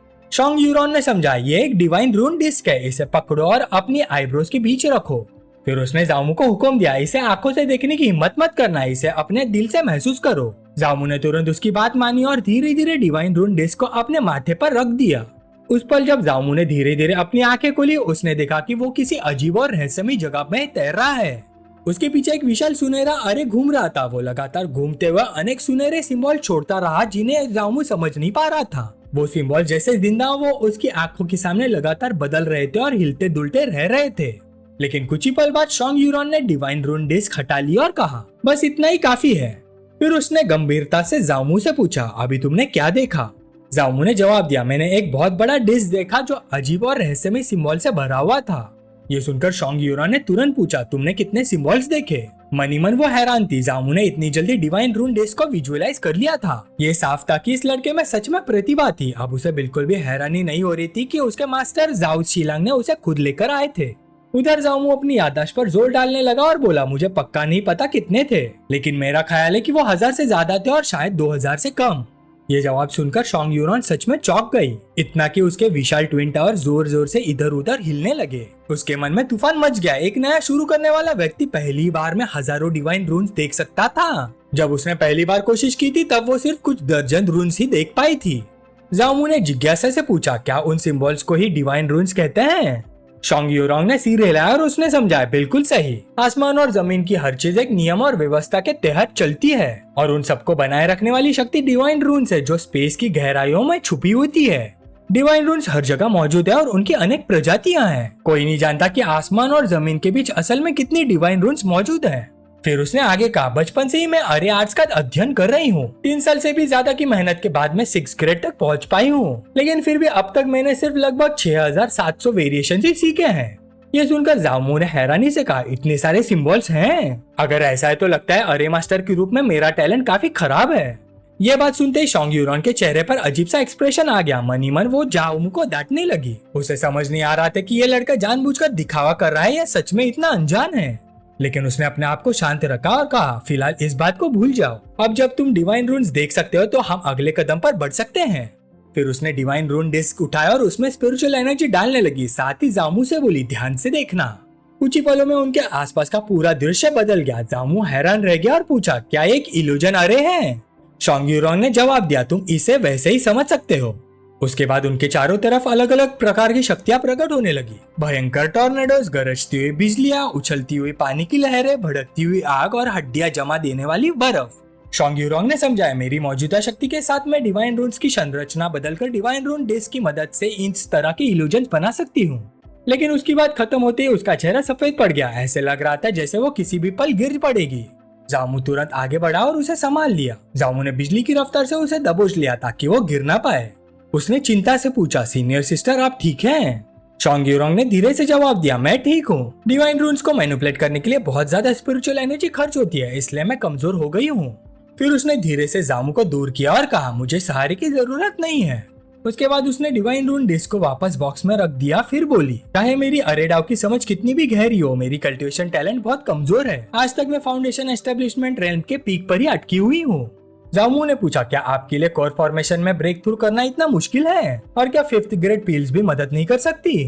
शोंग यूरॉन्ग ने सिर हिला दिया, मैंने 6th ग्रेड पिल्स तक ट्राई कर लिए, लेकिन अब उनका मुझ पर कोई असर नहीं होता। मेरे मास्टर के मुताबिक मेरा डेशन जन्म से ही डिफेक्टिव है और मेरी स्पिरिचुअल वेन्स का फ्लो भी सही नहीं है। जब तक मुझे 8th ग्रेड ओरिजिन गैदरिंग पिल नहीं मिलती तब तक मेरे पास कोर फॉर्मेशन में ब्रेक थ्रू करने की कोई उम्मीद नहीं है। ये सुनते ही जामू के दिमाग में एक आइडिया चमका। वो मुस्कुराया और बोला, सीनियर सिस्टर शोंग यूरॉन्ग, अगर मैं आपके लिए ओरिजिन गैदरिंग पिल ला दूं तो आप बदले में मुझे क्या देने को तैयार होंगी?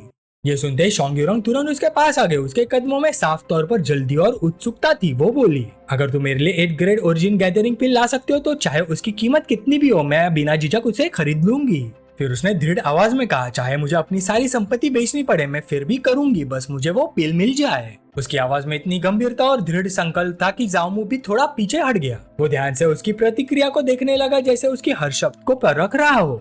जामू ने उसकी तरफ देखा। उसके चेहरे पर हल्की सी मुस्कान थी। उसने धीरे से उसे पीछे की तरफ कर दिया। सीनियर सिस्टर शोंग यूरॉन्ग को यह बात पता होनी चाहिए कि 8th ग्रेड ओरिजिन गैदरिंग पिल ऐसी चीज नहीं है जो सिर्फ पैसे से आसानी से खरीदी जा सके। यह सुनकर शोंग यूरॉन्ग सोच में पड़ गई और हल्का सा सर झुका लिया। वो मनी मन हिसाब लगा रही थी कि क्या उसके पास वाकई इतना पैसा है कि वो ऐसी अनमोल चीज के बदले कुछ दे सके। फिर उसने गहरी सांस ली, कुछ पल के लिए नजर झुका ली, फिर सीधा जामू की आंखों में देखा। अगर जरूरत पड़ी तो मैं खुद को भी उस पिल के बदले में देने के लिए तैयार हूँ। हवा एक पल के लिए थम गई, लेकिन उसके अपने शब्दों का भार समझने से पहले ही जामू ने उसका हाथ पकड़ लिया। उसके चेहरे पर हल्की सी चालाक मुस्कान थी जब वो बोला, बहुत अच्छा, तो फिर हमारी डील पक्की समझो। शोंग यूरॉन्ग एक पल के लिए हैरान रह गया। उसके दिल में अजीब सा एहसास पैदा हुआ, जैसे कुछ गड़बड़ हो, जैसे उसने अनजाने में किसी जाल में कदम रख लिया हो। कुछ देर बाद जामू ने अपने पास से 3 पिल्स निकाली और बोला, मेरे पास कुछ गैदरिंग पिल्स बच गई हैं, फिलहाल मैं ये आपको दे सकता हूँ। पिल्स देखकर शोंग यूरॉन्ग ने एक लंबी सांस ली और हल्का सा सिर हिला दिया। वो बोली, ये सब सिर्फ 5th ग्रेड गैदरिंग पिल्स है, मेरी मौजूदा कल्टीवेशन पर इनका लगभग कोई असर नहीं होगा। फिर भी उसने उन्हें ठुकराया नहीं। उसने पिल संभाल कर रख ली और जामू का शुक्रिया अदा किया। जामू बस हल्का सा मुस्कुरा दिया, जैसे उसे और कुछ कहने की जरूरत ही ना हो। इसी दौरान उसके सिस्टम में लगातार 3 नोटिफिकेशन चमक उठी, जैसे सिस्टम चुपचाप उसके काम का इनाम दे रहा हो। 5th ग्रेड गैदरिंग पिल देने के कारण अलग अलग रिटर्न इफेक्ट ट्रिगर हो गए। पहला नोटिफिकेशन आया 10 टाइम रिटर्न, उसे 6th ग्रेड हार्ट नरिशिंग पिल मिली। दूसरा नोटिफिकेशन आया 50 टाइम्स रिटर्न, इस बार 5th ग्रेड हार्ट नरिशिंग पिल प्राप्त हुई। लेकिन तीसरा नोटिफिकेशन देखकर जामू की आंखें चमक उठी, 3000 टाइम्स रिटर्न। इनाम के रूप में उसे वही चीज मिल गई जिसकी उसे तलाश थी, 8th ग्रेड ओरिजिन गैदरिंग पिल। जामू के होठों पर हल्की सी मुस्कान उभर आई। आखिर उसके हाथों में वो चीज लग चुकी थी जो उसने चाही थी। उसने चुपचाप अपने कपड़ों के अंदर छुपा हुआ पिल कंटेनर महसूस किया और मनी मन सोचा, लगता है अब सिस्टर शोंग यूरॉन्ग के पास मेरे प्लान से बचने का कोई रास्ता नहीं बचा। उसकी योजना धीरे धीरे उसी तरह आकार ले रही थी जैसे वो चाहता था, लेकिन उसी वक्त अचानक पूरी जगह जोर जोर से हिलने लगी। धरती कांप उठी। जामू और शोंग यूरोंग दोनों एक साथ चौंक गए। जामू ने बाहें सिकुड़ते हुए पूछा, ये क्या हो रहा है? शोंग यूरोंग ने तुरंत समझ लिया कि यह कंपन कहाँ से आ रहा है। वो बोली, ये ग्रेट माउंटेन प्रोटेक्शन अरे की तरफ से आ रहा है। फिर शोंग यूरोंग ने बिना वक्त बर्बाद किए अपनी उंगलियां चुटकी की तरह हिलाई। अगले पल 3 लोग उसके सामने प्रकट हो गए। तीनों ने झुककर अदब से कहा, सीनियर सिस्टर। शोंग यूरोंग ने अपनी जगह नहीं छोड़ी, उसने बाहें बांध ली। अब उसकी घबराहट की जगह एक ठंडी और प्रोफेशनल अथॉरिटी आ चुकी थी। शोंग यूरोंग ने सीधा सवाल किया, क्या तुम लोगों ने अरे डैमेज का कारण पता लगा लिया? एक डिसाइपल आगे बढ़ा, उसका सिर अभी भी झुका हुआ था। वो बोला, हमें पता चला है कि माउंटेन प्रोटेक्टिंग ग्रैंड एरे के 3 डैमेज पॉइंट इविल बीस्ट के हमले की वजह से डैमेज हुए हैं। फिर उसने बताया, लेकिन उस जगह पर हमें इविल ची के कुछ हल्के निशान भी मिले हैं। हमने रिपोर्ट कोर होली लैंड को भेज दिया और जो जानकारी हमें मिली है उसके मुताबिक होली सन खुद इस मामले की जांच करेगा। रिपोर्ट सुनने के बाद शोंग यूरोंग ने संतुष्टि से सिर हिलाया। अच्छा काम किया तुम सबने, अब वापस जाकर आराम करो। तीनों ने तुरंत आज्ञा मानी। उन्होंने मिलकर एक अरे एक्टिवेट किया और अगले ही पल वो गायब हो गए, जैसे वो कभी वहाँ मौजूद ही नहीं थे। उनके जाने के बाद जामू ने पूछा, क्या कोई गंभीर बात हुई है? शोंग यूरोंग ने शांत आवाज में जवाब दिया, नहीं, बस डीमंस की तरफ से एक आम सी परेशानी है। ऐसी घटनाएं सेंटियन डीमन सेक्ट में काफी आम है। ये सुनकर जामू थोड़ा उलझन में पड़ गया। उसने पूछा, लेकिन क्या सेंटियन डीमन सेक्ट खुद एक डीमन सेक्ट नहीं है? अगर ऐसा है तो फिर डीमंस अपने ही कैंप में हंगामा क्यों मचाते हैं? शोंग यूरोंग ने धीरे से समझाया, प्राचीन काल से ही इमोर्टल मार्शियल कॉन्टिनेंट 2 विपरीत कैंप में बटा हुआ है। एक तरफ ह्यूमन रेस है और दूसरी तरफ डीमन रेस। ये दोनों जातियां हजारों सालों से एक दूसरे से गहरी नफरत करती आई हैं और उनके बीच की लड़ाई कभी सच में खत्म नहीं हुई। इसलिए ऐसे विवाद और टकराव लगातार होते रहना कोई हैरानी की बात नहीं थी।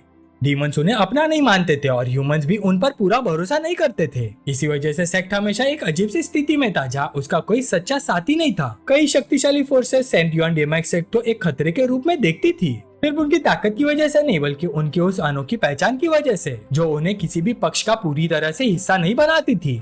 अब जामू को पूरी तरह से स्थिति समझ आ गई। जब दोनों एक दूसरे पर शक करते हो तो ऐसा माहौल में तनाव और संघर्ष होना ही स्वाभाविक था। सच कहे तो अगर सेक्ट के अंदर ह्यूमंस और डीमंस के बीच पूरी शांति होती तो वही ज्यादा अजीब बात होती।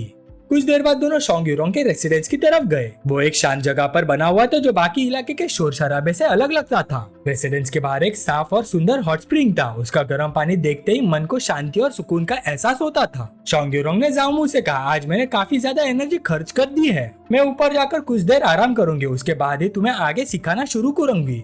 जामू ने मुस्कुराकर जवाब दिया, कोई बात नहीं सीनियर सिस्टर, मुझे कोई एतराज नहीं है। शोंग यूरोंग ने फिर कहा, तुम चाहे तो नीचे आसपास घूम सकते हो, लेकिन एक बात याद रखना, ऊपर बिल्कुल मत आना। उसकी आवाज में इतनी शक्ति थी जैसे वहाँ कोई बहुत ही इंपॉर्टेंट चीज छुपी हुई हो। जामू चुपचाप उसे ऊपर जाते हुए देखता रहा। जैसे जैसे उसकी परछाई दूर होती गई, जामू के होठों पर हल्की सी मुस्कान उभर आई। उसने मन ही मन सोचा, कौन जाने शायद आखिर में सीनियर सिस्टर खुद ही मुझे ऊपर बुलाए। फिलहाल तो वो सख्ती से मना नहीं कर रही थी, लेकिन जामू के दिमाग में कुछ और ही चल रहा था। उसने अपनी जेब से एक छोटी सी बोतल निकाली और धीरे से हाथ में घुमाया। बोतल के अंदर कुछ बहुत ही कीमती छुपा हुआ था, लेकिन कुछ देर सोचने के बाद उसने अपना प्लान फिलहाल टाल दिया। उसने फैसला किया कि पहले थोड़ा आराम कर लेना बेहतर होगा। धीरे से उसने अपने हाथ और कंधे स्ट्रेच किए, फिर हॉट स्प्रिंग के पास गया। अपने भारी कपड़े उतारकर वो आराम से गर्म पानी में उतर गया। जैसे उसका शरीर पानी में डूबा, एक सुकून भरी गर्माहट उसके पूरे शरीर में फैल गई। आंखें बंद करते हुए वो मुस्कुराया और बोला, सेंटियन डीमन सेक्ट के डिसाइपल्स वाकई जीना जानते हैं। लगता है यहाँ लगभग हर कोर्टयार्ड के पास अपना खुद का हॉट स्प्रिंग है।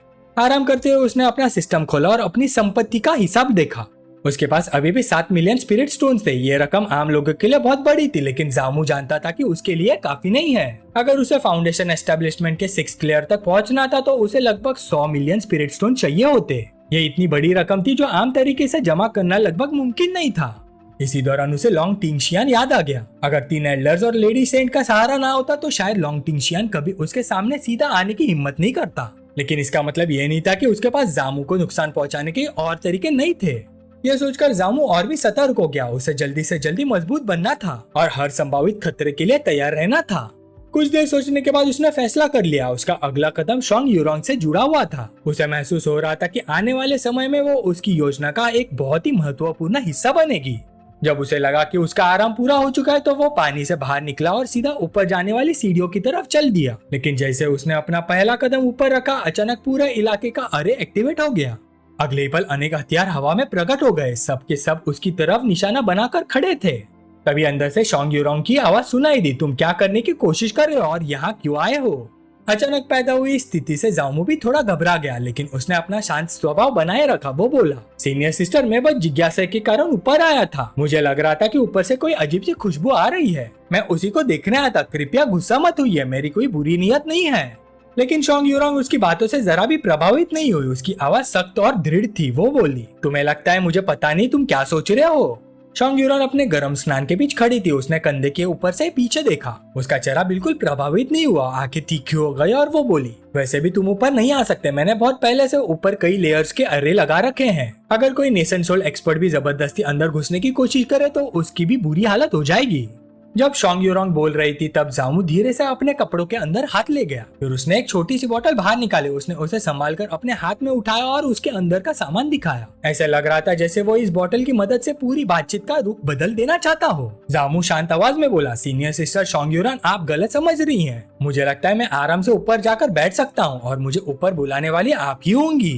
ये कहकर उसने अपने हाथ में पकड़ी हुई पिल को हल्का सा ऊपर उठाया। अगले ही पल उस पिल से एक शक्तिशाली और असाधारण ऑरा फैल गई। उसकी प्रेजेंस इतनी गहरी थी कि कोई भी उसकी कीमत और क्वालिटी पर शक नहीं कर सकता था।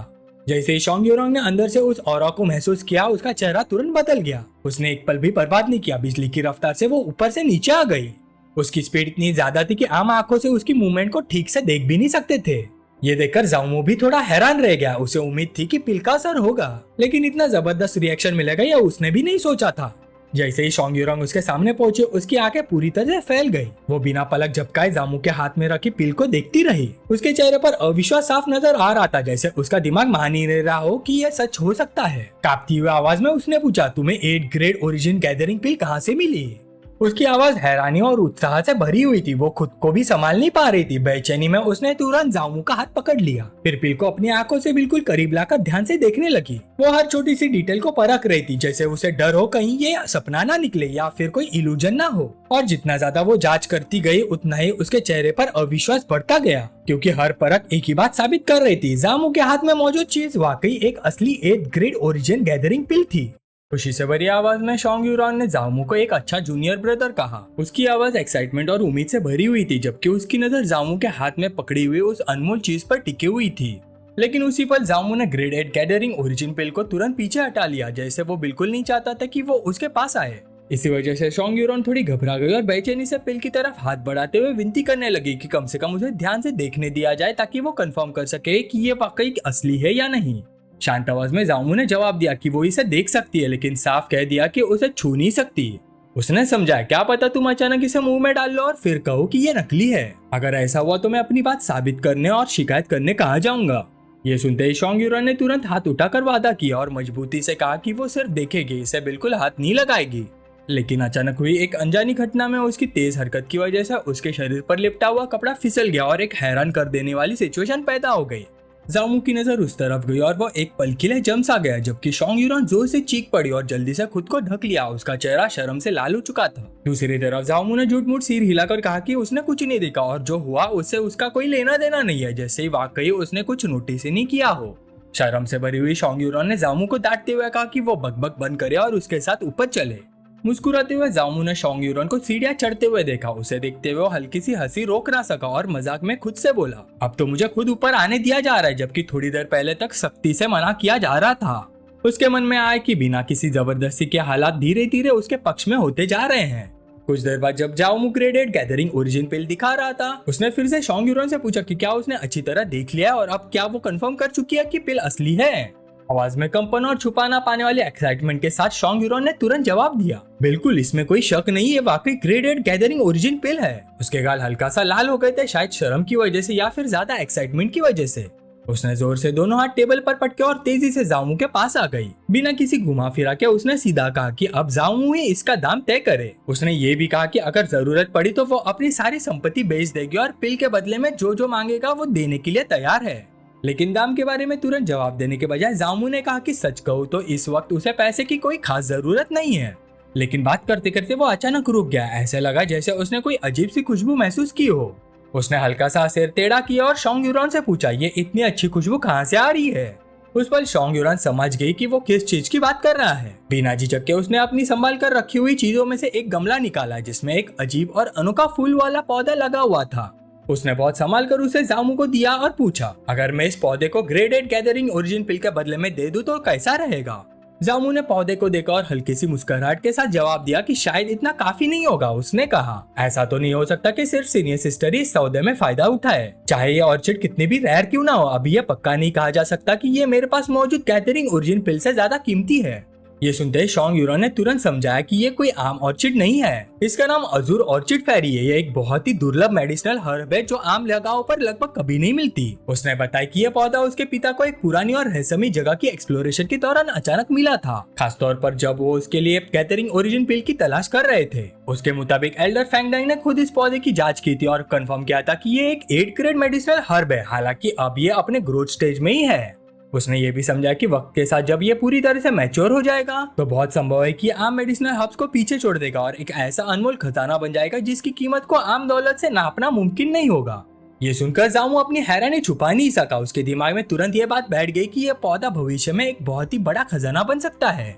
जब शोंग यूरान ने उसकी आंखों में दिलचस्पी देखी तो वो और पास आ गए और फिर से पूछा कि उसका क्या ख्याल है, क्या तुम इस एक्सचेंज के लिए राजी हो? सिर्फ इतना ही नहीं, उसने ये भी ऑफर किया कि वो 2 मिलियन स्पिरिट स्टोन्स और ऐड करेगी ताकि उसका सौदा पूरी तरह से फेयर हो सके। जामू पौधे को देखते हुए कुछ देर तक सोचने लगा। उसके होठों पर हल्की सी मुस्कान थी। उसके मन में तो पहले ही साफ था कि ये मेडिसिनल हर्ब उसके दिए जा रहे आइटम के बदले के लिए काफी है, लेकिन शोंग यूरान की बेचैनी और ईगरनेस देखकर उसने महसूस किया कि अगर वो सिचुएशन को सही तरह से हैंडल करे तो शायद और भी कुछ फायदे हासिल कर सकता है। इसलिए शांत आवाज में जामू बोला, ये पौधा वाकई बहुत अच्छी चीज है और इसमें काफी पोटेंशियल भी है, लेकिन इसे एक असली खजाने में बदलने के लिए बहुत ज्यादा रिसोर्सेज और खर्च की जरूरत पड़ेगी और ये भी कोई जल्दी होने वाली बात नहीं है। हो सकता है कि इसे पूरी तरह से मैच्योर होने में 100 साल लग जाए, तब जाकर इसका असली वैल्यू सामने आएगा। ये सुनकर शोंग यूरान परेशान हो गए। उसने तुरंत महसूस किया कि जामू की बात में दम है। सच में इस पौधे को मैच्योर होने में बहुत लंबा वक्त लगने वाला था और ये भी पक्का नहीं था कि ये उसकी असली कीमत कब सामने आएगी। अचानक शोंग यूरान खड़ी हो गई और दृढ़ आवाज में बोली, अगर ऐसा तो मैं एक और फेवर ऐड करने को तैयार हूँ ताकि ये डील तुम्हें ज्यादा एक्सेप्टेबल लगे। जामू ने बाहें उठाकर पूछा, कैसा फेवर? उस पर शोंग यूरान ने अपने ट्विन टावर्स में से एक चीज निकाली। उसका चेहरा हल्का सा लाल हो गया था। उसने कहा कि वो इस चीज को भी एक्सचेंज का हिस्सा बना देगी। जब उसने उसे बाहर निकाला तो उसके हाथ में एक लाल रंग का ब्रा था। ये देखकर जामू तुरंत पीछे हट गया और हैरान से पूछ बैठा, सीनियर सिस्टर शोंग यूरान, आप मुझे आखिर समझती क्या हो? शोंग यूरान शर्म से लाल हो गई, लेकिन जल्दी से समझने लगी कि वो गलत समझ रहा है और उसे ध्यान से देखने को कहा। अगले पल वो लाल ब्रा चमकने लगा और उसका रूप बदलने लगा, जैसे उसकी असली पहचान सामने आ रही हो। शोंग यूरान ने समझाया कि एक 7th ग्रेड प्रोटेक्टिव ट्रेजर है जो उसके पिता ने उसे दिया था। इसका नाम ड्रैगन टेंडन आर्मर था। उसके मुताबिक ये ड्रैगन के नसों और स्केल से बना हुआ था। ये सिर्फ अपना रूप बदल नहीं सकता था, बल्कि इसकी डिफेंस भी बहुत ही जबरदस्त थी। ये नेशन सोल एक्सपर्ट के अटैक्स तक को रोक सकता था। यह सुनते ही जामू ने उसे तुरंत ले लिया और ध्यान से इंस्पेक्ट करने लगा। कुछ देर बाद उसने सिर हिलाकर कहा, ये वाकई एक बहुत अच्छी चीज है, क्या तुम सच में इसे देने के लिए तैयार हो? शोंग यूरान ने बिना झिझक जवाब दिया, मैं ज्यादातर अरे वैली में ही रहती हूँ और पढ़ाई करती हूँ। मैं बहुत कम बाहर निकलती हूँ, इसलिए मेरे लिए ये इक्विपमेंट उतना इम्पोर्टेंट नहीं है। ये सुनकर जामू ने उसका शुक्रिया अदा किया और बिना किसी झिझक के ड्रैगन टेंडन आर्मर पहन लिया। जब शोंग यूरान उसकी तरफ देख रही थी तो वो अनजाने में उसकी शरीर की तरफ नजर डाल बैठी। उसके मन में ख्याल आया कि एक आदमी का फिजिक इतना अच्छा कैसे हो सकता है। जामू ने उसकी नजर महसूस कर ली। वो थोड़ा हैरान हुआ। तभी शोंग यूरान अचानक शर्म से मुंह फेरकर दूसरी तरफ देखने लगी। जामू मुस्कुराया। उसने मन ही मन सोचा कि शोंग यूरान के दिए हुए स्पिरिट स्टोन्स भी उसके लिए काफी काम आ सकते हैं। वो मुस्कुराते हुए उसके पास गया और बोला, मुझे लगता है कि मैं पहले ही काफी कुछ ले चुका हूँ, इसलिए मैं तुम्हारे दिए हुए स्पिरिट स्टोन्स वापस कर देता हूँ। शोंग यूरान ने उसकी बात का विरोध नहीं किया, लेकिन उसी वक्त उसके सिस्टम की आवाज गूंजे। सिस्टम ने बताया कि 50 मिलियन स्पिरिट स्टोन्स देने की वजह से 10,000 टाइम्स रिटर्न ट्रिगर हो गया है और उसके बदले में उसे कुछ 5 बिलियन स्पिरिट स्टोन्स मिल चुके हैं। ये सुनकर उसकी खुशी का ठिकाना नहीं रहा। उसने तुरंत महसूस किया कि अब उसे रिसोर्सेज की कमी की चिंता करने की बिल्कुल जरूरत नहीं है। इसके बाद उसने शोंग यूरान से कहा, लगता है मेरी कल्टीवेशन मूव कर रही है। मैं ब्रेक थ्रू के बहुत करीब हूँ। मैं कुछ देर के लिए कल्टीवेशन करना चाहता हूँ। क्या मैं एक रूम बोरो कर सकता हूँ? शोंग यूरान ने बिना देरी किए दाई तरफ एक कमरे की तरफ इशारा किया और उसे वहाँ कल्टीवेट करने की इजाजत दे दी। जब वो जामू को देख रही थी तो उसके मन में बार बार एक ही सवाल आ रहा था, अभी तो इसने ब्रेक थ्रू किया था, फिर इतनी जल्दी फिर से कैसे? क्या ये हमेशा से ऐसा था? क्या ये सच में इतना बड़ा जीनियस है? इसी बीच जामू तुरंत कमरे के अंदर गया और बैठ गया। बिना वक्त बर्बाद किया उसने अपने सिस्टम को कल्टीवेशन प्रोसेस शुरू करने का ऑर्डर दिया। सिस्टम को ऑर्डर देने के बाद बेइंतहा स्पिरिट स्टोन्स का इस्तेमाल करते हुए उसने तुरंत अपना कल्टीवेशन प्रोसेस शुरू कर दिया। 3 दिन बीत गए जबकि बाहर शोंग्युरान इंतजार कर रही थी। वो खुद से पूछने से खुद को रोक नहीं पा रही थी कि आखिर जामू के साथ अंदर क्या चल रहा है। कमरे के अंदर जामू के पूरे शरीर से जलती हुई और बेहद शक्तिशाली एनर्जी निकल रही थी। उस शक्ति के असर से उसके मसल्स धीरे धीरे और मजबूत होते जा रहे थे और उसके कपड़े तक फटने लगे थे। उसी वक्त सिस्टम का नोटिफिकेशन सामने आया। उसने सफलता से फाउंडेशन एस्टेब्लिशमेंट के 8th लेयर तक ब्रेक थ्रू कर लिया था। अपने शरीर को देखते हुए जामू थोड़ा निराश हुआ और सोचने लगा तो 100 बिलियन स्पिरिट स्टोन्स का नतीजा सिर्फ इतना ही था। लेकिन फिर भी वो यही नहीं झुकला सकता था कि उसके शरीर की खासियत का उसकी कल्टीवेशन पर बहुत बड़ा असर था। इसी वजह से वो नतीजे से काफी हद तक संतुष्ट भी था। उसका ख्याल अचानक टूट गया जब उसने एक हंसी भरी आवाज सुनी। आवाज मजाक करते हुए पूछ रही थी, क्या तुमने फिर से ब्रेक थ्रू कर लिया? जामू चौंक गया। उसके सामने अचानक जाओ शिलांग खड़ा था, जैसे वो काफी देर से वही मौजूद हो। मुस्कुराते हुए उसने अपने अच्छे डिसाइपल का हालचाल पूछा। जवाब देने से पहले ही जामू ने तुरंत अपने मास्टर को प्रणाम किया और पूरी इज्जत के साथ उसका अभिनंदन किया। जामू बोला, मास्टर, सीनियर सिस्टर शोंग्युरान ने मुझे फॉर्मेशंस के बारे में बहुत सारी बेसिक नॉलेज सिखाई है। अब मुझे डिवाइन रून्स की मूवमेंट्स भी महसूस होने लगी है। लेकिन जाओ शिलांग ने सिर हिला दिया। मैं उस बात की बात नहीं कर रहा। जामू उलझन में पड़ गया। तो फिर आप किस बारे में बात कर रहे हैं? जाओ शिलांग मुस्कुरा और सीधा पूछ बैठा, तुम शोंग्युरान के बारे में क्या सोचते हो? क्या तुम उसे पसंद करते हो? ये सवाल सुनकर जामू एकदम से हैरान रह गया और कुछ पल के लिए जवाब ही नहीं दे पाया। ये देखकर जाओ शिलांग बोला, ठीक है, मैं तुम्हें सच बता देता हूँ। शोंग्युरान की बैकग्राउंड बिल्कुल सिंपल नहीं है। वो 10,000 डीमन फॉरेस्ट की गहराइयों से आई है और रॉयल बियर क्लैन से संबंध रखती है। उसके फादर ट्रांसेंडिंग ट्रिब्यूलेशन रैम के माइटी एक्सपर्ट है और उनका डीमन रेस में बहुत बड़ा प्रभाव है। अगर तुम शोंग्युरान से शादी कर लो तो तुम्हें अगले 1000 साल तक किसी मुश्किल का सामना नहीं करना पड़ेगा। जामू मुस्कुराया और जवाब दिया, मास्टर, अभी मेरे लिए सबसे जरूरी चीज कल्टीवेशन है। फिलहाल मुझे प्यार व्यार में कोई खास दिलचस्पी नहीं है।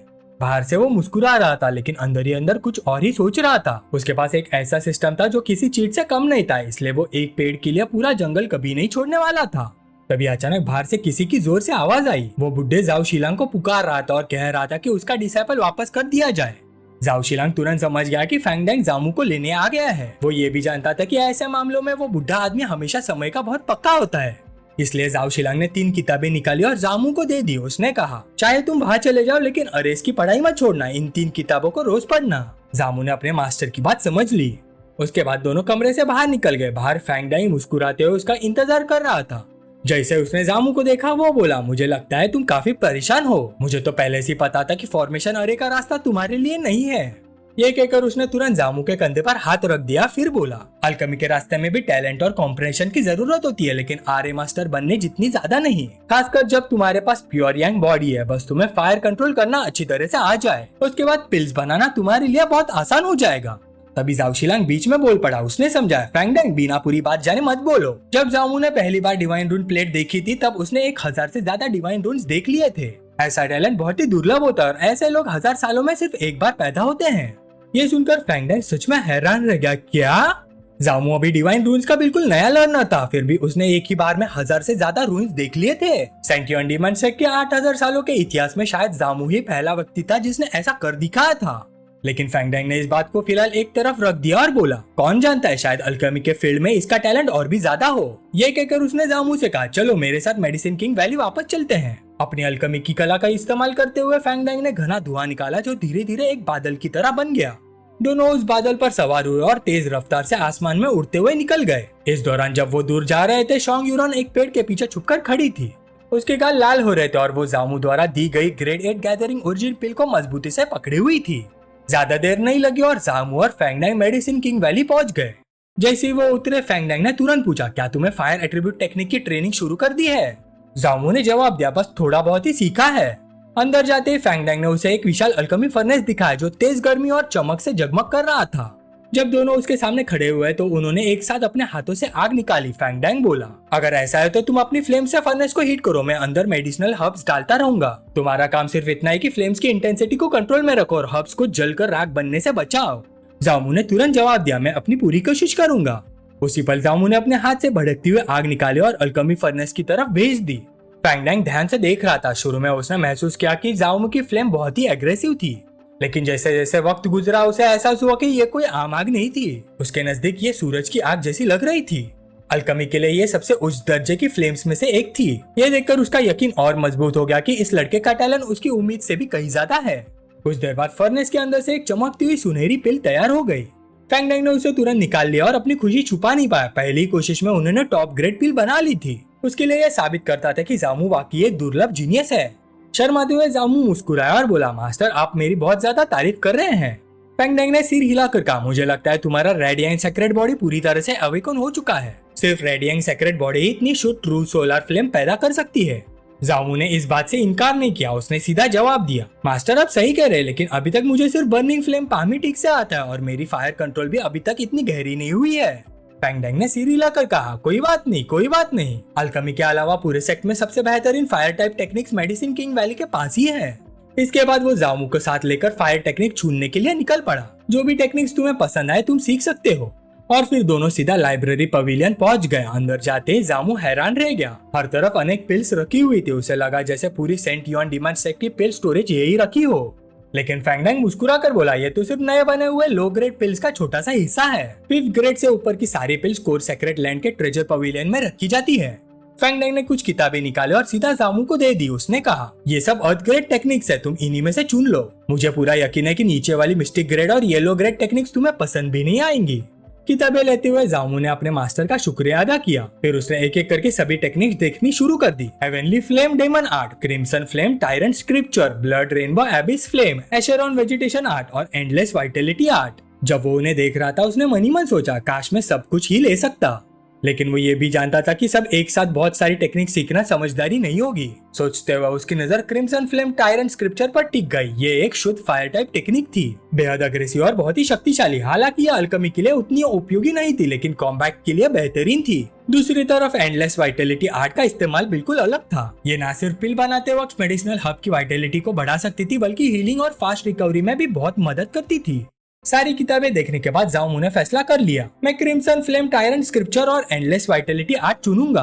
ये सुनते ही फैंग डैंग उसके पास आया और बोला, एक कल्टीवेटर का लड़ाई पसंद करना कोई बुरी बात नहीं है, लेकिन अगर वो बुढ़ा डुगुजोंग तुम्हें 10,000 डीमन फॉरेस्ट में ट्रेनिंग करने के लिए कहे तो उसकी बात पर अंधा विश्वास मत करना। फैंग डैंग ने गहरी सांस लेकर समझाया, वो आदमी लड़ाई का पागल है। ये भी मुमकिन है कि वो तुम्हें किसी डिमोनिक बीस्ट के घोंसले में अकेला छोड़ दे। उसके बाद तुम जिंदा रहो या मर जाओ, उसे कोई फर्क नहीं पड़ेगा। जामू ने अपने मास्टर की सलाह के लिए शुक्रिया अदा किया और कहा कि वो उन बातों का हमेशा याद रखेगा। फैंग डैंग हल्की सी हंसी हंसा और बोला, अच्छा है, मैं नहीं चाहता कि मेरा नया डिसाइपल बिना वजह इतनी जल्दी मर जाए।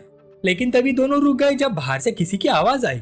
एक खूबसूरत और आकर्षक महिला डिसाइपल अंदर आई। उसका नाम टाओ सुबे था। उसने अदब से झुककर रिपोर्ट दी, मास्टर सीनियर ब्रदर जामू के रहने का इंतजाम तैयार हो चुका है। उसके बाद उसने पूछा, क्या मेरे लिए कोई और आदेश है? फैंग डैंग ने टाओ सुबे का परिचय जामू से करवाया और कहा कि वही उसे अल्केमी की बेसिक नॉलेज सिखाएगी। जामू ने भी विनम्रता से नमस्कार किया और बोला, उम्मीद करता हूँ कि मैं आपसे बहुत कुछ सीखूंगा। जब दोनों बाहर जा रहे थे जामू ने उसे पुकारा, जूनियर सिस्टर टाओ सुबे, आप तो मुझसे पहले मास्टर की डिसाइपल बनी होंगी, फिर आप मुझे सीनियर ब्रदर क्यों बुला रही हैं? टाओ सुबे ने शांत आवाज में जवाब दिया, आप एल्डर फैंग के पर्सनल डिसाइपल हैं, इसलिए आपका दर्जा हम जैसे ऑर्डिनरी इनर डिसाइपल से ज्यादा है। जब वो जामू के नए रेसिडेंस पर पहुंचे, टाओ सुबे ने सामने की बिल्डिंग की तरफ इशारा करते हुए कहा, ये पर्सनल डिसाइपल्स का रेसिडेंस है, आपके लिए रहने खाने और रोजमर्रा की सारी चीजें पहले से ही तैयार कर दी गई है। फिर टाओ सुबे ने पास की एक जगह की तरफ इशारा करते हुए कहा, मेरा घर भी यही पास में है, अगर आपको किसी चीज की जरूरत हो तो बस मुझे बुला लीजिए, मैं तुरंत आ जाऊंगी। ये सुनकर जामू मुस्कुराया। फिर वो टाओ सुबे के पास गया। उसने मजाक में उसकी कमर पकड़ ली और हल्का सा उसकी चीन ऊपर उठाते हुए मुस्कुरा कर पूछा, तो क्या तुम मेरे लिए बिस्तर गर्म करने का काम भी करोगी? जामू को लग रहा था कि ये मजाक सुनकर वो शर्मा जाएगी। उसे छेड़ने में उसे मजा आ रहा था, लेकिन अगले ही पल उसके माथे पर पसीना आ गया। टाओ सुबे के शरीर से लाल रंग की ऑरा निकलने लगी। उसने ठंडी आवाज में कहा, सीनियर ब्रदर ऐसी बकवास मत कीजिए। अचानक टाओ सुबे की प्रेजेंस कई गुना बढ़ गई। उसकी आंखें लाल चमक रही थी और वो अपने हाथ की मुट्ठी कस रही थी। उसने कहा, चाहे मैं आपको सीनियर ब्रदर बुलाती हूँ, लेकिन ताकत के मामले में मैं आपको एक हाथ से मार सकती हूँ। जामू घबरा कर बोला, मैं तो सिर्फ एक मजाक कर रहा था। कुछ ही पल बाद टाओ सुबे शांत हो गई और तुरंत मुड़कर चल दी। ये देखकर जामू सोच में पड़ गया। उसकी ऑरा तो निहाओ से भी ज्यादा शक्तिशाली थी, जो नेसेंट सोल रेम से सिर्फ आधा कदम दूर था। इसका मतलब था कि टाओ सुबे वाकई एक असली नेसेंट सोल रेम एक्सपर्ट थी। अंदर जाकर वो दोनों एक बड़े फर्नेस के पास पहुंचे। टाओ सुबे ने उसे वही छोड़ दिया और कहा, अगर आपको किसी चीज की जरूरत हो तो मुझे बता दीजिएगा।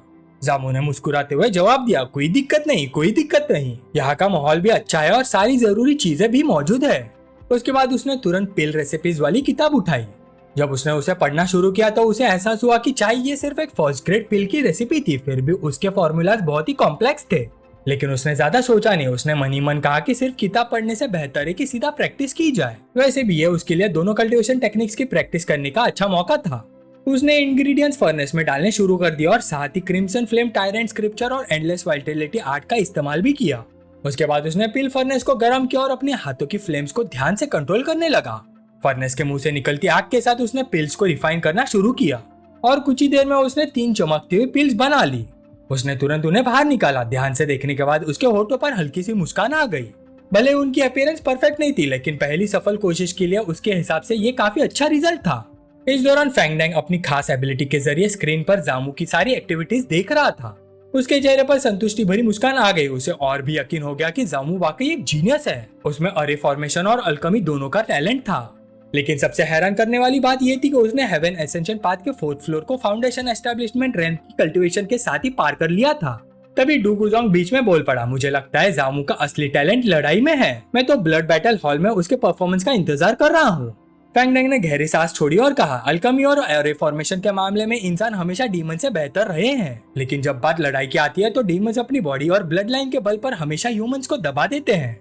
मुझे उम्मीद है कि इस लड़के का आना ह्यूमन कल्टीवेटर्स के लिए एक नई उम्मीद लेकर आएगा। 3 दिन बाद जामू लगभग हाफते हुए सांस ले रहा था। उसके कपड़े पसीने से भीग चुके थे क्योंकि वो लगातार प्रैक्टिस कर रहा था। उसके आसपास ऑर्डिनरी फर्स्ट ग्रेड पिल का ढेर लगा हुआ था, लेकिन उनमें कुछ हाई क्वालिटी पिल्स भी मौजूद थी। उसके हिसाब से उसका करंट लेवल बुरा नहीं था, लेकिन तभी उसने अपना सिर घुमाया। किसी ने दरवाजे पर दस्तक दी थी। ज्यादा देर नहीं हुई थी कि टाओ सुबह अंदर आई। उसके हाथ में स्पिरिचुअल एनर्जी और फिजिकल स्ट्रेंथ को रिकवर करने वाले रिसोर्सेज थे। जामू ने उन्हें जल्दी से लिया और बोला, बिल्कुल सही वक्त पर लाई हो सीनियर सिस्टर। मेरी स्पिरिचुअल एनर्जी भी लगभग खत्म हो चुकी थी। ये कहकर उसने टाओ सुबह का दिल से शुक्रिया अदा किया, लेकिन टाओ सुबह तुरंत जवाब नहीं दे पाई क्योंकि उसकी नजर कमरे में बिखरी हुई अनेक पिल्स पर टिक गई थी। उन्हें देखते ही हैरानी से उसने पूछा, क्या यह सब पिल्स तुमने खुद बनाई हैं? जामू ने शांत अंदाज में सिर हिला दिया, हाँ मैंने बनाई है। फिर उसने उल्टा सवाल कर दिया, लेकिन क्या इनकी क्वालिटी थोड़ी खराब नहीं लग रही? मेरे प्योर यांग बॉडी की फ्लेम बहुत ज्यादा एग्रेसिव है। मुझे लगता है कि हीट को कंट्रोल करने में अभी भी काफी मुश्किल हो रही है। ये सुनकर टाओ कुछ देर के लिए चुप हो गई। उसके मन में आया कि क्या यह लड़का सच में हम्बल है या फिर छुपा हुआ दिखावा कर रहा है। आखिर पहली बार अल्केमी सीखने वाला कोई आदमी इतने सारे पिल्स बनाकर भी उनकी क्वालिटी पर शिकायत कैसे कर सकता है? आखिर में वो सिर्फ मुड़ गई और बोली, जिस व्यक्ति को एल्डर फैंग डैंग ने पर्सनल डिसाइपल बनाया है उसका अल्केमी जीनियस होना तो स्वाभाविक ही है। लेकिन अगर तुम्हें अल्केमी के बारे में कुछ पूछना है तो गलत इंसान से पूछ रहे हो। मैं अल्केमिस्ट नहीं हूँ। ये सुनकर जामू थोड़ा हैरान हुआ। अल्केमी वैली में रहने वाली, इतनी पावरफुल कल्टीवेशन वाली और फिर भी अल्केमिस्ट नहीं। उसके हिसाब से जूनियर सिस्टर टाओ सुबह के पास काफी सीक्रेट छुपे हुए थे। थोड़ी देर बाद जामू बोला, वैसे उस दिन मैंने थोड़ी ज्यादा बदतमीजी कर दी थी, अब तक माफी भी नहीं मांगी। यह कहकर उसने अपने कपड़ों में से एक आइटम निकाला और टाओ सुबह की तरफ बढ़ा दिया। ये मेरी तरफ से छोटा सा गिफ्ट है, उम्मीद करता हूँ तुम इसे एक्सेप्ट करोगी। टाओ सुबह थोड़ी हैरान हुई, लेकिन उसने गिफ्ट ले लिया। उसी पल जामू के चेहरे पर हल्की सी मुस्कान आ गई। उसका सिस्टम एक्टिवेट हो गया। डिंग! उसने एक 4th ग्रेड विंड वॉकर पिल गिफ्ट की थी। इससे 1000 टाइम्स रिवॉर्ड ट्रिगर हुआ और उसे बदले में एक 7th ग्रेड विंड वॉकर पिल मिल गई। एक और नोटिफिकेशन आया, डिंग! उसने 34 4th ग्रेड फाउंडेशन एस्टेब्लिशमेंट पिल गिफ्ट की थी। इस बार 300 टाइम्स रिवॉर्ड ट्रिगर हुआ और उसे एक 7th ग्रेड स्पिरिट गैदरिंग पिल प्राप्त हुई। टाओ सुबह उलझन में पड़ गए। उसे समझ नहीं आ रहा था कि जामू अचानक इतना खुश क्यों हो लग रहा है, लेकिन जामू के मन में कुछ और ही चल रहा था। खूबसूरत भी और पावरफुल भी, और इसके पास आने से रिवॉर्ड भी कमाल के मिलते हैं। लगता है भविष्य में मुझे यहाँ ज्यादा आना चाहिए। तभी दोनों एक साथ रुक गए। बाहर से किसी की आवाज आई जो उन्हें बाहर बुलाने लगी। जामू और टाओ सुबह साथ में बाहर निकले। जैसे ही जामू ने फैंग डैंग को देखा उसने तुरंत अदब से प्रणाम किया, लेकिन फैंग डैंग ने हाथ हिलाकर कहा, इतना फॉर्मल होने की जरूरत नहीं है। मैं पिछले कुछ दिनों से तुम्हारी प्रोग्रेस देख रहा हूँ। उसके बाद उसने कहा, अब अगला कदम यह है कि तुम डुगुसोंग के साथ ब्लड बैटल हॉल जाओगे। जामू की नजर डुगुसोंग पर पड़ी। वो पूरी तरह से थका हुआ था और सांस भी तेज चल रही थी। जामू ने तुरंत पूछा, मास्टर आपको क्या हुआ? डुगुसोंग ने कंधे उचकाते हुए जवाब दिया, बस कुछ अंधे कोचरे को सबक सिखाकर आ रहा हूँ जो मुसीबत खड़ी कर रहे थे। आजकल सेक्ट के आसपास का माहौल बिल्कुल शांत नहीं है। उसने आगे समझाया, डीमन फॉरेस्ट के डीमंस फिर से एक्टिवेट होने लगे हैं। मैं असल में तुम्हें ट्रेनिंग के लिए वहाँ ले जाना चाहता था, लेकिन अभी वक्त ठीक नहीं लग रहा।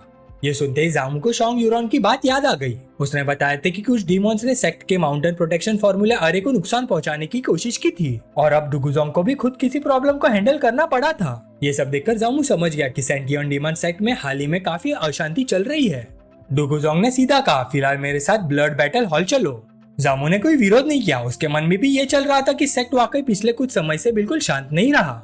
फिर उसने फैंगडैंग को प्रणाम करके विदा लिया। फैंगडैंग ने सिर हिलाकर कहा, हो सकता है अगले कुछ महीनों तक मैं क्लोज डोर कल्टीवेशन में रहूं और पिल्स रिफाइन करूं। अगर तुम मेडिसिन किंग वैली वापस आओ और किसी चीज की जरूरत हो तो टाओ सुबे को ढूंढ लेना। जामू ने बस सिर हिला दिया और वो डुगुजोंग के साथ तेजी से वहां से निकल गया। जब दोनों दूर जा रहे थे, टाओ सुबे ने अपने मास्टर की तरफ देखकर कहा, मास्टर, आपने वाकई एक ऐसा जीनियस पर्सनल डिसाइपल ढूंढ निकाला है जो शायद 10,000 सालों में एक बार ही पैदा होता है। फैंगडैंग जोर से हंस पड़ा, फिर गर्व से बोला, ये तो स्वाभाविक है। आखिर तुम्हारे इस मास्टर की नजर कभी गलत नहीं हो सकती। मास्टर डुगुजोंग ने एक्सप्लेन किया कि ब्लड बैटल हॉल का इतिहास बहुत ही पुराना है। कहते हैं कि ये हॉल उनकी सेक्ट की स्थापना के लगभग उसी समय से मौजूद है। बहुत पुराने समय से इस हॉल के डिसाइपल्स का एक ही फर्ज रहा है और वो है सेक्ट के बाहरी दुश्मनों का सामना करना। उन्होंने बताया कि सेंटियन डीमन सेक्ट आज तक मजबूती से खड़ी है, ये किसी किस्मत या इत्तेफाक की वजह से नहीं है। इसके पीछे अनेक सालों तक चल रहे लगातार युद्ध और संघर्ष है। इसलिए जबकि माउंटेन प्रोटेक्शन आयर पूरी डीमन सेक्ट के लिए एक मजबूत रक्षा कवच का काम करता है, ब्लड बैटल हॉल बिल्कुल अलग तरीके से काम करता है। वो अपने दुश्मनों के हमले का इंतजार नहीं करते, बल्कि वो खुद पहल करते हैं और सीधा हमला बोल देते हैं। दुश्मन उनकी टेरिटरी के पास पहुंचने से पहले ब्लड बैटल हॉल उन्हें ढूंढकर खत्म कर देता है, ताकि कोई भी खतरा बाकी ना रहे। तब जाकर जामू को पूरी सिचुएशन समझ आ गई। आज पहली बार उसे एहसास हुआ कि ब्लड बैटल हॉल असल में इसी तरह ऑपरेट करता है। लेकिन सब कुछ समझाने के बाद भी वो अपना सवाल रोक नहीं पाया। थोड़ा झिझकते हुए लेकिन क्यूरियोसिटी से भरा हुआ उसने अपने मास्टर से पूछा कि क्या डीमन सेक्ट के लोग वाकई इतने गर्म मिजाज, सीधे और एग्रेसिव तरीके से काम करते हैं। जामू का सवाल सुनते ही डुगुजोंग जोर से हंस पड़ा। उसे साफ दिख रहा था कि जामू के दिमाग में डीमन सेक्ट की एक अलग ही इमेज बनी हुई है। शायद वो सोचता था कि डीमन सेक्ट के लोग हमेशा चालाक, धोखेबाज और किसी भी गंदी चाल का इस्तेमाल करने के लिए तैयार रहते हैं, बस जीत मिलनी चाहिए। जामू ये सब सुनकर हल्का सा पसीना पसीना हो गया। थोड़ा शर्माते हुए उसने सीधा पूछ लिया, क्या सच में ऐसा नहीं है। उसने ये भी कहा कि आखिर वो खुद भी सेंटियन डीमन सेक्ट के एक आउटर डिसाइपल के द्वारा किडनैप करके यहाँ लाया गया था। ऐसी सिचुएशन में उसके लिए कोई और इम्प्रेशन बनाना काफी मुश्किल था। ये सोचकर डुगुजोंग कुछ देर के लिए सोच में पड़ गया। थोड़ी देर की खामोशी के बाद उसने कहा कि सच कहे तो पूरी दुनिया भी सेंटियन डीमन सेक्ट को लगभग इसी नजरिए से देखती है, इसलिए उसने इस बात को सीधे तौर पर झुटलाया नहीं। उसने समझाया कि इसका एक बड़ा कारण यह है कि उनकी सेक्ट बहुत लंबे समय से मैरेट डीमन फॉरेस्ट के अंदर रहती आ रही है। क्योंकि उनका दूसरी कल्टीवेशन फोर्सेस के साथ बहुत कम संपर्क होता है, इसलिए लोगों की गलतफहमियां और भी गहरी होती गई हैं। असल में उसने तो ये तक कहा कि डीमन रेस और ह्यूमन रेस दोनों ही कभी सच में सेंटियन पैट्रियार्क के असली उद्देश्य को समझ ही नहीं पाए जब उन्होंने सेक्ट की स्थापना की थी। ये बात सुनकर जामू गहरी सोच में डूब गया। उसके चेहरे पर हैरानी साफ नजर आ रही थी जब उसने फिर से पूछा, मतलब सेंटियन पैट्रियार्क ने ये सेक्ट इसी जगह बनाने के पीछे कोई खास वजह रखी थी? लेकिन उसकी बात पूरी होने से पहले डुगुजोंग ने उसे रोक दिया। उसने छोटा सा लेकिन सीधा जवाब दिया, हम पहुंच गए हैं। इसके बाद वो सीधा ब्लड बैटल हॉल के अंदर चले गए। अंदर कदम रखते ही उनके सामने एक बहुत ही जीवंत और उत्साह से भरा हुआ दृश्य था। हर तरफ लोग ट्रेनिंग में व्यस्त थे। हर मूवमेंट, हर अटैक और हर स्ट्रेंथ का प्रदर्शन पूरी ताकत के साथ किया जा रहा था। किसी के अंदर जरा भी हिचकिचाहट नहीं थी। जामू ने ये सब तुरंत नोटिस कर लिया। सिर्फ देखने भर से ही उसे महसूस हो गया कि वहाँ मौजूद हर व्यक्ति एक डरा देने वाली प्रेजेंस रखता है। उन डिसाइपल्स की ऑरा भारी, तेज और युद्ध की भावना से पूरी तरह भरी हुई थी। वो वाकई ब्लड बैटल हॉल के नाम के लायक थे, एक ऐसी जगह जो सिर्फ और सिर्फ असली लड़ाई के लिए बनी हो। जब जामू आसपास के माहौल को देखने में मशगूल था, तभी दो लोग उसकी तरफ आते हुए नजर आए। उन दोनों ने तुरंत उसका ध्यान खींच लिया। वो थे शिंग जायू और शाओ यूगी। दोनों पास आकर बड़े अदब के साथ अपने मास्टर को प्रणाम करने लगे। ज्यादा देर नहीं हुई थी कि डुगुजोंग ने उनका परिचय जामू से करवा दिया। उन्होंने कहा, ये तुम्हारा सीनियर एल्डर ब्रदर शाओ वागी है, जो हेवेनली जीनियस रैंकिंग में 10वें स्थान पर है, और ये तुम्हारी सेकंड सीनियर सिस्टर शिंग जायू है। परिचय सुनते ही जामू ने तुरंत सम्मान दिखाया। एक जूनियर डिसाइपल की तरह उसने दोनों को विनम्रता से प्रणाम किया। उसके बाद डुगुजोंग ने तुरंत शाओ वूगी को बुलाया और उसे वी बेल लेकर आने का आदेश दिया। ये सुनकर शाओ वूगी थोड़ा हैरान हो गया। वो खुद को रोक नहीं पाया और पूछ बैठा, मास्टर, क्या हमें वाकई उस चीज का इस्तेमाल करना जरूरी है? ये सवाल सुनते ही डुगुजोंग ने उसे स्पष्ट नाराजगी भरी नजर से देखा। गुस्से में उसने पूछा, क्या तुम ये कहना चाहते हो कि जिस पर्सनल डिसाइपल को मैं एक्सेप्ट करने वाला हूँ, उसका टैलेंट वुजेबेल के परीक्षा देने लायक भी नहीं है? एक पल में शाओ वूगी के माथे पर पसीना आ गया। साफ था कि वो अपने मास्टर के रिएक्शन से काफी घबरा गया था। उसने तुरंत सिर हिलाकर मना किया, नहीं मास्टर, उसने जल्दी से जवाब दिया। उसके बाद उसने कहा कि वो अभी के अभी वुजेबेल लेकर आता है। लेकिन डुगुजोंग के साथ निकलने से पहले वो एक गहरी सांस लिए बिना रह नहीं सका और जामू की तरफ हल्की सी जलन भरी नजर से देख लिया। दोनों के जाते ही जामू ने अपने गाल को खुजाया। कंफ्यूज होकर उसने पूछा कि क्या उसे अनजाने में सीनियर ब्रदर शाओ वूगी का कोई नुकसान हो गया है? शिंग जायू ने तुरंत उसे तसल्ली दी। उसने कहा कि इस बात को दिल पर लेने की जरूरत नहीं है, क्योंकि सीनियर ब्रदर शाओ वूगी का स्वभाव ही ऐसा है। यह कहकर उसने सीधा जाओमू के बाजू पकड़ लिया। शिंग जायो ने कहा कि उसने सुना है कि जाओमू के पास प्योर यांग बॉडी है। लेकिन बात यही खत्म नहीं हुई। उसने अपने कोलोसल ट्विन टावर्स के साथ उसके कान के पास झुककर धीरे से बोलने लगी, जैसे कोई बहुत बड़ा राज डिस्कस कर रही हो। उसकी आवाज इतनी पास थी और बोलने के अंदाज इतना अजीब था कि जाओमू के गाल तुरंत लाल हो गए। उसके बाद उसने सीधा सवाल कर दिया, क्या तुम कल्टीवेशन के मामले में वाकई बहुत जबरदस्त हो? ये सुनते ही जाओमू शर्म के मारे एक कदम पीछे हट गया। उसने बिल्कुल एक्सपेक्ट नहीं किया था कि बात इतनी बिना ब्रेक के आगे बढ़ जाएगी। वो खुद को रोक नहीं पाया और बोला, सीनियर सिस्टर, अभी तो हम पहली बार मिले हैं, इतना प्राइवेट सवाल पूछना थोड़ा ज्यादा नहीं है? जाओमू का रिएक्शन देखकर शिंग जायो और भी खुश हो गए। उसके लिए जाओमू को छेड़ना बहुत मजेदार था। चेहरे पर मुस्कान लेकर उसने कहा, सीनियर सिस्टर तो बस प्योर यांग बॉडी का एहसास करना चाहती थी। कितनी अफसोस की बात है कि मेरा पहले से ही हस्बैंड है। वैसे भी तुम थोड़ा सा देर से आए हो। ये सुनकर जाओमू सिर्फ शर्म से निकल सका, लेकिन कुछ देर बाद उसके चेहरे पर अचानक एक मुस्कान उभर आई। वो धीरे धीरे शिंग जायो के पास गया और उसे ध्यान से देखने लगा। फिर बोला, आप तो अभी भी काफी यंग और एनर्जेटिक लगती है, लेकिन लगता है आपने बहुत जल्दी शादी कर ली थी। शिंग जायो थोड़ी सी शर्मा गई। उसने जवाब दिया, मेरी उम्र अभी 20 साल है और मैंने सिर्फ एक बार शादी नहीं की, एक से ज्यादा बार की है, काफी बार। बस अफसोस ये है कि मेरी किस्मत हस्बैंड्स के मामले में अच्छी नहीं रही। मेरे सारे हस्बैंड्स की उम्र बहुत छोटी निकली। जब मैं ये कहानी दूसरों को सुनाती हूँ तो खुद को किसी बुजुर्ग औरत की तरह महसूस करती हूँ जो जिंदगी के कड़वे तजुर्बों से भरी हुई हो। लेकिन इतने सबके बाद भी मैंने अब तक दुनिया की असली खुशी का स्वाद नहीं चखा। ये सुनते ही जाओमू पीछे हट गया। उसके माथे पर पसीना आ गया। लगातार इतने हस्बैंड्स मर गए थे। उसके दिमाग में तुरंत एक डरावना नतीजा आया। उसके सामने खड़ी यह औरत शायद किसी ब्लैक विडो से कम नहीं थी। लेकिन उसकी इमेजिनेशन और आगे बढ़ती उससे पहले शिंग जायो हंस पड़ी। वो सीधा उसके पास आ गई और उसे अपने कोलोसल ट्विन टावर्स का स्वाद चखाया और मुस्कुराते हुए बोली, अरे लिटिल जूनियर ब्रदर, शर्माओ मत, मैं तो सिर्फ मजाक कर रही थी। फिर हंसते हुए उसने कहा, मैं तो अभी सिर्फ 20 साल की हूँ, अभी भी एक मासूम लड़की ही हूँ। ये सुनकर जाओमू ने जबरदस्ती मुस्कुराने की कोशिश की और मन ही मन सोचा, तय सीनियर सिस्टर को मजाक करना बहुत पसंद है।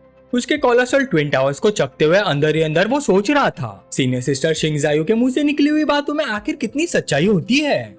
लेकिन उनकी बातचीत ज्यादा देर तक नहीं चली। जल्दी डुगुजोंग और शाओवॉगी वापस आ गए। उनके साथ एक विशाल घंटी थी जो चमकदार रोशनी छोड़ रही थी। डुगुजोंग सीधा शिंग जायो के पास गया और उसे डांटते हुए बोला कि जाओमू को छेड़ना और परेशान करना बंद करे। शिंग जायो ने तुरंत हाँ में सिर हिला दिया, जैसे उसे कुछ गलत किया ही ना हो। दूसरी तरफ जब जाओमू की नजर उस विशाल घंटी पर पड़ी तो वो हैरान रह गया। उसने तुरंत पूछा, मास्टर, ये वूजी बेल असल में है क्या?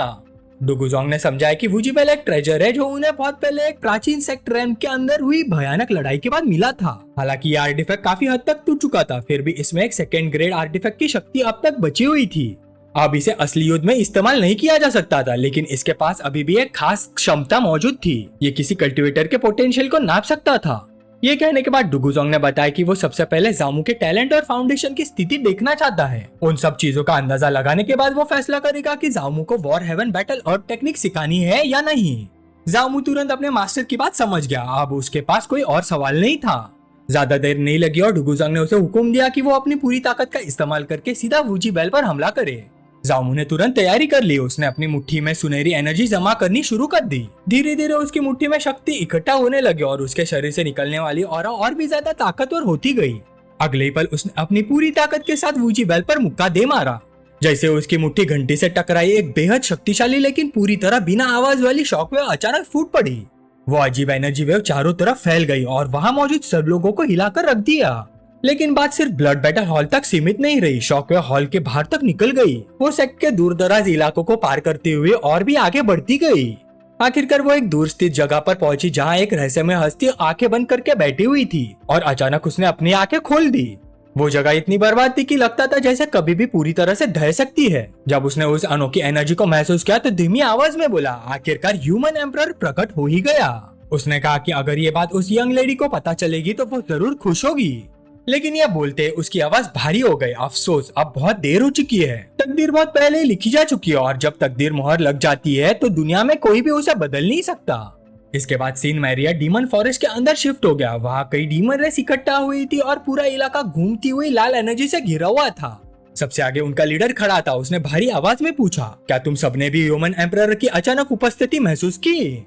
उसकी आवाज से ही समझ आ रहा था कि ये मामूली घटना नहीं थी। उसने कहा, लगता है इमोर्टल मार्शल कॉन्टिनेंट का आसमान बदलने वाला है। एक डीमन रेस के मेंबर ने पूछा, चाहे कुछ भी बदल जाए क्या फर्क पड़ता है? आसमान तो पहले ही सील हो चुका है, हम क्या कर सकते हैं? दूसरे ने भी हाँ में हाँ मिलाई। उसने कहा बेहतर होगा हम एंसेस्टर को प्रणाम करके वापस क्लोज डोर कल्टीवेशन में चले जाएं। तब किसी और ने पूछा क्या ओल्ड एंसेस्टर ने भी ये एनर्जी महसूस नहीं की होगी, क्या उन्होंने कोई निर्देश नहीं दिया। एक और डीमन ने तुरंत जवाब दिया मैं इतनी हिम्मत नहीं करता कि ओल्ड एंसेस्टर को डिस्टर्ब करूं। अगर तुम लोग पूछना चाहते हो तो खुद जाकर पूछ लो। ये सुनते हैं उनका लीडर सबको चुप करवा दिया। उसने गंभीरता से कहा ह्यूमन एम्परर का प्रकट होना कोई छोटी बात नहीं है। उसने तुरंत ऑर्डर दिया हर फैक्शन तुरंत कुछ लोगों को प्लेन्स की तरफ भेजे, जाकर पूरी स्थिति का जांच करो। सबने तुरंत उसके आदेश को स्वीकार कर लिया और जांच करने चले गए। सीन फिर बदला। जामू ने अपना सिर खुजाया और अपने मास्टर से पूछा मास्टर मैंने जो किया वो ठीक था ना। डुगुजोंग ने शांत आवाज में जवाब दिया काम चल जाएगा। लेकिन अंदर ही अंदर वो हैरान था। उसे यकीन ही नहीं हो रहा था कि जामू ने इतना बड़ा हंगामा खड़ा कर दिया था। वो खुद से पूछ रहा था कि क्या इस लड़के का टैलेंट और एप्टीट्यूड वाकई इतना डरावना है। इसी बीच शिनजायू ने शाओ वूगी को छेड़ते हुए कहा अगर मुझे सही याद है तो सीनियर ब्रदर शाओ वूगी का रिजल्ट भी इतने लेवल तक नहीं पहुंच पाया था, सही कह रही हो ना। शाओ वूगी शर्मिंदा होकर बोला उस वक्त मैंने अपनी पूरी ताकत नहीं लगाई थी। तब डुगुजोंग जामू के पास आया। उसने कहा तुम्हारी एप्टीट्यूड टेस्ट करने की अब जरूरत नहीं है, आज से तुम मेरे सीधे गाइडेंस में रहोगे। मैं तुम्हें battle heaven and earth cultivate करवाऊंगा। जामू ने तुरंत सम्मान के साथ हाँ कर दी। उसके बाद सब लोग हॉल से बाहर चले गए। बाहर पहुंचकर डुगुजोंग ने कहा बैटल हेवन एंड अर्थ असल में कोई टेक्निक या मूव्स का सेट नहीं है, ये एक फाइटिंग स्पिरिट है, एक स्टेट ऑफ माइंड है। तैयारी करते हुए उसने जामू से कहा अब तुम्हें सिर्फ मेरी ऑरा में होने वाले बदलाव को ध्यान से देखना है, मैं इसे सिर्फ एक बार दिखाऊंगा। जामू ने तुरंत जवाब दिया जी मास्टर मैं समझ गया। डुगुजोंग ने गहरी सांस ली। अगले ही पल उसके पूरे शरीर से एक भयानक ऑरा फूट पड़ी। जामू ये देखकर हैरान रह गया। उसके मास्टर की ऑरा धीरे धीरे एक विशाल एनर्जी अवतार में बदल गई जो किसी प्राचीन महान जीव जैसी लग रही थी। फिर उस एनर्जी अवतार ने एक जबरदस्त हमला किया। एक भयानक एनर्जी बीम आसमान की तरफ फूट पड़ी और सीधा गगन को चीरने लगी। जब धीरे धीरे धूल और धुआं छट गया डुगुजोंग शांति से वही खड़ा था। उसने जामू की तरफ देखा और पूछा कुछ समझे। जामू ने विनम्रता से सिर झुकाया और जवाब दिया बैटल हेवन एंड अर्थ का मतलब है सब चीजों पर राज करने की शक्ति। मास्टर डुगुजोंग कुछ देर के लिए चुप हो गए। फिर उसने जामू के कंधे पर हाथ रखा और उसकी तारीफ करते हुए कहा कि इतनी जल्दी इतना समझ लेना वाकई काबिल के तारीफ बात है। लेकिन जामू थोड़ा निराश होकर बोला मास्टर लगता है आप मेरे जवाब से ज्यादा खुश नहीं हुए। शायद मुझे पहले कोर फॉर्मेशन रैम तक पहुंचना चाहिए था और अपनी कॉम्प्रेशन को और बढ़ाना चाहिए था। डुगुजोंग ने तुरंत उसे समझाया कि battle against heaven and earth को कल्टीवेट करने में जल्दबाजी करने की जरूरत नहीं है। ये टेक्निक असली जंगों के बीच समझने और निखरने के लिए ज्यादा सूटेबल है। जितनी ज्यादा जानलेवा लड़ाइयाँ वो लड़ेगा उतनी ही नेचुरली उसकी ताकत बढ़ेगी। उसके बाद उसने एक किताब निकालकर जामू को दे दी। उस किताब का नाम था सेक्रेड ओरिजिन आर्ट। डुगुजोंग ने कहा एक मास्टर के रूप में मेरे पास तुम्हें सिखाने के लिए एक और टेक्निक है, मैं चाहता हूँ कि तुम पहले इसी को सीखो। जामू ने तुरंत किताब ले ली और हैरानी से पूछा मास्टर क्या इस टेक्निक का होली एंसेस्टर सेक्ट से कोई संबंध है। डुगुजोंग ने सिर हिलाकर कहा बिल्कुल, सेक्रेड ओरिजिन आर्ट को खुद होली एंसेस्टर ने क्रिएट किया था। चाहे यह हेवन ग्रेड टेक्निक ना हो लेकिन इसका पोटेंशियल बहुत बड़ा है। अगर कोई इसे हाईएस्ट लेवल तक कल्टीवेट कर ले तो ये किसी हेवन ग्रेड टेक्निक से कम नहीं होगी। ये सुनते ही जामू को अपने मास्टर का मतलब समझ आ गया। लेकिन जाने से पहले डुगुजोंग ने उसे एक और बात कही। अगले कुछ दिनों तक उसे वही रहकर सिर्फ सेक्रेड ओरिजिन आर्ट की कल्टीवेशन पर फोकस करना था। जामू ने अदब से जवाब दिया जी मास्टर मैं समझ गया। जाने से पहले डुगुजोंग ने शिंगजायू और शाओवूगी की तरफ मुड़कर कहा अपने जूनियर ब्रदर को परेशान मत करना, खासकर तुम शिंगजायू। दोनों ने तुरंत आदेश मान लिया, समझ गए। उसके बाद जामू एक शांत कमरे में गया और किताब का अध्ययन करने लगा। जैसे उसने सोचा था एक हाई ग्रेड अर्थ रैंक टेक्निक को समझना उसकी मौजूदा कॉम्प्रहेंशन के लिए बहुत मुश्किल था। सेक्रेड ओरिजिन आर्ट कोई कॉम्बैट टेक्निक नहीं थी, ये एक ऐसी टेक्निक थी जो स्पिरिचुअल पावर को मजबूत बनाती थी। और ये शक्ति पोटेंशियल को निचोड़कर या लाइफ स्पैन को जलाकर नहीं मिलती थी, बल्कि ये मेरिडियंस को मजबूत बनाकर हासिल की जाती थी। जामू तुरंत बैठ गया और कल्टीवेशन शुरू कर दी। जब एनर्जी उसके शरीर में दौड़ रही थी वो सोच रहा था कि मेरिडियन स्पिरिचुअल पावर्स के रास्ते होते हैं। उन्हें मजबूत बनाना कोई आसान काम नहीं था। सिर्फ ये बात काफी थी ये साबित करने के लिए कि होली एंसेस्टर कितने भयानक और शक्तिशाली था। जामू ने मनी मन सोचा देखते हैं मैं अपनी स्पिरिचुअल पावर को कितनी गुना तक बढ़ा सकता हूँ। फिर 3 दिन बीत गए। जब जामू कल्टीवेशन कर रहा था उसने अपने हाथ में एनर्जी जमा करनी शुरू की। तब उसे एहसास हुआ कि वो ब्लीजिंग फ्लेम पाम का एक मिनी वर्जन बना सकता है। उसने तुरंत उसका प्रयोग किया। जैसे ही वो अटैक दीवार से टकराया एक जोर का धमाका हुआ। अरे प्रोटेक्शन होने के बावजूद दीवार टूट गई। ये देखकर जामू खुद हैरान रह गया। तभी उसके पीछे से एक आवाज सुनाई दी, कमाल है, डिफेंस फॉर्मेशन लगी होने के बावजूद तुम इतना नुकसान कर पाए। जामू ने तुरंत पीछे मुड़कर देखा और अगले ही पल वो चौंक गया। वहाँ लेडी सेंटेंस जी शुआन खड़ी थी। लेडी सेंटेंस जी शुआन ने मुस्कुराते हुए कहा सेक्रेड ओरिजिन आर्ट को समझने की तुम्हारी स्पीड मेरी उम्मीद से ज्यादा है। जामू ने तुरंत अदब के साथ प्रणाम किया, लेकिन उसके गाल लाल हो गए जब लेडी सेंटेंस जीशुआन उसके करीब आ गई और अपना पाँव उसके चिन पर रख दिया। फिर मुस्कुराते हुए लेडी जीशुआन ने कहा, अब जब तुम 3 एल्डर्स के टेस्ट पास कर चुके हो, तुम्हें मुझे सीनियर सिस्टर कहना चाहिए, है ना? ये सुनते ही जामू और भी ज्यादा शर्मा गया। वो फिर भी उसे मास्टर कहकर ही बुलाता रहा। तभी लेडी सेंटेंस जीशुआन ने अपने पोर्टल से कुछ बेलों जैसी जड़ों को बाहर निकाला। उसने कहा कि उसकी एल्डर डुगुजोंग से बात कर चुकी है, अब जामू को उसके साथ चलना होगा। जामू अब जवाब भी नहीं दे पाया था कि बेलों ने उसके पूरे शरीर को लपेट लिया और अगले ही पल उसे सीधा पोर्टल के अंदर खींच लिया गया। जब उसने दोबारा होश संभाला, वो लेडी सेंटेंस जीशुआन के रेसिडेंस में था और सीधा एक बड़े लाल बिस्तर पे फेंक दिया गया था। जामू धीरे धीरे उठकर बैठ गया। वो सोच रहा था कि इस बार लेडी सेंटेंस जीशुआन उसे कहाँ ले आई है, लेकिन उसके सोचने से पहले ही लेडी सेंटेंस जीशुआन अचानक उसके गोद में आ बैठी। वो धीरे धीरे उसके चेहरे के करीब आई, फिर एक नरम और मोहक आवाज में बोली, जामू, क्या तुम जानते हो कि मैंने तुम्हें अपना डिसाइपल क्यों बनाया था? जामू कुछ देर तक जवाब नहीं दे पाया। लेडी सेंट जीशुआन का चेहरा उसके इतने करीब आ गया था कि उसके गाल शर्म से लाल हो गए। तब जामू ने सोचा कि शायद जीशुआन की दिलचस्पी उसके शरीर के अंदर मौजूद रेडियंग एनर्जी में है, लेकिन अगर बात सिर्फ इतनी सी होती तो जीशुआन को उसे इतनी घुमा फिरा कर सवाल पूछने की जरूरत नहीं थी। लेडी सेंट जीशुआन ने कहा कि जवाब देने से पहले अच्छी तरह सोच लेना। तब जामू ने अंदाजा लगाया कि शायद वो इस राज को दुनिया से छुपा कर रखना चाहती है, इसीलिए उसने उसे अपना डिसाइपल बना लिया था ताकि वो हमेशा उसकी नजर के नीचे रहे। जामू मुस्कुराया और बोला, मास्टर ने मुझे डिसाइपल इसलिए एक्सेप्ट किया क्योंकि आपने मेरे कल्टीवेशन पोटेंशियल को पहचान लिया।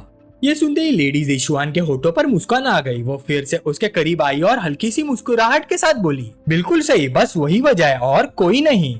फिर लेडी जीशुआन ने कहा, तुम वाकई बहुत समझदार हो, मुझे सब कुछ डिटेल में समझाने की भी जरूरत नहीं पड़ी, तुम खुद ही समझ जाते हो। जामू ने तुरंत जवाब दिया, मास्टर निश्चिंत रहिए, मैं ये बात किसी को नहीं बताऊंगा।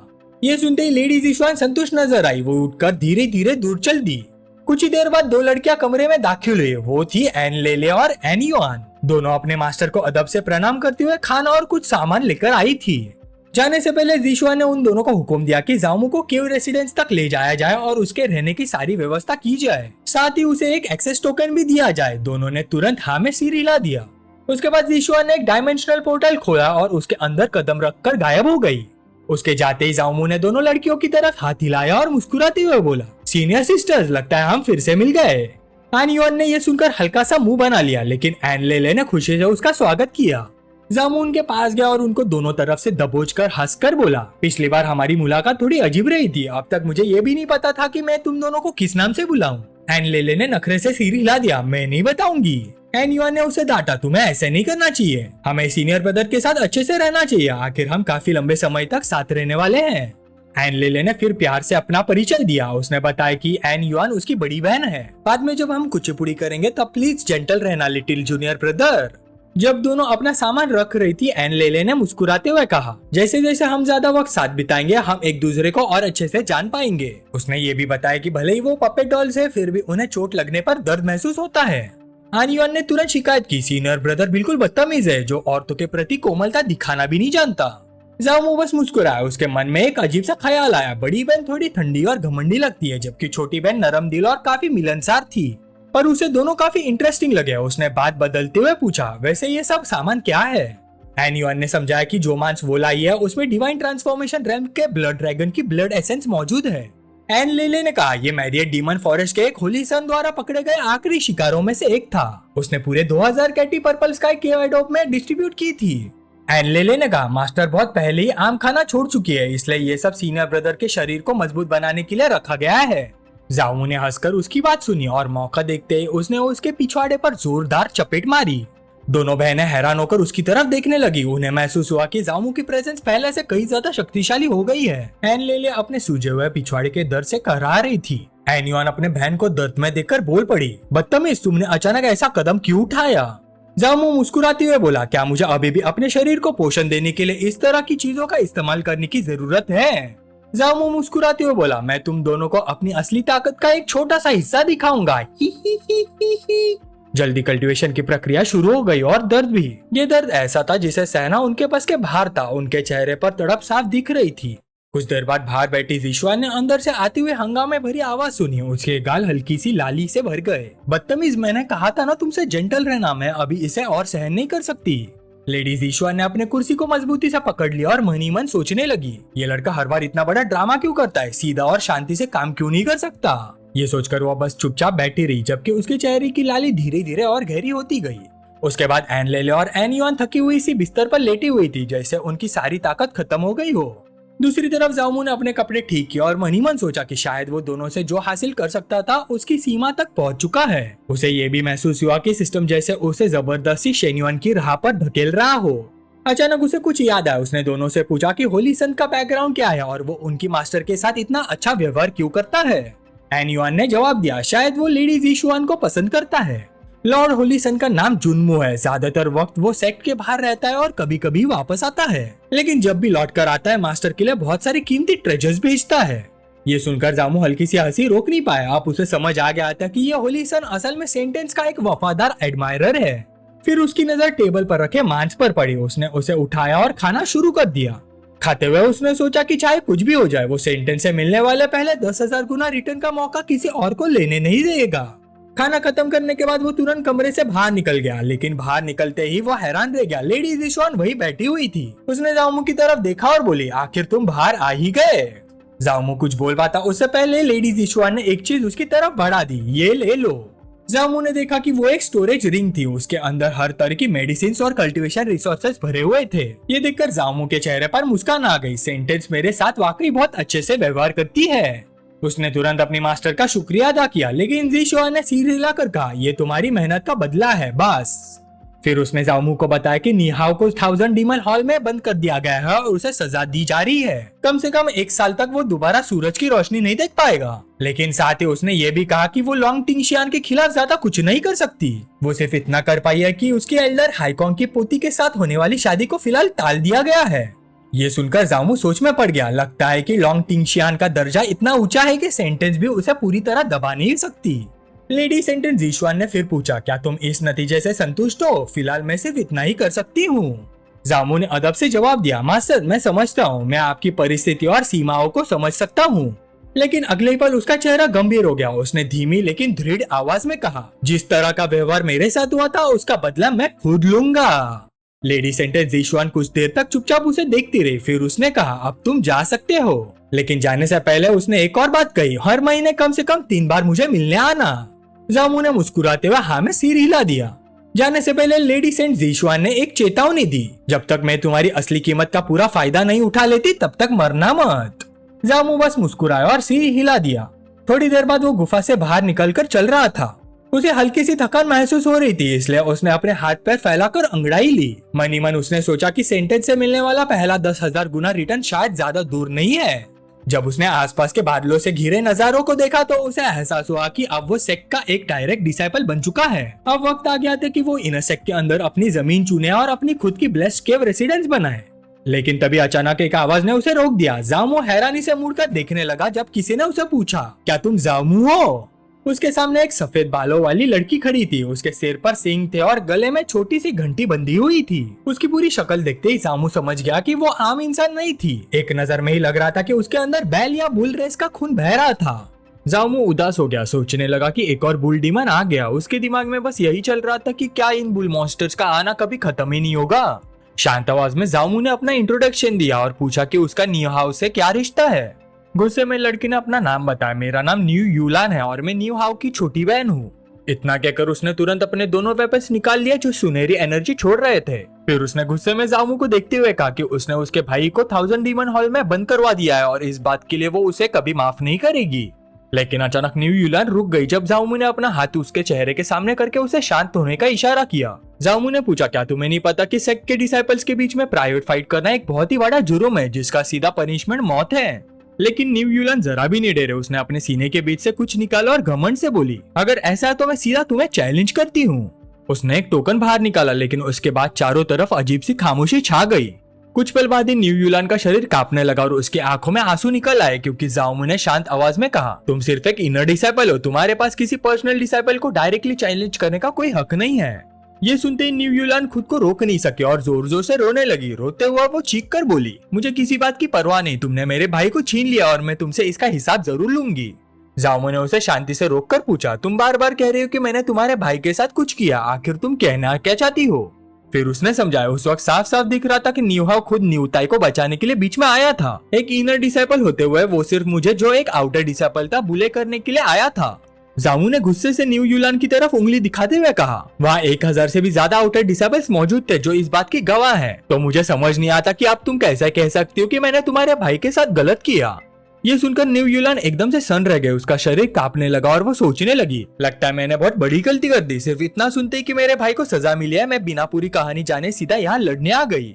न्यू यूलान ने झुककर कहा, मुझे नहीं पता था कि मेरा भाई इतनी बेवकूफी करेगा, मैं उसकी तरफ से तुमसे माफी मांगती हूँ। ये देखकर जाओमू के चेहरे पर हल्की सी मुस्कान आ गई। उसने मन ही मन सोचा, ये छोटी सी कावगल तो सच में बहुत आसानी से बेवकूफ बन जाती है। न्यू यूलान ने पूछा, बताओ मुझे क्या करना होगा ताकि तुम मेरे भाई को माफ कर दो। जामू ने तुरंत जवाब नहीं दिया, उल्टा उसने उसे छेड़ते हुए कहा, अगर सेंट सही वक्त पर नहीं आती तो शायद मैं पीट पीट कर मर ही गया होता। तो बताओ मैं तुम्हारे न्यू फैमिली की माफी इतनी आसानी से कैसे एक्सेप्ट कर लूं? कांपते हुए और शर्म से लाल पड़कर न्यू यूलान ने फिर से माफी मांगी। उसके बाद उसने अचानक जामू का हाथ पकड़ लिया और उसकी बाजू को जोर से गले लगा लिया। वो बोली, मैं तुम्हारा एहसान चुकाने के लिए कुछ भी करूंगी, तुम जो कहोगे मैं वही करूंगी। जामू ने शांति से जवाब दिया, सिर्फ बोल देना ही काफी नहीं होता। यह कहकर उसने खाली कागज और एक ब्रश निकाल लिया। न्यू यूलान ने बिना एक पल गवाए उसे तुरंत अपने मुंह से पकड़ लिया। ऐसा लग रहा था जैसे उसे पहले से ही समझ आ गया हो कि जामू क्या चाहता है। फिर वो जमीन पर बैठकर तेजी से उस खाली कागज पर लिखने लगी। कुछ ही देर में लिखना खत्म करके उसने वो कागज जामू को दे दिया और बोली, मैंने इस पर लिखकर अपने खून से साइन भी किया है। ये सबूत है कि न्यू यूलान हमेशा अपनी बात निभाती है। जामू ने उसकी तरफ देखकर हल्का सा मुस्कुराया। उसने सोचा, ये लड़की वाकई बहुत ही आसानी से बेवकूफ बन जाती है। जामू ने वो एग्रीमेंट लेते हुए कहा, फिलहाल मुझे एक हेल्पर की जरूरत है जो घर के अलग अलग काम संभाले, इसलिए आज से तुम मेरे साथ रहोगी। न्यू यूलान हैरान होकर बोली, मतलब मुझे तुम्हारी मेड बनना होगा? जामू ने सीरियस टोन में पूछा, क्या तुम्हें मंजूर नहीं? शर्माते हुए न्यू यूलान बोली, हमारा न्यू डीमन क्लैन काफी ऊंचा दर्जा रखता है, अगर मैं तुम्हारी मेड बन गई तो शायद मेरे क्लैन की बहुत बेइज्जती होगी। ये सुनकर जामू सोच में पड़ गया। उसने मन ही मन कहा, लगता है इसे थोड़ी मोटिवेशन देनी पड़ेगी। इसलिए उसने पूछा, अच्छा बताओ तुम्हें सबसे ज्यादा क्या पसंद है? न्यू यूलान ने बिना सोचे जवाब दिया, मुझे सबसे ज्यादा खाना पसंद है। ये सुनते ही जामू ने तुरंत पहाड़ जितना ढेर सारा मीट निकाल दिया। ये देखकर न्यू यूलान की आंखें फट गई और इतना सारा मीट देखकर उसके मुंह में पानी आ गया। उसने हैरानी से जामू से पूछा, क्या ये सारा मीट फ्लड ड्रैगन का मीट है? जामू ने उसके सवाल का कोई जवाब नहीं दिया, बस इतना बोला, सिर्फ मेरी हेल्पर बन जाओ, फिर ये सारा खाना तुम्हारा होगा। ये सुनते न्यू यूलान ने जोर से थूक निकला और तुरंत हाँ में सिर हिला दिया। अगले पल वो घुटनों के बल बैठ गई और विनम्रता से बोली, मैं न्यू यूलान आज से अपनी मर्जी से सीनियर ब्रदर जामू की पर्सनल हेल्पर बनती हूँ। आज के बाद मैं आपके हर हुक्म को मानूंगी। मुस्कुराते हुए जामू उसके पास है और पूछा, तो अब तुम मुझे क्या बुलाओगी? शर्म से उसका चेहरा लाल हो गया, लेकिन उसने जोर लगाकर कहा, मैं आपको मास्टर बुलाऊंगी। जामू ने प्यार से न्यू यूलान के सिर पर हाथ फेरा और बोला, फ्लड ड्रैगन का मीट संभाल कर रखो, उसके बाद मेरे साथ चलो और मेरी केव रेसिडेंस को ठीक से सेट करने में मदद करो। इस वक्त जामू के चेहरे पर मुस्कान आ गई। उसका सिस्टम एक्टिवेट हुआ और नोटिफिकेशन आई, होस्ट ने 2000 जेंट फ्लड ड्रैगन मीट गिफ्ट किया, 2000x रिटर्न ट्रिगर हुआ, रिवॉर्ड 20 जेंट ट्रू ड्रैगन मीट। ये देखकर जामू और भी खुश हो गया। ट्रू ड्रैगन एक लेजेंडरी क्रिएचर था और सिस्टम ने इस बार भी कमाल की रिवॉर्ड दे दी थी। उसने फिर न्यू यूलान से कहा, मेरी नई केव रेसिडेंस को ठीक करने में मेरी मदद करो, मुझे कुछ वक्त के लिए अकेले रहकर कल्टीवेशन करनी है। दोनों हाथों में मीट के बड़े बड़े टुकड़े पकड़े हुए न्यू यूलान खुशी से बोली, मास्टर आप बेफिक्र रहिए, सब कुछ मुझ पर छोड़ दीजिए। कुछ देर बाद जामू को अपनी नई केव रेसिडेंस मिल गई। अंदर वो हवा में तैरते हुए कल्टीवेशन कर रहा था और उसके पूरे शरीर को नीली ऑरा ने घेर रखा था। मनी मन वो सोच रहा था, मेरे लेवल के ओपोनेंट्स को हराना मेरे लिए मुश्किल नहीं है, लेकिन मेरी बैटल टेक्निक्स अभी भी बहुत लिमिटेड है। फिर उसने अपना हाथ आगे बढ़ाया, उसकी उंगलियों से नीली एनर्जी निकलने लगी। वो बोला, अगर मैं कुछ और फॉर्मेशंस बना लूं तो मेरी कॉम्बैट स्ट्रेंथ एक नए लेवल पर पहुंच जाएगी। इसलिए उसने डिसाइड किया कि शुरुआत बेसिक फॉर्मेशन से ही करेगा। उसने सबसे पहले विंड फॉर्मेशन बनाना शुरू किया। ये एक बेसिक फॉर्मेशन थी जिसके लिए 39 डिवाइन रून्स को इंस्क्राइब करना पड़ता था। उसने अपनी एनर्जी चमकते हुए सिंबल्स में भेजी और धीरे धीरे एक फॉर्मेशन अरे तैयार हो गया। बाहर न्यू यूलान पहरा दे रही थी, तभी वहाँ सॉन्ग यूरन आ पहुंचे। उसने हैरानी से न्यू यूलान को देखा। पास आकर उसने पूछा, तुम कौन हो? क्या तुम बुल डीमन किंग की बेटी हो? न्यू यूलान ने हमें सिर हिलाकर जवाब दिया, लेकिन मेरी अभी की पहचान सिर्फ इतनी है कि मैं अपने मास्टर की हेल्पर हूँ। ये सुनते ही सॉन्ग यूरन ने भाई सिकोड़ लिए। उसने मनी मन सोचा, ये जामू सच में जहाँ भी जाता है लड़कियों से ही घिर जाता है। फिर उसने न्यू यूलान से कहा, जूनियर ब्रदर जामू को फॉर्मेशंस की और बुक्स चाहिए थी, मैं वही बुक्स लेकर आई हूँ, क्या तुम मुझे उसके पास ले चलोगी? न्यू यूलान ने अदब से सिर झुकाया और बोली, जरूर मेरे साथ आइए। लेकिन दोनों चलना शुरू ही करने वाले थे कि अचानक दोनों एक साथ रुक गए। उनके चेहरे पर हैरानी छा गई। उन्हें एक बहुत ही जबरदस्त प्रेजेंस महसूस हुई। अगले ही पल एनर्जी का एक भयानक झटका बाहर फूटा। सोंग यूरांग की आंखें फैल गई। उसने तुरंत महसूस कर लिया कि डिवाइन रून्स की एनर्जी बहुत ही जबरदस्त तरीके से एक्टिवेट हुई है। अंदर जामू ने अपनी बनाई हुई विंड फॉर्मेशन को पूरी ताकत से रिलीज कर दिया। सबसे हैरान करने वाली बात यह थी कि उसने एक भी रूइन इंस्क्राइब किए बिना ही फॉर्मेशन कंप्लीट कर दी थी। उस फॉर्मेशन से निकली हवा की ताकत इतनी ज्यादा थी कि बाहर खड़ी न्यू यूलान और सोंग यूरान लगभग हवा में उड़ गई। एनर्जी का प्रेशर इतना भयानक था कि उनके कपड़े लगभग फट गए। दोनों घबराकर चीखने लगे और जल्दी जल्दी अपने शरीर को ढकने की कोशिश करने लगी। जामू ने बाहर से आने वाली आवाज सुनी, लेकिन उसने उस पर बिल्कुल ध्यान नहीं दिया। थोड़ा हैरान जरूर हुआ, लेकिन उसने फिर से अपने सामने बनी फॉर्मेशन अरे को देखना शुरू कर दिया। वो सोचने लगा ये विंड फॉर्मेशन इतनी पावरफुल कैसे हो गई। तभी किसी ने उसे आवाज लगाई और पूछा, जूनियर ब्रदर तुम आखिर किस तरह की फॉर्मेशन बना रहे हो। जामू ने तुरंत पहचान लिया कि आने वाली सीनियर सिस्टर सोंग यूरान थी। वो जल्दी से उसके पास गया और बोला, सीनियर सिस्टर आप बिल्कुल सही वक्त पर आई हैं। आपने जो बुक्स दी थी उनमें कुछ गड़बड़ है। उसने किताब खोलकर उसके सामने दिखाई और बोला, मैंने तो इंस्ट्रक्शंस बिल्कुल वैसे ही फॉलो किए थे और विंड फॉर्मेशन बनाई थी, लेकिन पता नहीं क्यों इसका रिजल्ट विंड ब्लेड फॉर्मेशन निकला। सोंग यूरान ने शर्माते हुए तुरंत उसे रोका। वो बोली, एक मिनट, फॉर्मेशन की बात बाद में करेंगे, क्या तुम पहले मुझे एक सेट कपड़े दे सकते हो। जामू ने बिना देर किए एक सफेद कपड़ा निकालकर सोंग यूरान को दे दिया। साथ ही उसने माफी मांगते हुए कहा, सॉरी सीनियर सिस्टर, मैं फॉर्मेशन पढ़ने में इतना ज्यादा डूब गया कि मुझे पता ही नहीं चला कि आपके कपड़े फट गए। लेकिन सोंग यूरान ने उसकी तरफ देखकर कहा, मुझे तो लगता है तुमने ये सब जानबूझकर किया है। जामू ने जैसे ही कपड़े दिए उसी वक्त उसका सिस्टम एक्टिवेट हो गया और नोटिफिकेशन आ गई। होस्ट ने 2 सेट कपड़े गिफ्ट किए। रिवॉर्ड मल्टीप्लायर ट्रिगर हुआ। Reward 100 set supreme attack speed gear. System की स्क्रीन देखते ही जामू सोच में पड़ गया। वो सोचने लगा, ये सुप्रीम अटैक स्पीड गियर आखिर है क्या। लेकिन अगले ही पल उसके माथे पर पसीना आ गया। स्क्रीन पर देखकर पता चला कि रिवॉर्ड असल में 100 सेट्स ऑफ 2 पीस बिकिनी थे। जामू की आंखें फट गई। वो यकीन ही नहीं कर पा रहा था कि सिस्टम इन्हें अटैक स्पीड गियर कह रहा था। उसने मन ही मन सोचा, क्या ये सिस्टम सच में सीरियस है। उसकी सोच तब टूटी जब सोंग यूरान ने कहा, अपनी फॉर्मेशन प्लेट मुझे दिखाओ। जामू ने बिना कुछ कहे फॉर्मेशन प्लेट उसके हवाले कर दी। उसे देखते ही सोंग यूरान एकदम से हैरान रह गई। उसके लिए यह बहुत ही अजीब बात थी। ये सिर्फ एक बेसिक विंड फॉर्मेशन थी। इतनी लो लेवल फॉर्मेशन से इतना जबरदस्त डिस्ट्रक्शन होना बिल्कुल नॉर्मल नहीं था। इसलिए उसने जामू से कहा, चलो बाहर चलते हैं, जो तुमने अभी किया था एक बार फिर से करके दिखाओ। जामू ने तुरंत हाँ कर दी। बाहर आकर उसने अपने हाथ आगे बढ़ाया और दोबारा विंड फॉर्मेशन बनाना शुरू की। फॉर्मेशन कंप्लीट होते ही हवा की एक भयानक लहर निकली। उसकी ताकत इतनी ज्यादा थी कि आसपास के पेड़ सीधे कट गए। ये देखते ही सोंग यूरान तुरंत उसके पास आई और हैरानी से पूछा, तुमने ये कैसे किया। जामू ने सीधा जवाब दिया, मैंने तो बस किताब में दिए गए तरीके के हिसाब से डिवाइन रूइंस बनाए। इस दौरान न्यू यूलान चुपचाप एक तरफ खड़ी सब कुछ देख रही थी। सोंग यूरान ने फिर कहा, अब फायर फॉर्मेशन भी ट्राई करो, मैं तुम्हें बिल्कुल सही तरीका दिखाती हूँ। जामू मान गया। कुछ ही देर बाद सोंग यूरान ने फायर फॉर्मेशन एक्टिवेट की। उसने एक चमकता हुआ फॉर्मेशन अरे बनाया। जब उसने उस फायर अटैक को लकड़ी पर मारा तो सिर्फ पेड़ का तना जलने लगा। डेमो खत्म होने के बाद उसने जामू से कहा, अब तुम भी ट्राई करके दिखाओ। जामू ने उसका फॉर्मेशन अरे कॉपी किया। उसके हाथ में भी वही सिंबल बन गया। फिर उसने आग छोड़ी और सीधा पेड़ पर मार दी। लेकिन उसके अटैक की ताकत इतनी ज्यादा थी कि सिर्फ तना ही नहीं, पूरा पेड़ ही जलकर राख हो गया। ये देखकर सोंग यूरान की आंखें हैरानी से फट गई। वो बोली, ये कैसे मुमकिन है।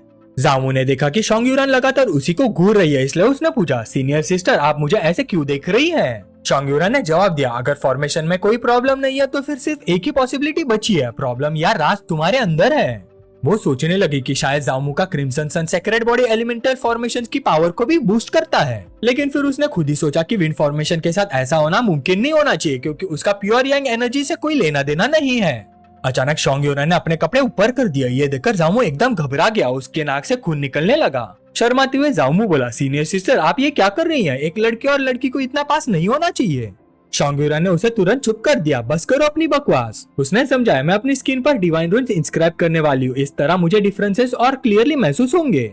जामू नाक का खून साफ करते हुए अपनी उंगली पर आग जला रहा था। शर्माते हुए उसने पूछा, सीनियर सिस्टर क्या ये सच में फ्री में कर सकता हूँ? सोंग यूरान का पूरा शरीर शर्म और गुस्से से कांप रहा था। वो बोली, जल्दी करो। जैसे ही जामू ने अपनी जलती हुई उंगली उसकी स्किन से लगाई, सोंग यूरान का पूरा शरीर जोर से कांप उठा। अगले ही पल एक पावरफुल शॉकवेव उसके पूरे शरीर में दौड़ गए। उसका शरीर और भी ज्यादा कांपने लगा। ऐसा लग रहा था जैसे वो कभी भी बेहोश हो जाएगी। अगले ही पल जामू ने अपनी फॉर्मेशन की पूरी पावर उसके शरीर में भेज दी। इसके आफ्टरमैथ में तो सोंग यूरान जोर से चीख उठी। एनर्जी इतनी भयानक थी कि उसके कपड़े लगभग फटने लगे। आखिरकार वो सीधी जमीन पर गिर पड़ी। शर्माते हुए जामू ने पूछा, सीनियर सिस्टर क्या आपको कुछ गलत दिखा? सोंग यूरान ने अपना शरीर ढकते हुए कांपते कांपते जवाब दिया, हाँ मैंने महसूस किया तुम्हारे बनाए हुए डिवाइन रूइंस नॉर्मल रूइंस से काफी बड़े और काफी मोटे हैं। जामू ये सुनकर उलझन में पड़ गया। उसने पूछा इसका मतलब क्या है। वो मनी मन सोचने लगा कहीं सीनियर सिस्टर मेरा मजाक तो नहीं उड़ा रही। शोंग यूरन ने समझाया डिवाइन रूइंस भी एक तरह की पावर होता है, जितना मोटा और बड़ा रूइंस होता है उतनी ही ज्यादा उसकी पावर होती है। इस वक्त मुझे लग रहा है कि इसका संबंध तुम्हारे शरीर से है, लेकिन मैं अभी भी पक्का नहीं कह सकती कि इसका कनेक्शन तुम्हारे क्रिम्सन सन सेक्रेट बॉडी से ही है। ये बात सुनकर जामू गहरी सोच में पड़ गया। उसे पूरा यकीन हो गया कि ये सब उसकी ह्यूमन एम्परर ब्लड लाइन की वजह से ही हो रहा है। आखिर एंशिएंट ब्लड लाइन्स की हेवन और अर्थ के डिवाइन रूइंस के साथ एफिनिटी बहुत ज्यादा होती है। तभी न्यू यूलान मुस्कुराते हुए उनके पास आई और प्यार से बोली, मास्टर क्या आप थोड़ा रेस्ट करके पहले खाना खाना चाहेंगे? मुझे पता है आप प्रैक्टिस करके थक गए होंगे। जामू ने तुरंत हाँ कर दी, लेकिन शोंग यूरन एकदम से रुक गई। उसने हैरानी से सुना कि न्यू यूलान जामू को मास्टर बुला रही थी। वो बाहें सिकुड़कर जामू की तरफ देखने लगी, फिर बोली, पहले तुमने बुल डीमन किंग के बेटे को 1000 डीमन हॉल भेज दिया, अब उसकी बेटी को भी अपने साथ रख लिया। मुझे लगता है बुल डीमन किंग जल्दी तुम्हारे पास आएगा और तुमसे जान की बाजी लगाकर लड़ेगा। जामू मुस्कुराया और बोला, सीनियर सिस्टर फिक्र मत कीजिए, मुझे अपनी लिमिट्स अच्छी तरह पता है। शोंग यूरन के गाल हल्का सा लाल हो गए। उसने गुस्से से कहा, तुम सच में एक छोटे बदमाश हो। अगर तुम्हें वाकई अपनी लिमिट्स पता होती तो मुझे इस चक्कर में कभी नहीं घसीटते। कुछ देर बाद न्यू यूलान ने सारा खाना तैयार कर दिया। वो बोली, मास्टर आज जो आपने सारा मीट दिया था मैंने सब पका दिया है। जामू मुस्कुराया, अच्छा काम किया। दूसरी तरफ शोंग यूरन मीट को देखकर खुद को रोक ही नहीं पा रही थी। उसने हैरानी से पूछा, ये किस चीज का मीट है? इसमें बहुत ही पावरफुल स्पिरिचुअल एनर्जी महसूस हो रही है।